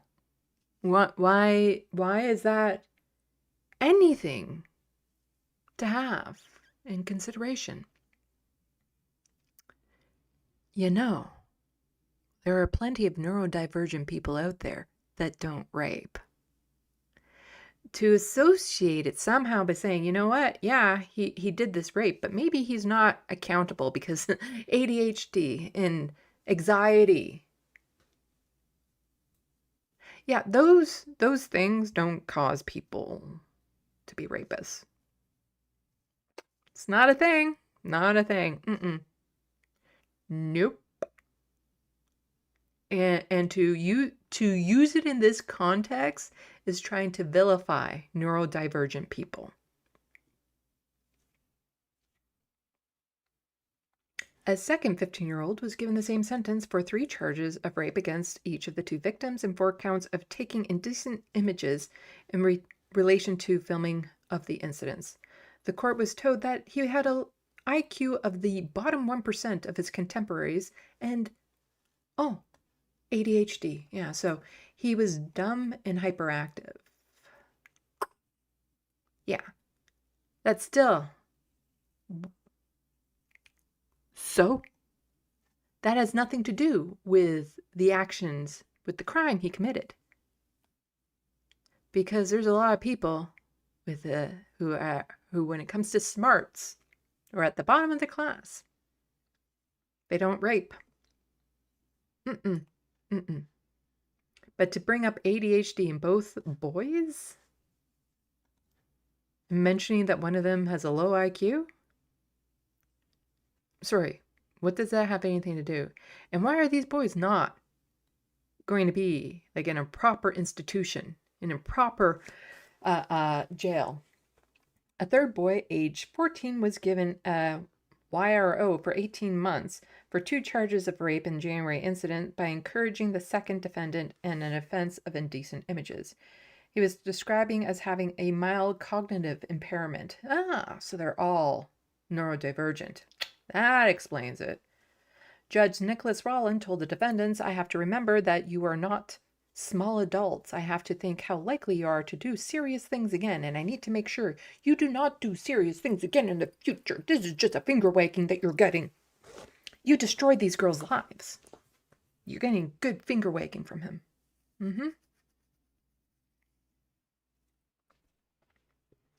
Explaining his sentence, he added, I should avoid criminalizing these children unnecessarily and understand the effects of their behavior and support their reintegration into society. So how about the trauma of these girls? How they traumatize these girls, and they'll never be able to live a normal life again. Shouldn't that be taken into consideration? He added, peer pressure played a large part in what went on. That's disturbing. That you can be peer pressured into raping.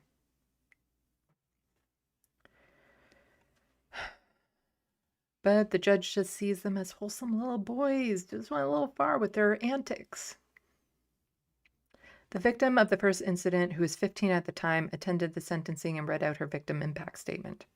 She also read out a poem which she wrote and was directed to her attackers. She said, I was caught off guard. I never want that to happen again. I will never get that innocence back again. The poem included the line, all I want to do is die. I no longer want to have fear for what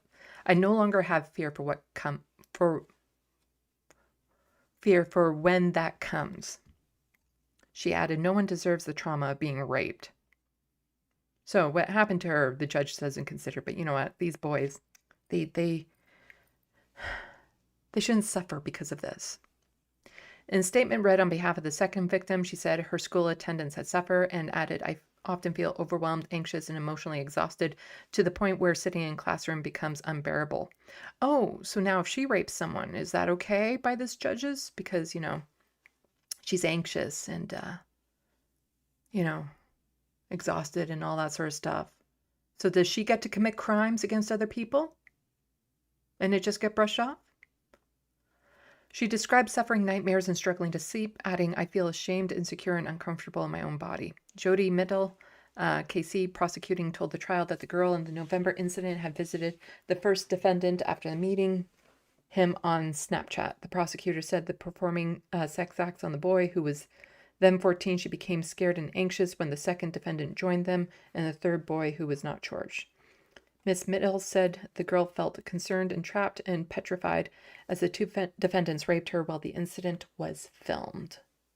Ms. Mitchell said afterwards the videos of the incident had been sent around and that other people made jokes about her and received messages calling her, I don't know if that's offensive, so I'm not going to say it. So all those people should also be charged. Everyone who got that and didn't immediately report it. The complainant in January incident, who was 14 at the time, was raped in a field near Fording Bridge recreation ground while the incident was also filmed. And a similar case also in the UK. So in this one, the media called 2 rapists aged over 18, teenage boys, and the victims under 16, a young woman. their biases are showing. And this is a common thing. It's not just this article. I've seen this time and time again, where the men who perpetrate these horrible crimes, they're boys. But the children, the girls that are the victims of these crimes are young women. You hear this over and over again, especially from right-wingers, where the young woman went on a tryst or something with the adult or something, or with this man, this young man, and she was like 12. The language that they're trying to do. So Alicia says they're trying to manipulate and gaslight all of us and minimize the damage caused to the victims. These poor girls, they were just 14 and 15. The government and judiciary have effectively decriminalized rape. Jess Phillips disgusts me, only ever playing lip service to her own needs. Please consider completing a request for sentence review. Link in comments. This is apparently a thing that you can do in the UK. So I'm putting the link in the sandbox if you are in the UK. But so often it's just like rape of girls. It just seems like for the males, it's something that they need to improve on, you know, a mistake they made and they need to get better, whereas the girls are just supposed to learn how to take it. So often that this is just a part of growing up for girls.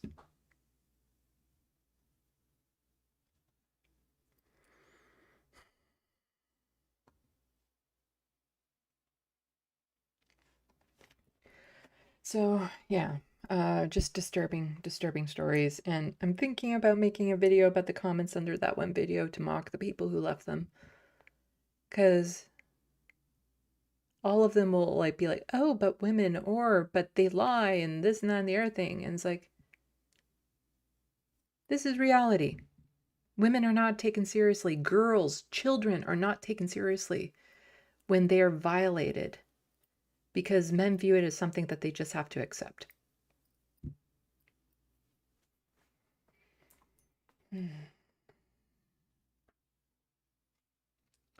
Moving on, but still in the UK. So India is saying the EHRC announcement from B. Phillipson is trans apartheid, with the UK state now regarding trans people and gender dysphoria a recognized medical condition as nothing more than dressing up. Degrading, humiliating. We are being pushed out of society. And this is about the law that was passed that's saying your sex is your biological sex designated at birth, and you're not allowed to access you know, places that you identify with your gender and all that sort of stuff.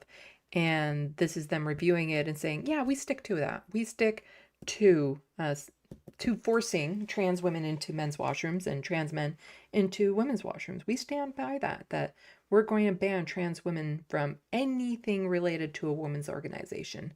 And we're also going to say that we're not discriminating against them at the same time. Oh my God. What can I say? Just looking through Bridget Phillipson's announcement and looking some of the things that are included in the new trans apartheid laws, because let's not beat about the bush.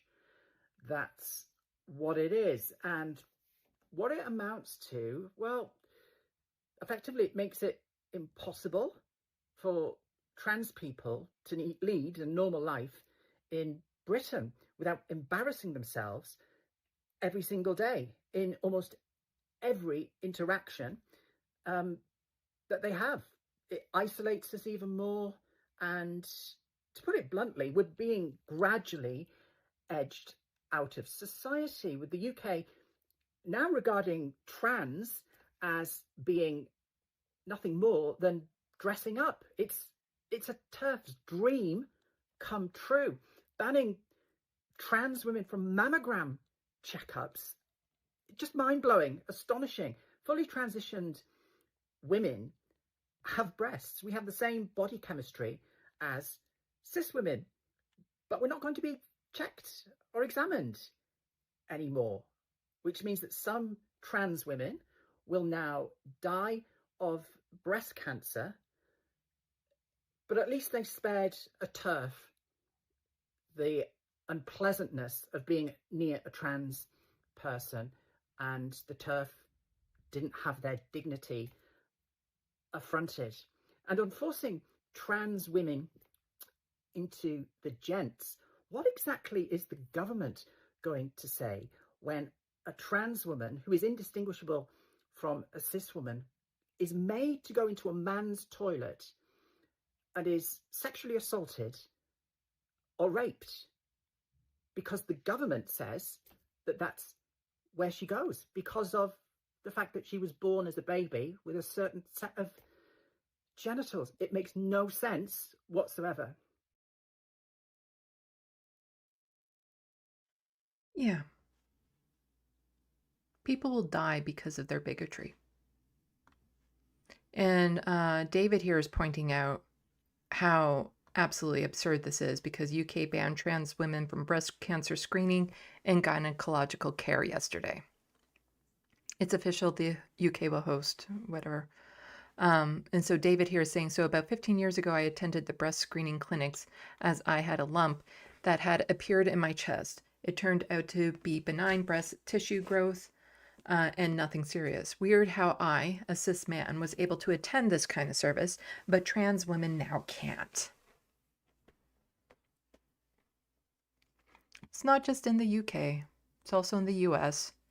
Trans students made to use outdoor porta potties as new bill signed in South Carolina. So South Carolina Governor Henry McMaster has signed House Bill 4756, a privacy law that allows school to treat outdoor porta potties as accessible single occupancy toilet options for trans students if no indoor single user bathroom is available. Like something else that was pointed out about, forcing trans folks to suddenly have to go into the wrong washroom is, like if you think about a school or a workplace where somebody might have been trans for years and the people around them, maybe they don't know, it forces them to be outed as well. That their classmates or colleagues might then know, like, wait a sec, why are you going to that washroom now? And to force children to have to go outside to use a porta potty?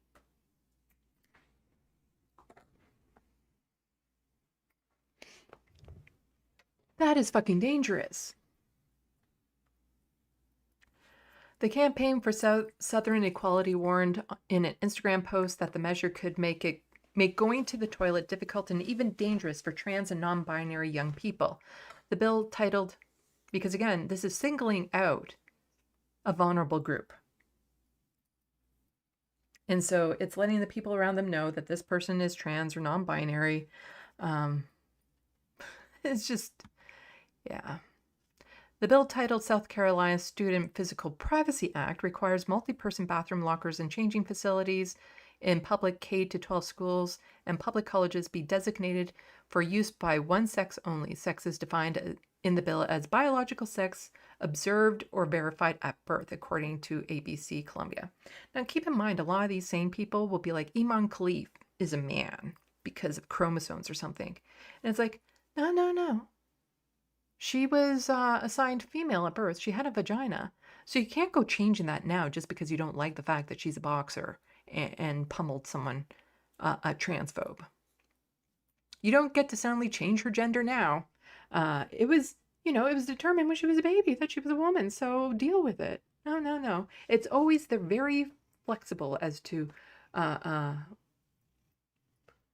they want to be able to determine who other people's genders are and how they should act around it. So the law allows trans students to use single occupancy restrooms. If a school does not have one, it can designate a porta potty outside as a single occupancy restroom instead.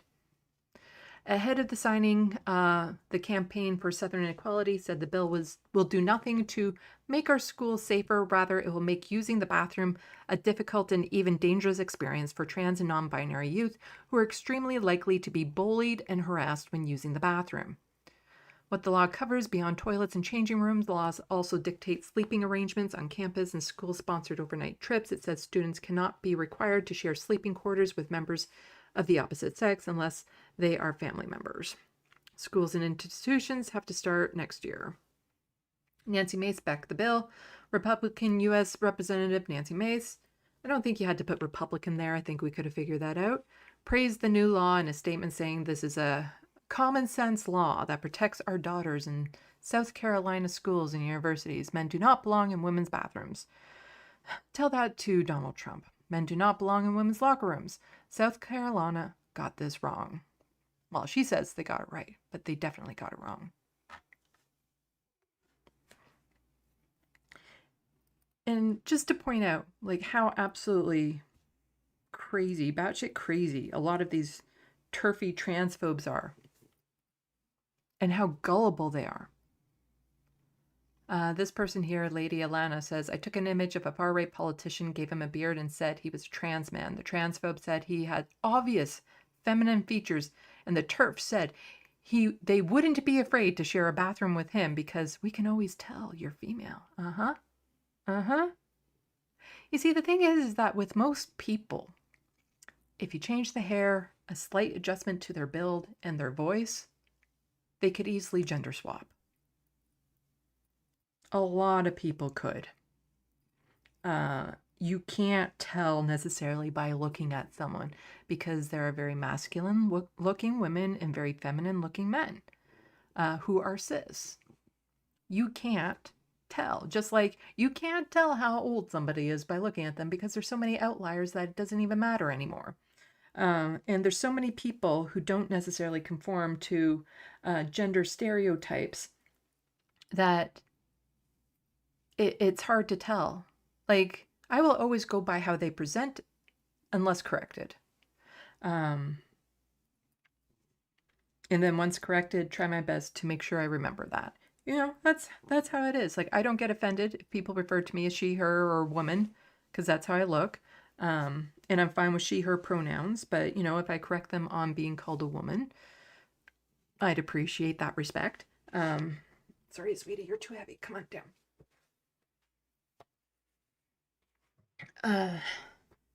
But the reality is, yeah, this guy does have, you know, could easily pass for a woman. And so this person is just, I can't play this because of the music that's playing. But just quickly going through a bunch of tweets saying, you're definitely a woman, you're a woman, you're a woman. Because they said, oh, trans. So the cis man is now suddenly trans.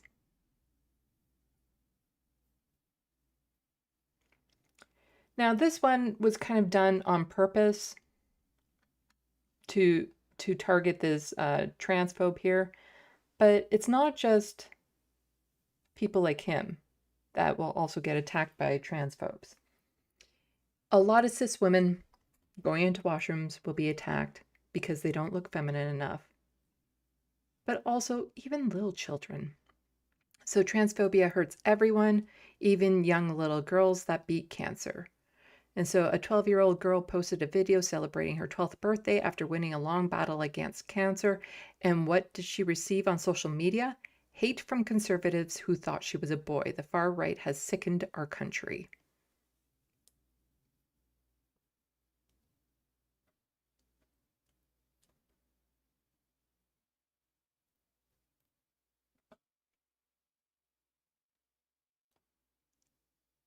They don't even take time. Like, first of all, don't attack a fucking child. Like, come on.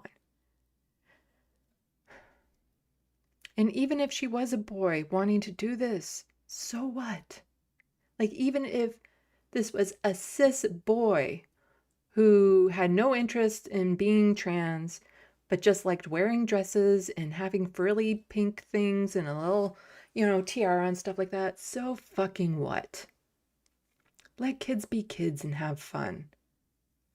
She's been through something traumatic, battling cancer, and to suddenly be attacked and hated on in the internet because hateful, bigoted people decided that what gender she is? Disgusting. Okay, so lots of horrible stories.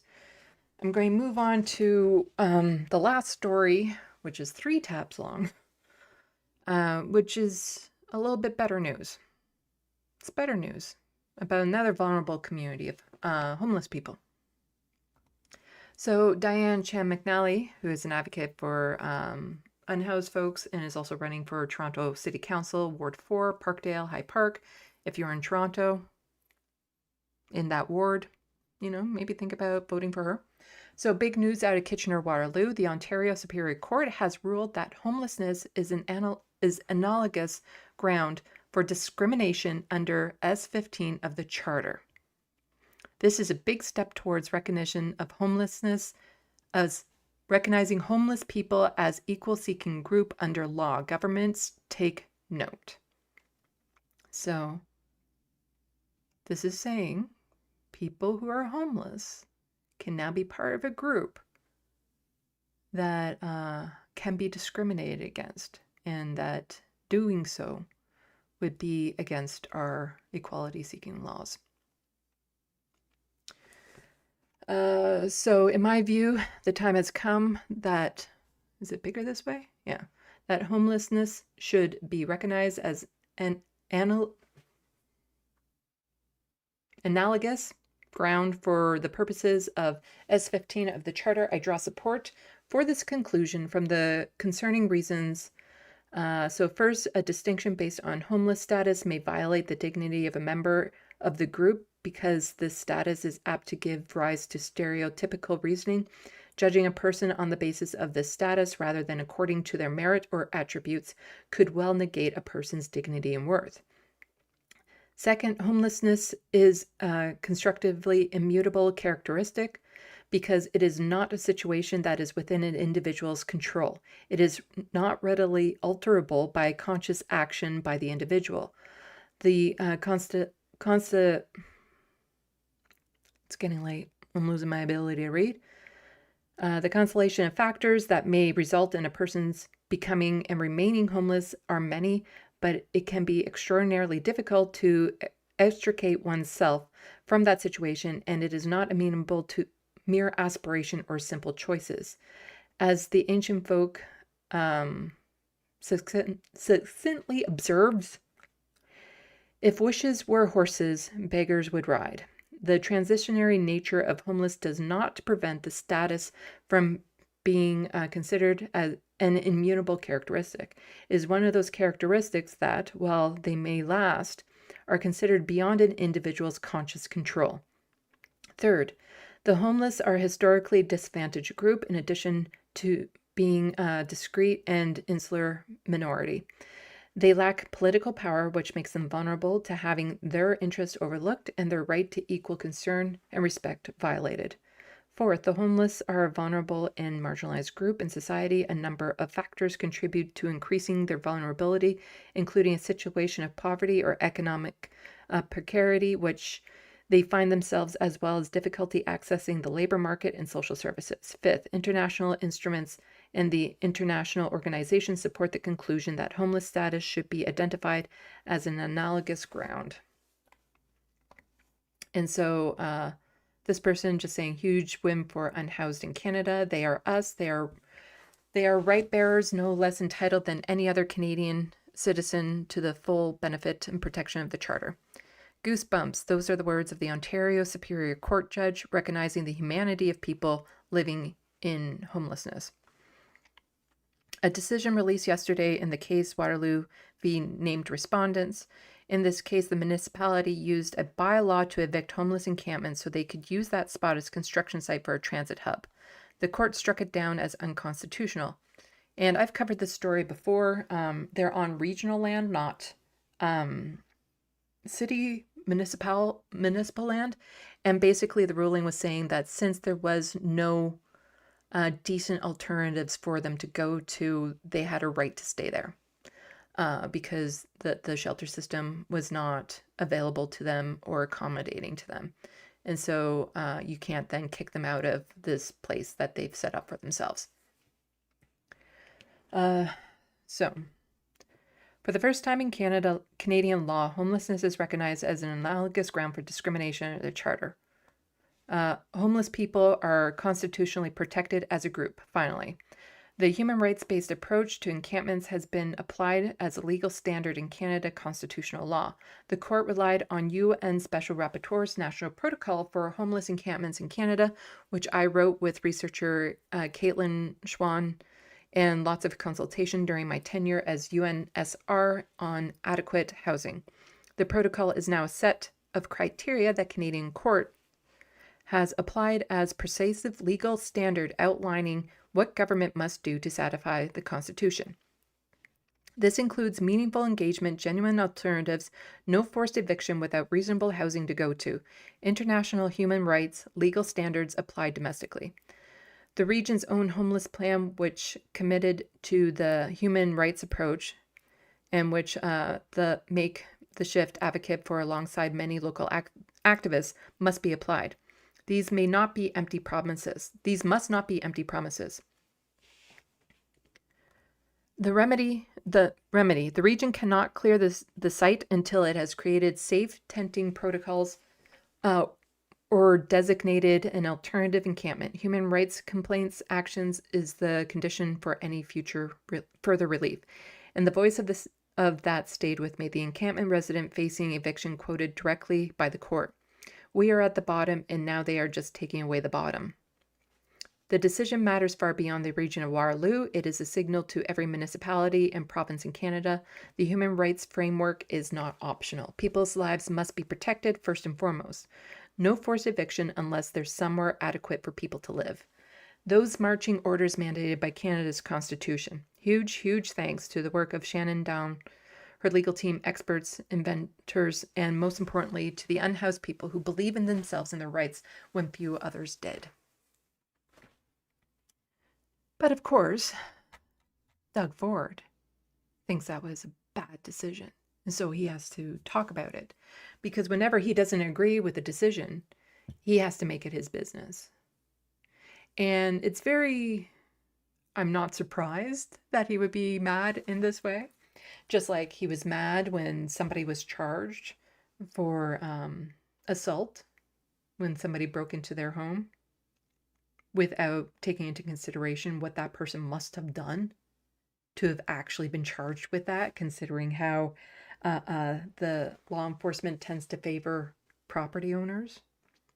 Or when he called out a man who was accused of running over an plainclothes police officer,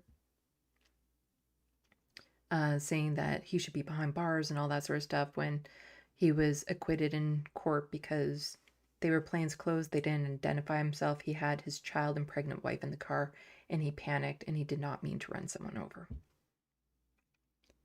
But Doug Ford had to get involved because he's an asshole.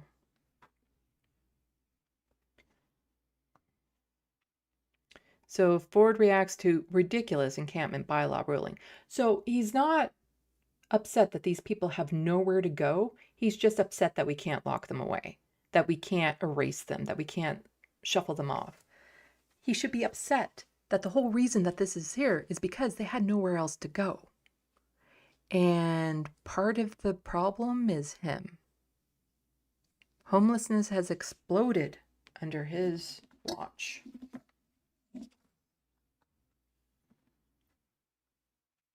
I was on the phone late last night with the chair of Waterloo, a couple mayors up there, as well as our Attorney General. It's the most ridiculous ruling I've ever seen. Don't get me wrong, I have a great deal of respect for our judge of Supreme Court, but he comes out with this cockamamie idea that they're going to hold up an encampment, they're going to hold up transit. So for 30 people, they're going to hold up millions and millions of riders. It wouldn't be millions and millions of riders for one thing. But also, Provide them with a reasonable alternative then. Don't just get mad that you can't, brush them away. Give them options. If you want them gone, give them reasonable options. Because if somebody chooses to be in an encampment versus whatever shelter system is available, they're choosing the least worst option. And some people can't access shelter systems for whatever reason, and I've talked about this before. Communities and everything saying you can't go in there, you can't touch them. So guess what, folks? Anyone can show up in your backyard. I wish they'd show up in this judge's backyard. My backyard isn't regional property. The judge's backyard isn't regional property. And set up camp. It's the craziest thing I've ever heard. You can't move them on. We'll give them shelter and take care of these folks.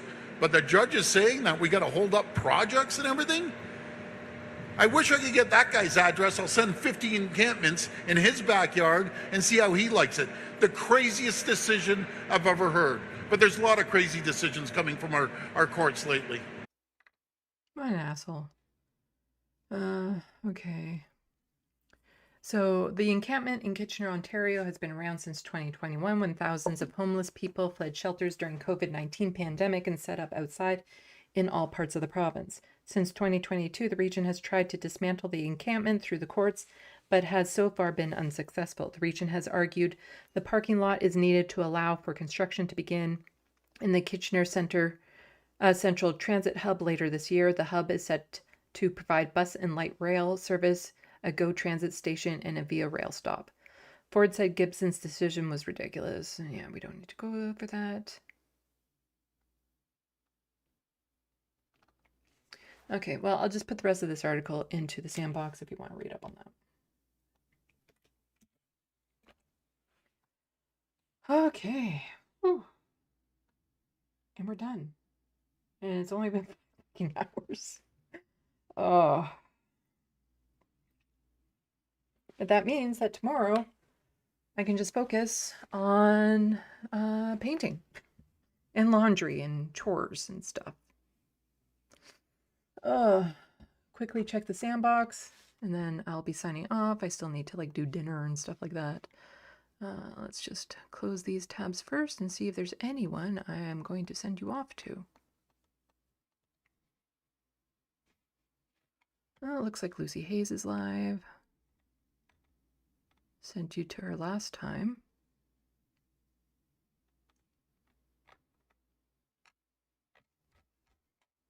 And let's see, usually if I do it this way, I see more options.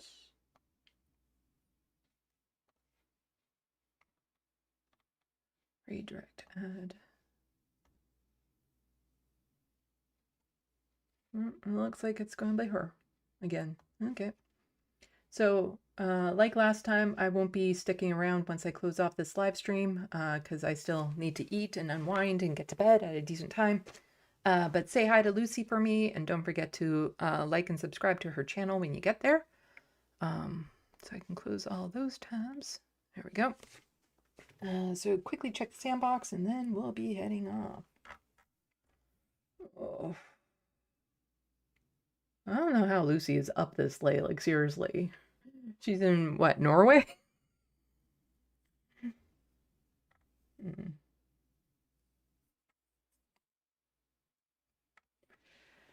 Oh.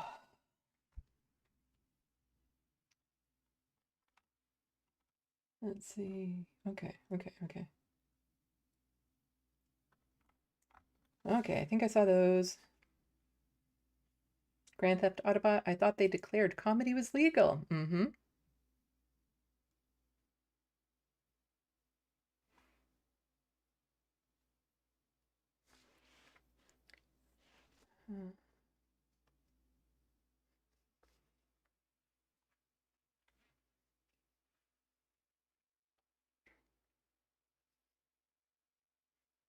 Reference frame saying the surfs is cooking with that one. Probably talking about one of the tweets I read of them. Bad lefty, not a spine to be found. Leak the tapes, says the reference frames. Yes, and bad lefty also says leak the tapes. Well, they were saying, I think somewhere in the article, that if they shut it down now, they still have access to those tapes. That if they put a pause on it, I don't know. I hope we get whatever they've already put together. Grand Theft Autobot, why is CBC funding a spoof program? Like, I don't know, this hour has 22 minutes. You know? And their comedy show that used to, I don't know if it's still around. But yeah, it's part of Canadian arts and stuff. Things like that get, you know, funded. Bad Lefty, it's so ridiculous not to release the show after they already faced the backlash.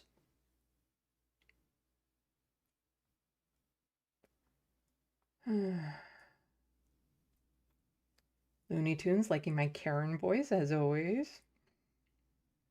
Hello, Morbius.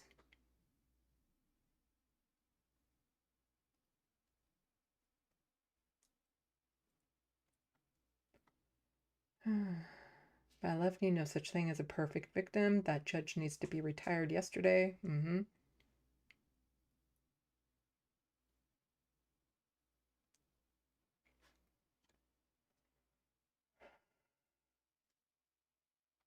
Comments about the very horrific sexual assault stories. Grand Theft Autobot, are they saying ADHD and high anxiety disorder or get out of free jail cards?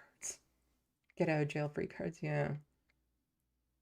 Bad Lefty, wait till I go back and tell my judge this. Hello, Schmegly, welcome to the SandBox, saying this is ableist as fuck.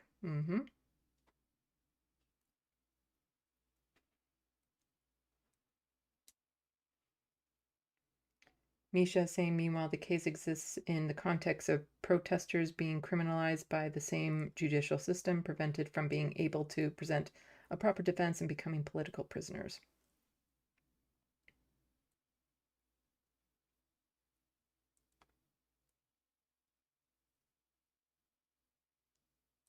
Bad Lefty saying that word was the same as slut.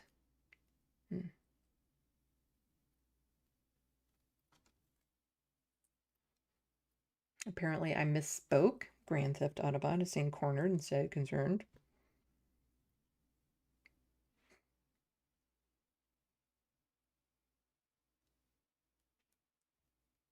Grand Theft Autobot, I guess boys will be boys. I can't say Punisher as in Frank Castle character.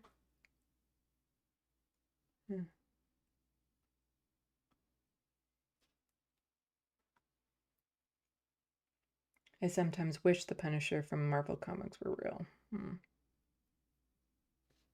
watched Daredevil, Born Again. Season 2, really good. Season 1, they bring the Punisher back in. That, and yeah, a lot of the cops that like to prop up the Punisher, the icon of that, are people the Punisher would hate.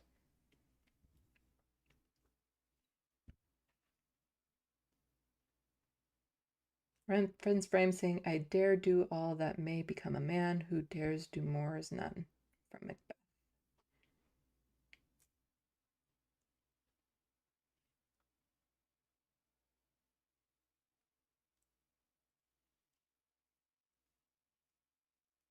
Misha saying trans men will also be forced to enter a women's bathroom too. Imagine how uncomfortable that will be for everyone involved.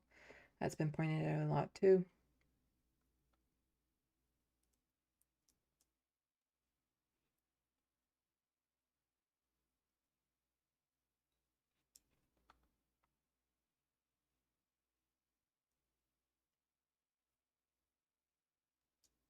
The Wild West Mall near me has unisex washrooms. I love it. One room for urinals, one for stalls. It's not hard. Yeah, there's a restaurant I frequent around here where they're all individual units type thing, and so they're all gender neutral because they don't matter. Bad Lefty saying my home has unisex toilets too. Well, I make all the cis people use the washroom in the laundry room.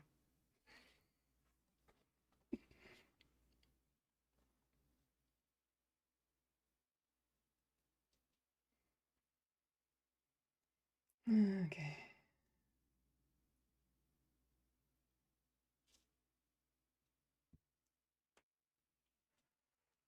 Hmm.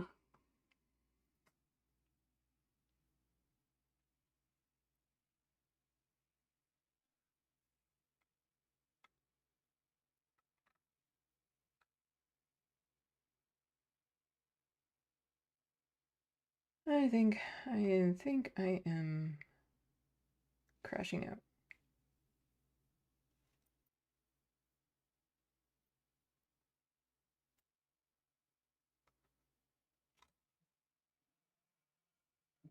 Okay. What are you guys talking about?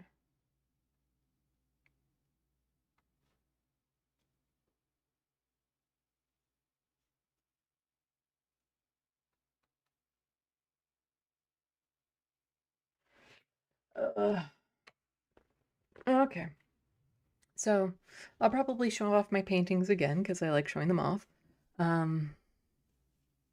Ones that are left because I'll be going to the market. But Wednesday, I think Minuet will be on this space, and she'll probably show off my artwork.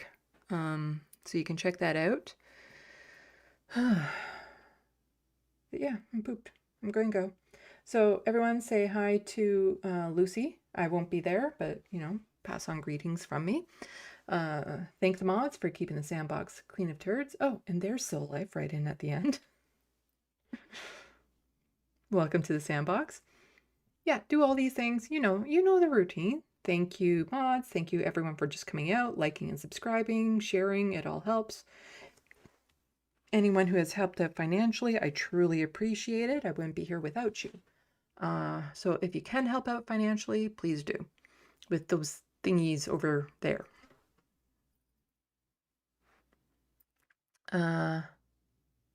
Yeah. And buy my book if you can. And I think I'm done. I'm done. I'm pooped. So I think with all of that, salut, à la prochaine. Thank you for watching and stay tuned. I'm Sandy, wishing your tomorrow is better than your today. And if that person is still watching from earlier, who I said, wait till you hear the end of this. Enjoy your dog freaking out.